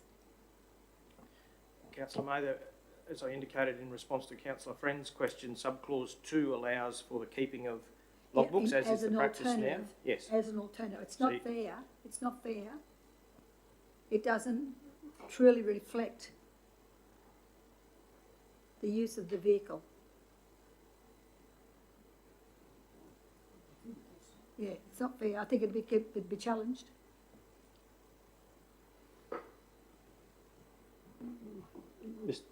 Can I just say something? I'm new. I haven't obviously worked in the amount of kilometres that I can remember doing just in the campaign that we do use a lot. But I do know through the briefing we had last week that people who did keep logbooks, some of the large amounts that were there, I, obviously being elected, will definitely be doing a lot of kilometres. I'll be travelling as far north as the Livingstone Shire and south. So I'm only going by what the logbooks in the previous terms have shown, and that's why I think, well, this is right around what the logbooks were showing. But obviously, if you think you're going to be doing more than that, then obviously keep a logbook and you get back what you obviously do. The only other way I say, like if you're going to keep it at where it was and you're still going to do a lot of travelling, and I know you do a lot of travelling, you definitely have to keep a logbook, obviously. But I think it's fair to say that the average of the logbooks that have been kept, and going by the figures that we were given last week, this is a very satisfactory amount. That's what In other words, you can be paid for something you haven't done. And that's true, but that you're taking the risk that councillors. you're not going to be elected. Importantly, question time is fine. Otherwise, it'd be great to put that into the debate. Councillor Rodley or obviously Councillor Mather. I guess to answer the question, the logbook is still an option. I believe it's articulated in 510 point number 2. Councillors make a monthly claim for reimbursement of the use of their private vehicles on council by submitting the appropriate form detailing the relevant travel based on a logbook details. So that is still in the policy, is it not? If councillors adopted, yes. Yep. So there's two options, as there was two options previously. There's once again two options: either the use of the logbook, or for those who don't want to use the logbook, the increase has gone from 3,000 to 10,000. That's effectively the change, I believe, Mr. CEO. That's the only change. Okay. That's what I was asking to be justified, Mr. Mayor. How did that figure come about? Because I know we've had these discussions at the table before, and I made my feelings quite clear on this. Because some people can justify where they've been and get it remunerated accordingly, and if you don't do that, I'm not saying we don't know where you've been, because we're not questioning that at all. But you may not have done the mileage yet. You still get the 10,000. I've got a question to the CEO, Mr. Mayor. Certainly. So, Mr. CEO, council officers, many of those have a vehicle allowance. Is it of an amount, or is it kilometres based? It's in most cases a vehicle allowance is paid, and you'll see from my contract that's been published on the council website since 2021 that it's $20,588. Yep, so it's not kilometre based. It's not kilometre based. There we go. Thank you. That'll do. Mr. Mayor, Okay. I don't want to harp at this, Mr. Mayor. Question, Councillor Mather, by all means, please. There was a comment made earlier, a moment ago, about mileage. We did a lot of running around during election. That's not constituting council business. Yeah, I use that as an example because Okay. I'll be doing similar travels while I'm councillor. Well, if you're a councillor, you're entitled to it. You know, Exactly, just put yeah. your miles down. That's not a problem. But I can't support it, Mr. Mayor. Just cannot support it. Understand, Councillor Mather. Councillor Watson. I'm just, excuse me, Mr. CEO, is it 85 cents a kilometre now? Yes, Mr. Mayor. So I've worked it out. you'd have to average 226 kilometres a week for work. And it's just something to think of when you're making a decision. A week. What's that a day then? Be about Works out about 45 k's a day. 45 a day, yeah. Okay. Trip to Rocky. Yeah, oh yeah. Don't come home. No. Okay, well, there's a version of a policy that is before us. It is totally the councillor's policy, so it'll be determined on the debate, and if that's the only way we get there. And if this is not supported, then we've got to come up with another one, and that's quite okay as well. So is there a mover for the recommendation before us? I'll be happy to move that, Mr Mayor. Councillor Eastwood. Is there a seconder for the motion? Councillor Rothery. Councillor Eastwood, do you want to speak to the debate? Yes, Mr Mayor, I will. I believe that this is a policy that's far more equitable for the councillors. We did have a policy that didn't reflect the amount of travel required as a councillor, and even the mayor received 7 times, or nearly 7 times, the amount of travel as a councillor. And that obviously isn't a fair reflection of not only the difference in our pay grade. The mayor gets about twice as much as a councillor, and so therefore I would have thought that the travel allowance should be approximately twice as much as that councillor. We have officers that get paid an amount and not a kilometre base. Councillors in this area have a large geographic constituency, many miles to cover, and this policy goes closer to reflecting that. If councillors do believe that they do more kilometres than the prescribed 10,000, and I believe there will be councillors that do that, they can still elect to keep a logbook to portray that. And I don't believe it gets fairer than that. I've actually heard, unfortunately, I've heard councillors in the past when we've been travelling great kilometres to say things like, oh, this will be great for my kilometres. I don't think that's a very fair way of doing things easy either, when they think they're going to be making money doing their kilometres in their vehicles. So I think this is the fairest way we can go about it. I'm more than happy to vote for it, and I do encourage my fellow councillors to do the same. Thank you, Councillor Eastwood. Councillor Friend, have you got a question or want to speak against? Speak against. Certainly, Councillor Friend. Thank you, Mr Mayor. And taking consideration of what Councillor Eastwood has said. The whole time I've been a councillor, I've written down my mileage. No, it's a bit of a pain, but you just do it. That way, you're absolutely transparent. We talk about transparency.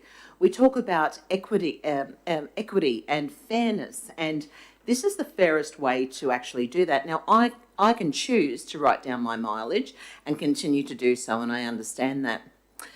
My setback in my thought process is what is the criteria behind the jump by $7,000?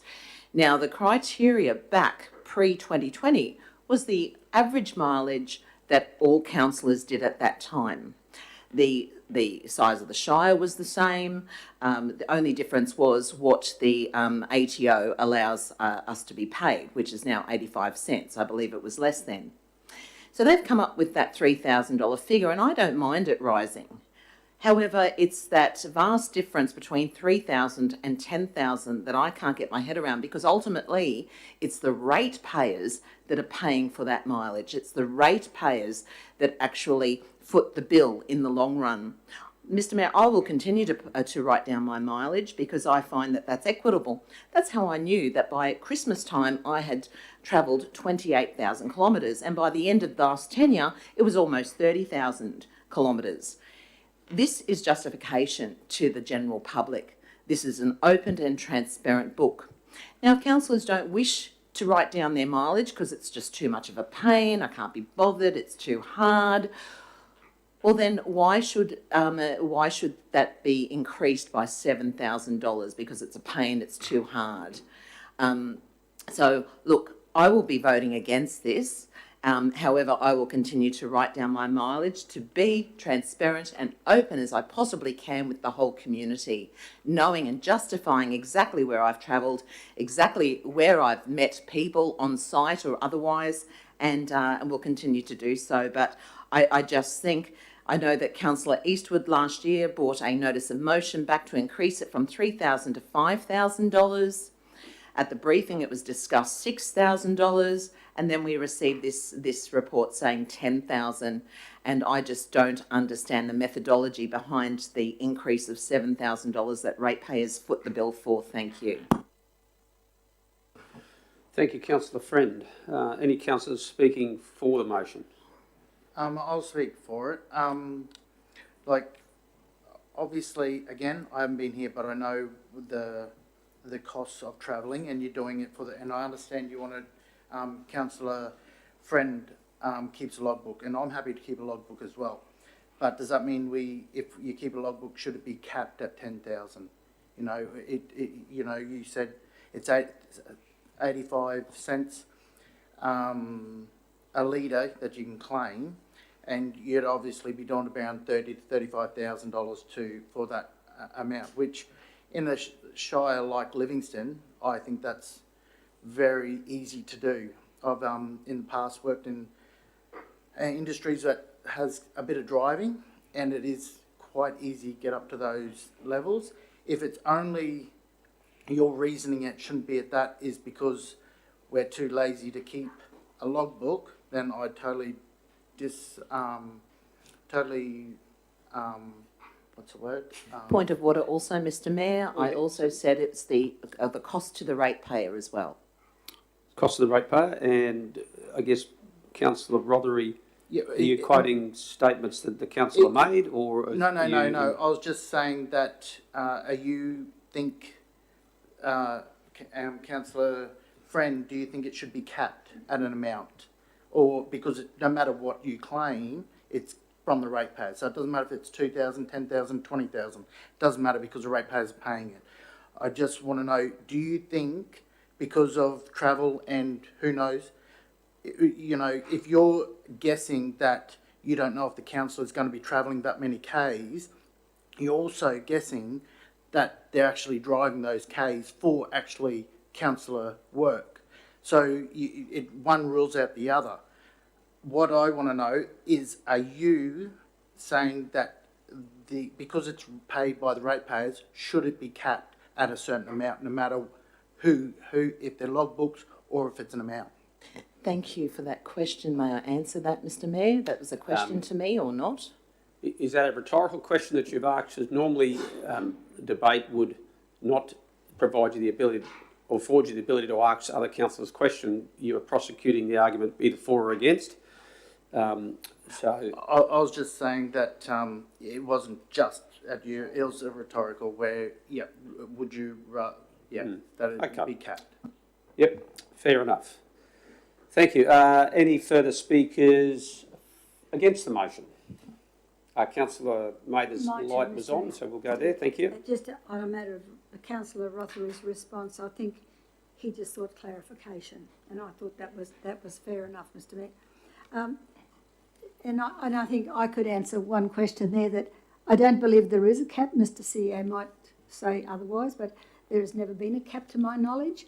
If you do the miles, you record it, you've got to say where you've been, why you've been there, and you're actually recording actual use. You can justify what you've done. You can justify what you've claimed. But I don't believe in having a figure there saying, look, whether I go or whether I don't go, I'm still entitled to that $10,000 as it is now, and it's certainly jumped up. And I'd question that, and I don't think that's fair. I don't think it's justified, Mr Mayor. The other thing I was going to say, that when we're talking about a large geographical area we have to cover, I wonder how many people have covered that in the last term. I'll rest my case. Sorry, can I just ask one more question? You can ask a question. I'll allow a question. Is the facilities and expenses policy, is that just on fuel or expenses to the vehicle as well? on fuel. Sorry, the 85 cents is set by the ATO, which covers the entire fuel, rego, everything. Okay, so when it comes to the kilometres you mentioned, Councillor Watson, that's actually not true because it's got the expenses of the vehicle and everything else involved. I guess we're trying to get more clarity, so I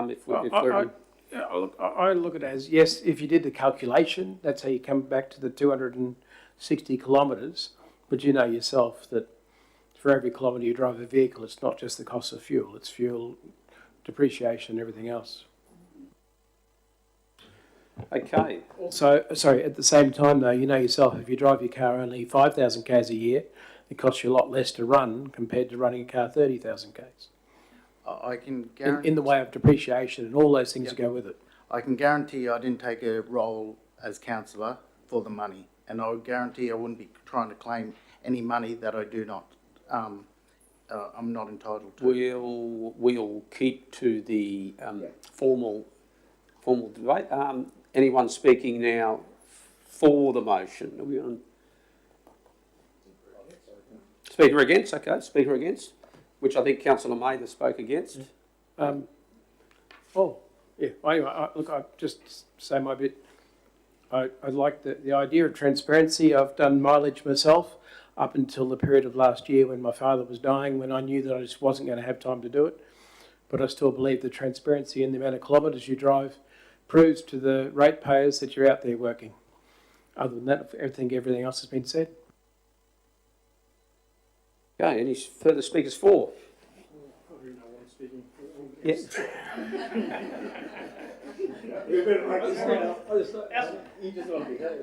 No, by all means. By all means, you have the right, or you may not choose to speak. That's totally okay. Yeah, my for or against, just for me, the tension is finding it justifiable that if we were to live in a location, say, Emu Park, Joscalee, and counting the amount of kilometres that it would take to get here to the council chambers versus if you lived in Taranganbar. So those kilometres are going to accumulate a lot more via logbook. That in itself, I find that unfair. But then it is also unfair to have been given a $10,000 sum for those who choose not to do a logbook. I still find that there's some discrepancy in that because we don't know how many kilometres that councillor is going to cover. So in both cases, there's discrepancy in both, and to find a pure accountability out of both, I can't see it. I can't see a pure accountability in kilometres logged because of where someone might live, or versus logbook.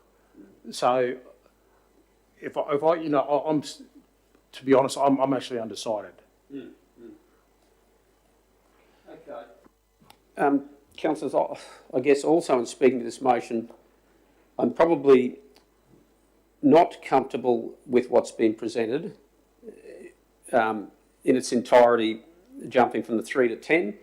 And so I'm probably not prepared to support it at this point in time. I do believe there is arguments for keeping logbooks and not keeping logbooks, as Councillor Walkon's pointed out. And previously we were comfortable with $3,000 requiring no logbook. So there was an amount that we were prepared to say you don't have to keep a logbook for. And that councillor could have chosen to ridden a push bike virtually. There's no requirement to have a car. You could even not have a licence and you'd still get the $3,000. Would we give a person who hasn't got a licence the $3,000, Mr. CEO? Don't know. In our policy it doesn't say that we can't. So it becomes very difficult to try and work out the a formula that totally satisfies everything. I guess, so based on that, I'm wanting to advance our way forward. We've got options of laying it on the table and further considering it at a workshop to strike a policy that we can arrive at. That is an option if there was a procedural to do that, or alternatively, because I was not comfortable with the previous policy by virtue of the mayor being at 20, councillors had 3 or a logbook, I think there was a huge disparity. And proportional to your income, I could understand mayor an amount. Why give the mayor an untransparent policy or an untransparent process if we're saying that logbook is the only transparent way? Why would we put the mayor in a position where he's untransparent by taking the $20,000? Because is that not actually the outcome? The mayor doesn't keep a logbook, hasn't done in the past. So it's almost like we haven't fully, I guess, considered the best way forward. The only thing I can propose as a foreshadowed motion is that we proportionally allocate a quantum of money to the mayor, the deputy mayor and the councillors based on the income structure that has been established within the council. The mayor gets this much, the deputy gets this much, and the councillors get this much. Is there the ability to land on figures there that we would support that still don't require a logbook, or you can have the logbook as well? Otherwise, you've got mayor at 20, everybody else at 10. I'm probably not prepared to support that at this point in time. So we've done a lot of talking, but we haven't made any decisions. Well, Mr Mayor, I think we don't want to make a decision on the run tonight. Yep. I think there needs to be more consideration. Maybe we need to scout around and see what others are doing. But just for members to think about the 3 councillors we had coming from Marlborough who would be on mileage. They were actually doing mileage. Their assessment of their actual mileage. Yep. 3 from Marlborough. Yep, absolutely. Yep. So, councillors, under your standing orders, if you've spoken to the debate, you're not in a position to actually move a procedural motion. You've forfeited your right to do that. It would appear that we've all spoken to the motion. Only one man who hasn't. Who would that be? Councillor Walker. I think he did actually speak. He didn't know whether he was speaking for or against, but he spoke. Well, no, theoretically, I think he did. So I guess not wanting to frustrate people, but as mayor, I don't want to put ourselves in a position when I think there's still a lot of questions that people have who want to form a good policy at the end. So I guess I'm going to take the decision to move a procedural that we suspend this decision at this point in time and we reconsider it further at a briefing session. Otherwise, we'll go back to the original motion and we'll vote it up or down one way or the other. So there's a live motion on the table?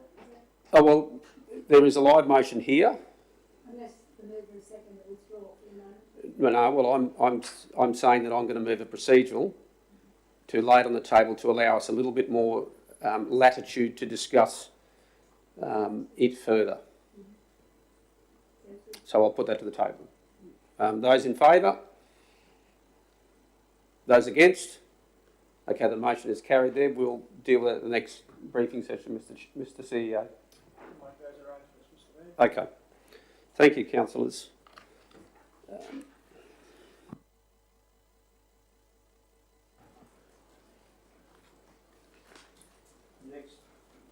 Next item of business there, would that be 11.10, if I've got that correct? That's correct. Which is policy review, councillor portfolio policy and appointments. Over to you, Mr. CEO. Thanks, Mr Mayor. This is an administrative matter. The former councillor portfolio policy included an appendix that nominated the councillor appointments to all the various things which we haven't determined at this point. We'll be workshopping with councillors again in the next couple of weeks. In advance of that, it is our proposal though to no longer include that appendix as part of the policy, to avoid a situation where each time there is a change, which happens not infrequently, that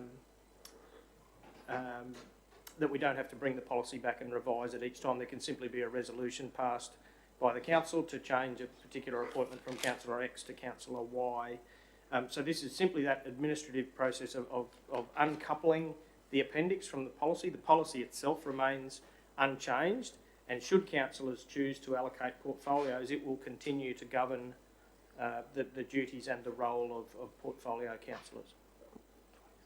Okay. Any questions, councillors? If not, councillor Eastwood, your light's on. Did you want to move that? No, it was, No? Doesn't want to move it? Okay. it's only put it on. Okay. I'll move it, Mr Mayor. Councillor Friend is moving that. Councillor Watson is seconding. Councillor Friend, do you want to speak to the motion? No? No, thank you. Anyone speaking against? No? We'll go to the vote. All those in favour? That's unanimous, Mr CEO. Thank you. Excuse me, Mr Mayor, I've just been reading the late minutes and the agenda, and I'm going to have a conflict of interest with Flood Road. Okay, so there is time pending. There is a late... Mr Mayor, Yes, councillor Maida. that was, I just reminded the staff that I hadn't, or the CEO, that I hadn't received a response to my question I noticed a little while back. Right. And apparently it was an oversight, and that's fine. But we've got a little bit of reading to do on this one. So we do have an item there to consider, a late item in the ordinary meeting, and as councillor Maida has pointed out, just in relation to response to questions on notice, councillor Maida, Flood Road. Councillor Watson, you're declaring a conflict of interest? My son goes out with the daughter of the people who own the I don't even know their names. And I think you're trying to suppress that anyway. Okay. Yeah. Okay. Yep, of course. Yep. Okay. Mr Chairman, I haven't had a chance to read this one yet. No, well, we don't have to deal with this today unless the good councillor would particularly want us to. We could move it to the next ordinary meeting. I haven't read it. I haven't read it yet because I knew there were a couple of pages in it. Well, ultimately, it would just be allowing for the responses to be provided in the confidential section of the agenda. Apparently, I asked I asked two questions. Right. But there was like 3 pages in an answer. So obviously there was matters that could or should be considered. Yep. Mr Mayor, the responses to councillor Mather's questions are provided and in a confidential form, given that they identify particular individuals and actions that are being taken. So we'd ask that councillors treat that sensitively. It's not listed on your agenda. That, as councillor Mather pointed out, has been an oversight on our part. We will list this report for consideration, for reception of the responses on your next agenda, and that will close the matter out. But councillors have the responses to the questions as requested. Yes, thank you. And Mr. Councillor Mather, you're satisfied with that? So what's the CEO wanting to deal with it now? Are you? There is an issue though. I'm happy to let it. No, it'll be as Mr CEO has pointed to, it'll be in the next ordinary meeting of council, Mr CEO? That's correct, Mr Mayor. So the request was for responses to questions. You have those in front of you. Procedurally, we will list this on your next meeting, so not determine it today. The determination is simply to receive the responses. Because of our oversight and we didn't list it on your agenda today, we won't ask you to determine the matter today, but we have furnished the responses to you and we will list the matter on your next agenda to close the item out, but we haven't held up the flow of information. Excellent. Excuse well, me, thank you. Yes, excuse me, Mr Councillor CEO, Watson. though, it does mention Beef Week, which is before our next meeting. Mentions Beef Week in... Yeah, before our next meeting, so I don't know if that's part of... Well, I don't know.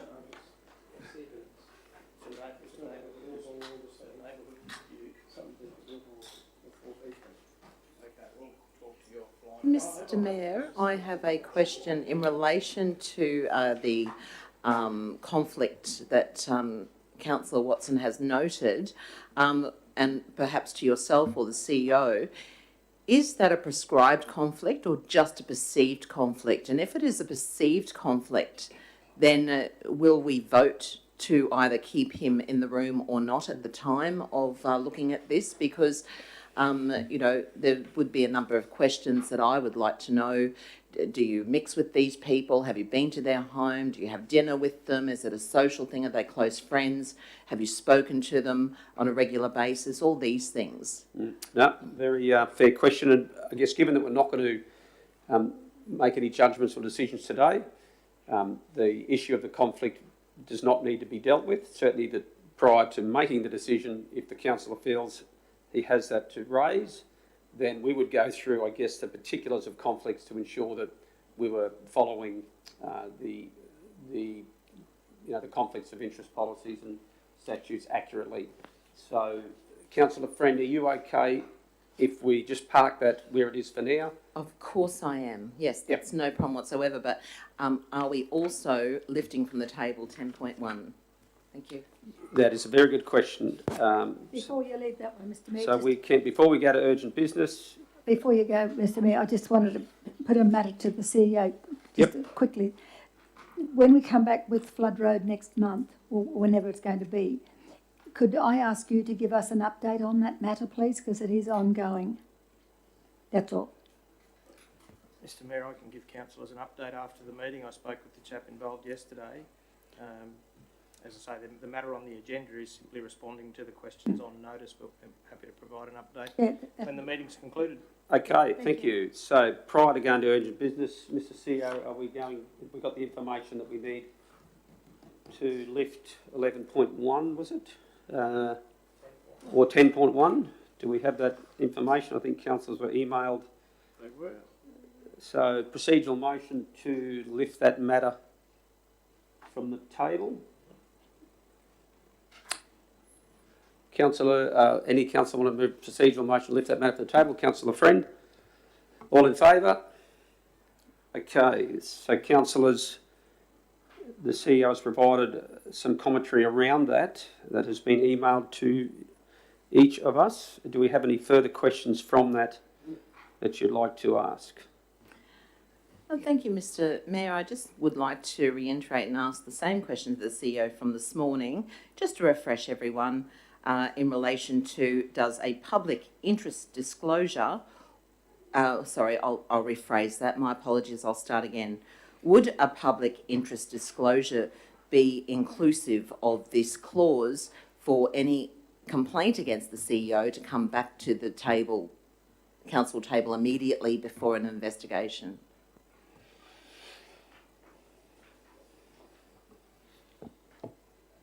If I refer councillors to my email response, public interest disclosures are governed by an Act of Parliament. Any person dealing with such a disclosure must observe that law. Public interest disclosures capture a variety of complaints. If the complaint is about the CEO of a local government and is referred to the CCC and is referred back by that agency to the local government to deal with, under section 48A, which governs the proposed policy, then the newly adopted policy would apply insofar as it is not inconsistent with the Public Interest Disclosure Act. The revised complaints about the CEO policy, which is presented by the Mayor today, does not in itself seek to manage public interest disclosures, although some complaints against the CEO might be presented in this form from time to time, which would follow that if council adopts this policy, then councillors would be notified by that policy if the nominated person wasn't otherwise unable to do so. Okay. So the question I guess need to ask in the absence of any other councillors is my previous preference, which was to basically cut and paste Ipswich Council's policy that when a complaint is made about the CEO that it must be disclosed to the councillors. Would that stand up based on the evidence or the advice from that email there? are they supporting the wording that I've sought, or are they saying that you couldn't have that because you must have? Mr Mayor, yeah, so you're asking a different question to Councillor Friend. If you're asking for my interpretation of the advice that's been provided to councillors previously, Yes, please. that advice is that the revisions to the policy would not be lawful. But I'm simply relaying the information that's in front of you. That's not my judgment. It's up to councillors. We would naturally advise consistently with the legal advice that's provided, but we're not standing here to prevent the council from proceeding the way that is proposed. It would be vitally important, though, for council to not step outside of lawful boundaries. So, taking into consideration what's been provided there, I would not be wanting to putting my council into any sort of grey area. So I'm happy to go back to the original suggestion by the original wording, which was in our original recommendation, which we might just get that back up there because it relates primarily to item number 1 there. Council adopts the revised complaints about the Chief Executive Policy, Section 48A of the Crime and Corruption Act 2001, noting the changes to the nominated persons and inclusions similar to Ipswich Council's policy in Section 5.2, Attachment 5, Version 3.1, but remove the words, provided it is lawful to do so from clause. That's the original one. That's not the original one. We want to go back to the original one, I believe. Yep. Based on the legal advice that is suggesting that it wouldn't be accurate to, it wouldn't be. That has consistently been the legal advice for some months. And I'm happy to test that further at a later stage, but for now, let's work within the boundaries that have been suggested by the legal entities. And the major change there is, as we see there, back originally to what was provided this morning.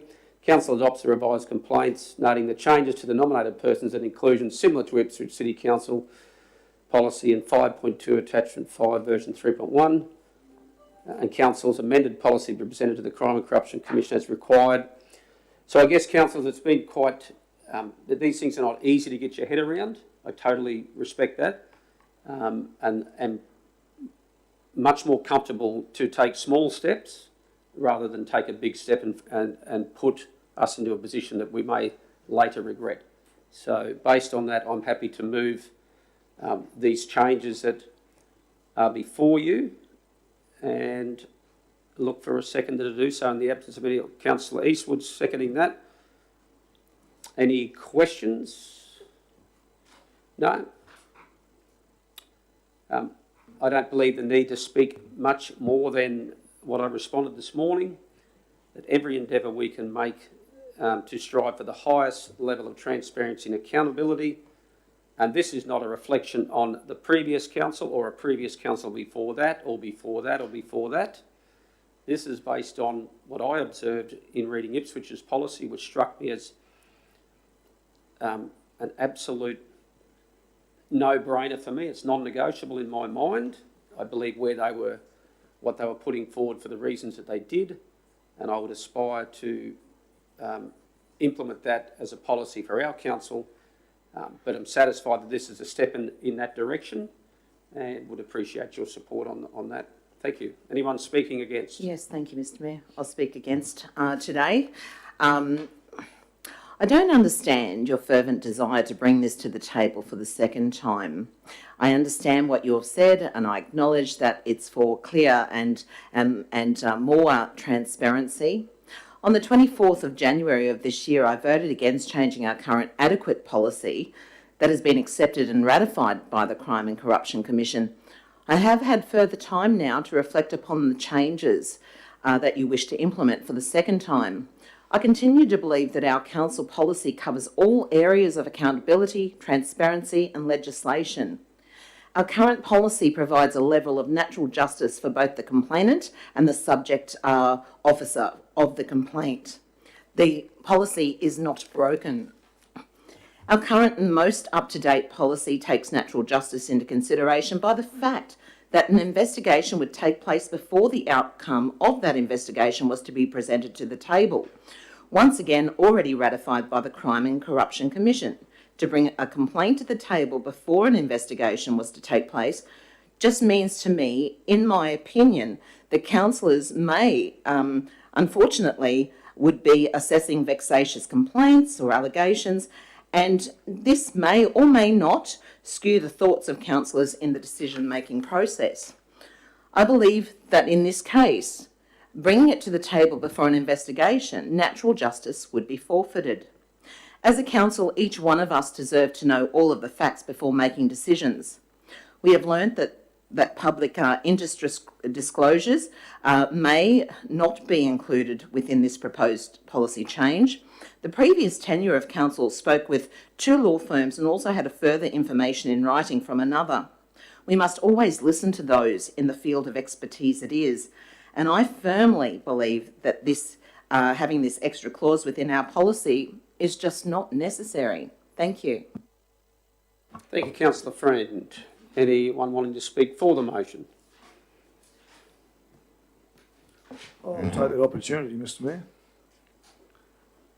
Yeah, in speaking for this motion, I just probably need to speak about a previous policy, which I do find our current policy incongruent with transparent and accountable practices. And this is why I backed Councillor Bellow's request for a special meeting originally and voted in the notice of motion at the special meeting of 24th of January, backing his motion. That policy was incompatible with best practices, and I guess to be in any position where a complaint about the CEO is possibly not known to the board of directors or the councillors, and particularly if, I just find that to be not best practices. And if the person sitting under the CEO or a person is in charge of overseeing an investigation into their boss's conduct, I just can't see how that can possibly be best practices. This needs to be changed for transparency and protection, not only of the nominated person, but of all council. And the safeguard in this is number 2, where the recommendation has to be presented to the CCC to be ratified. So if we change the policy and it goes to the CCC and they say it's no good and it's not going to work, then we're back to the drawing board. But at least give it the chance, councillors. I recommend this policy review to my fellow councillors, and I ask that you vote with it. Thank you. Thank you, Councillor East. Any councillors speaking against? Thank you. The current policy was ratified by the CCC, as we heard from Councillor Friend before, and I'm happy with how it does its job. But I have concerns about underlying unknown reasons for the change of this policy, and that's why I'll be voting no for it. Thank you, Councillor Watson. Anyone speaking for? Yep. Councillor Mather. Mr Mayor, I'm just looking for something else that I've lost. But I don't have the page in front of me. But I think the need, the feeling for need to amend it was based on one word, is the word must. And that's what was missing in that's what is missing in our policy as it stands. Because those supporting the need for change only want that change to include all councillors. They must be told. That's really all it is. They must be told if something of a serious nature is suspected, that they be included in the information. Just tell me if I'm not right, Mr Mayor. They are your points of view, Councillor Mather, and obviously yours to stand by, and not necessarily for me to pass judgment on. But any further speakers against? Any further speakers for? Well, I'm happy to provide some commentary, given that I acknowledge that this has been before the previous council, which some of the councillors are a part of, and it can be somewhat frustrating ploughing over old ground and and one has good reason to raise those concerns. We want to be focusing forward. We don't want to be looking back. And so I can understand persons would have good reasons to say, why are you doing this again? For me, it's very clear. I believe that the Board of Directors, as councillors, the elected body who are basically the legislative arm, they are the people elected by the community to serve in their interest. And obviously, the information is power.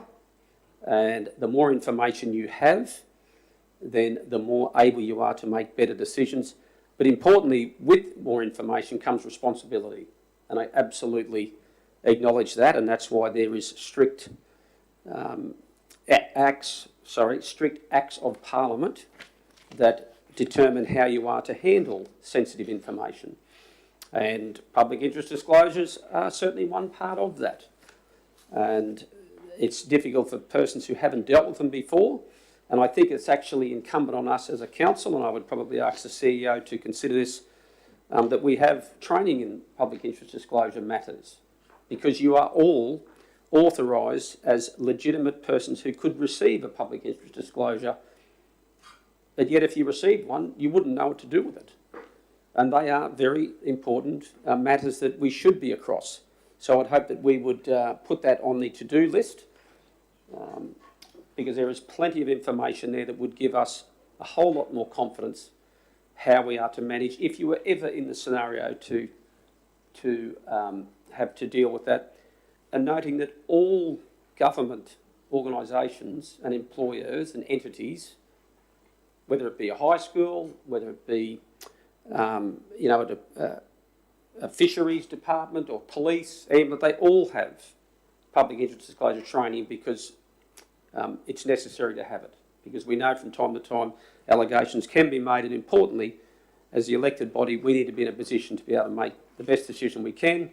And I believe that information should be forthcoming to the councillors at the earliest possible stage.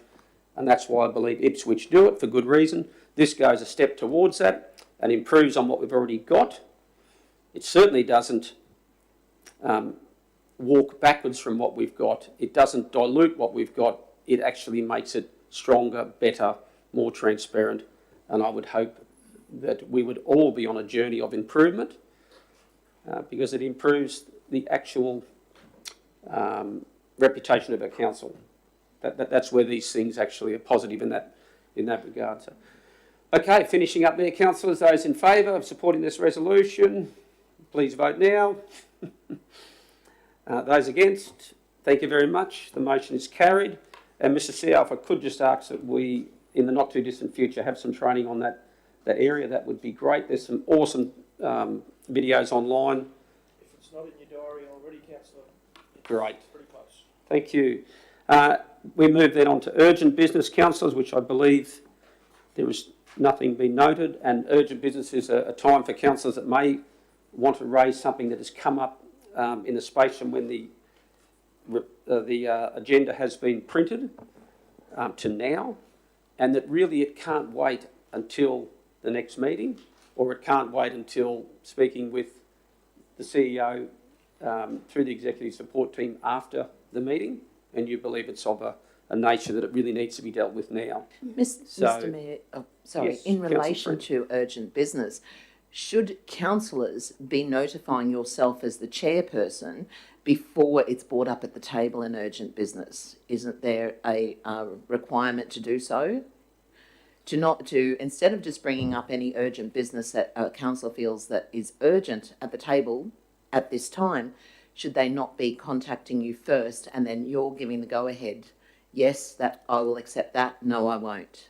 Is that correct? Yeah, well, it is at the discretion of the chair whether indeed the business is actually under the definition of urgent business. And so it wouldn't be at the will of the table just to say, we think it is urgent business. Although a chair could rule that it's not urgent business, then within our standing orders, which is why it's so important to read them, a councillor could go, you know what, I actually disagree with your judgment on that, Mr. Chair, and so I want to move a procedural motion to dissent in the chair's ruling, and that we will consider it as urgent business. And if the majority want to do it, that's fine. So there's always those mechanisms by which the majority are able to drive the agenda of the council, if that makes sense. Mr. Chairman, Okay, I do have one with your consent, and I raise this with you.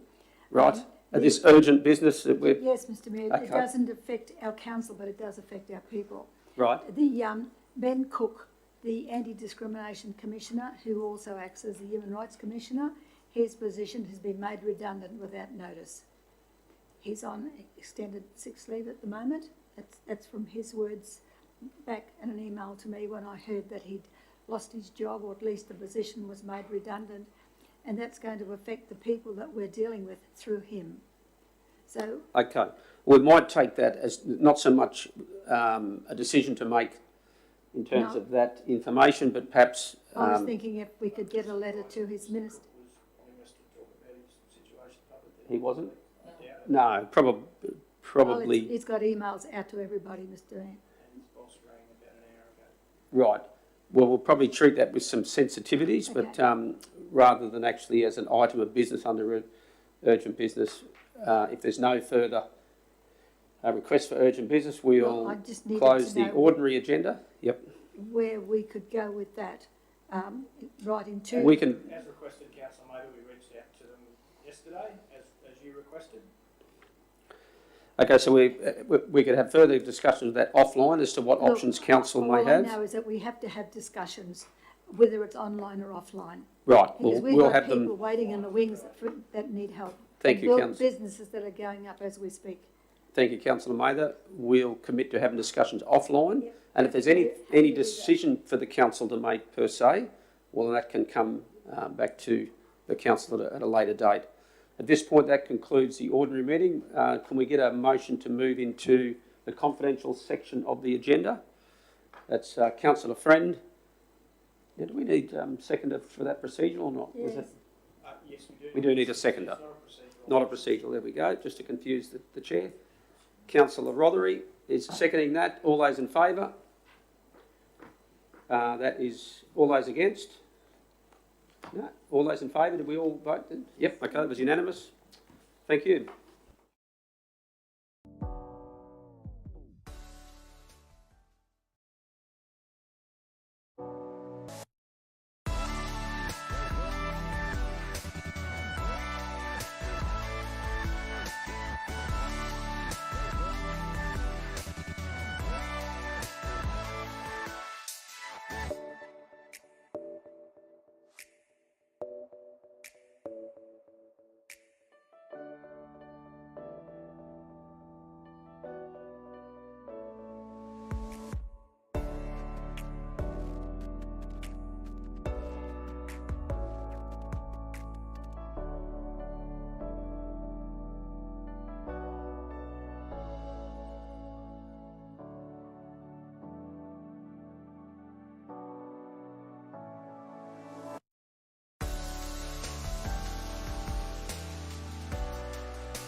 The agenda to be dealt with under the confidential reports, item 15.1, native title proceedings. I'm going to leave that to the a mover, if we have one there. I believe Councillor Walk-on, we're going to ask you, you're moving that, and do we have a seconder? Yes, Councillor Friend, over to you, Councillor Walk-on. Yes. Yeah. Yeah, no, we can speak on it. Maintaining confidentiality, of course, but certainly can speak. Mm. Yes, thank you, Mayor, for that. Durhambul people have always worked with their Indigenous neighbours, both to the north, the south, as well as to the west, and also to Sea Country. And I don't speak on behalf of the Durhambul people, so I just want to make that clear. But I do want to highlight the attitude of Durhambul people in their collaboration with other Indigenous tribes. And as a councillor and as a Durhambul person, I'm proud to have moved this motion for the Barada, Kabulbara and Yitamarala people. And it's great to see that what they're wanting to do is such a would be a significant milestone for what their actions in this motion. Thank you. Any councillors wanting to speak against the motion? No. Anyone want to speak for the motion? If not, we'll go to the vote. Oh, sorry, Councillor Friend. I'll just speak, seeing that I've seconded Councillor Walk-on's. This council in Livingstone, I'm always very, very pleased and proud to support our Indigenous custodians of the land, such that we actually encompass here in Livingstone, not only Durhambul, where we sit today, but also Wapabara and now Barada Kabalabara Yetamarala people. Please forgive me. And so, yeah, I'm very, very proud that we're continuing to support them. Thank you, Councillor Friend. If there's no further debate, we'll put that motion to the vote. Those in favour? The motion is carried unanimously. Thank you, councillors. Item 15.2. We have a recommendation there on the screen there, which is, there's 4 components to it. It relates to the sale of council land adjacent to a property on 13 Golding Street, I believe. And I'm prepared to move that motion. Did we have a seconder? Councillor Rothery, I believe. Yep. I don't see the need to speak to that, other than the process has been followed thoroughly by our staff and presented this as a block of land that is probably superfluous to council's land stocks. It's not strategic in its nature, but is compatible potentially with an adjacent neighbour purchasing it, and it would not be negatively impacting the balance of the Livingstone Shire. So, as Councillor Mather's sort of demonstrating there. So, on those grounds, happy to move this. Anyone want to speak against? Anyone want to speak for? We'll put that to the vote. Those in favour? That is unanimous. Thank you. We got item 15.3, which is to do, once again, it's 3 parts to do with a land development at Lot 3, Fountain Street, Emu Park. Is there a mover for that particular one? Looks like Councillor Friend already, and we have Councillor Watson. Councillor Friend, would you like to speak to that motion? Mr. Mayor, I think it speaks for itself, but this is a very good outcome for our council, and very pleased to move it today.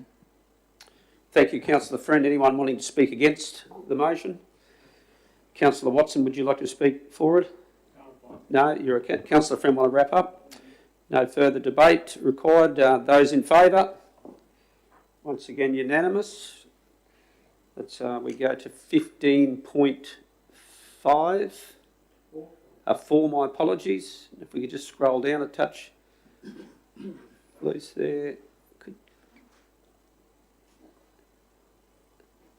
This relates to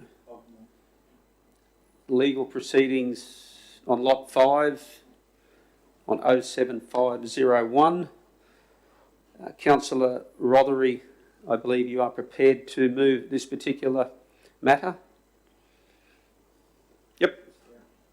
And we have a second to Councillor Friend.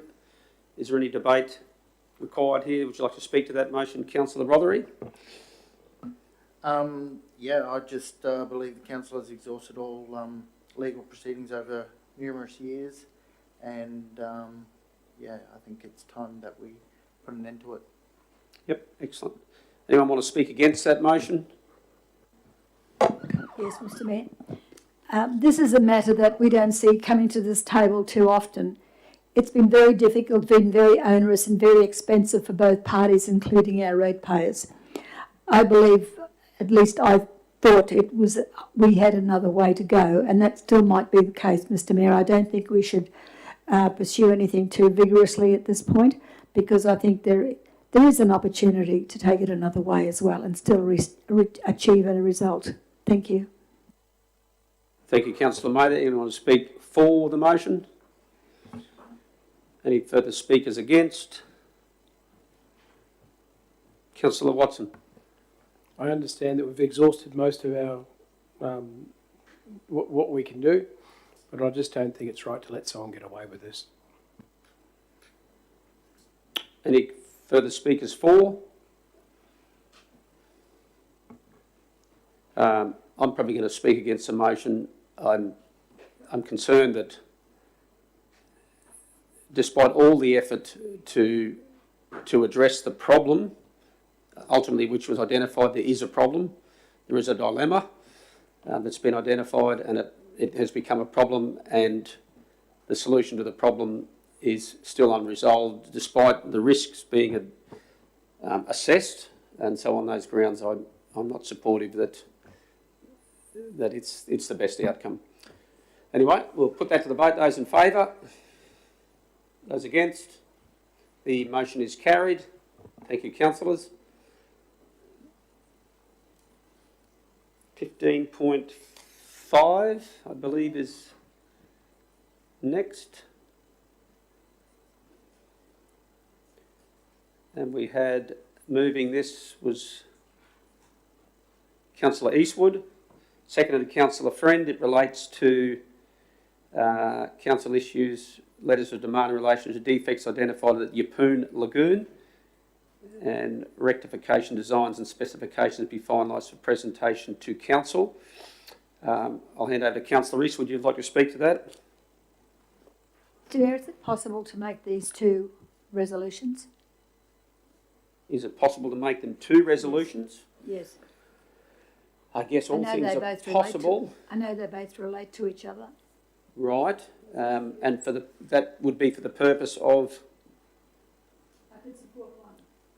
You could support one. The mover will be happy with that. The mover's happy with that? Okay. With the leave of the table, we will split the resolution into two, and we'll deal with the first one. Councillor Rees, you'll move the first one still? Oh yes, Mr Mayor, I'll just be very brief on this. I just believe that council needs to get retribution towards the cost of the defects and get it moving on. Excellent. Anyone speaking against the motion? Anyone speaking for? Councillor Friend, you're satisfied with that? No, I'm satisfied, Mr Mayor. Okay, Councillor Rees, do you want to wrap up? If not, no, we'll put that to the vote. Those in favour? And the second part, it's been broken. I think it was, oh, sorry. We'll just show those hands again. All those in favour? Those against? Thank you, Councillor Mather.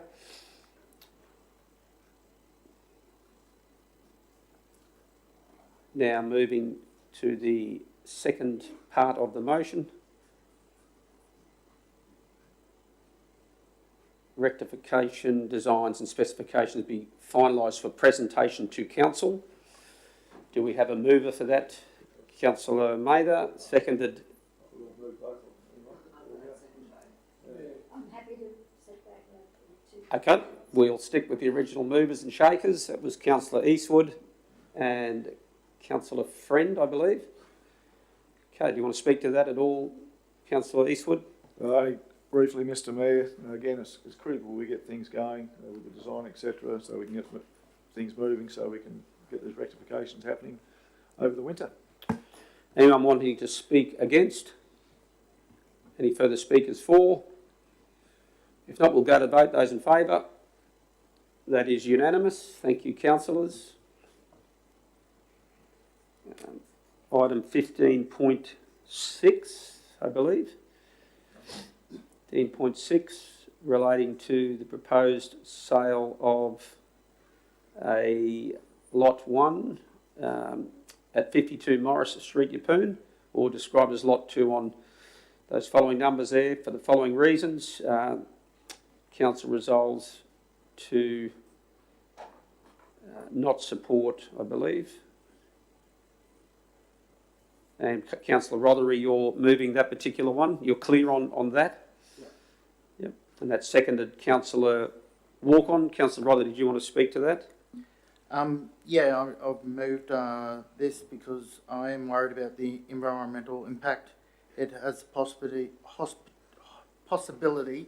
and the potential rapidness of the erosion in that area, and obviously without full knowledge for the use of this area. That's why I've moved this. Okay. Anyone speaking against the motion? Any further speakers for? No. We'll go to the vote on that.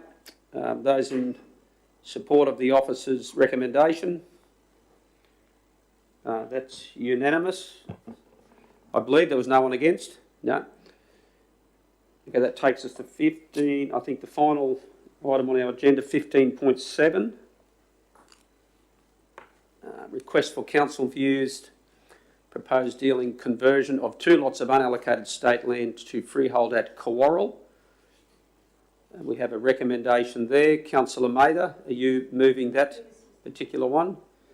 Seconded Councillor Watson. Councillor Mather, your floor is yours if you want to speak to that.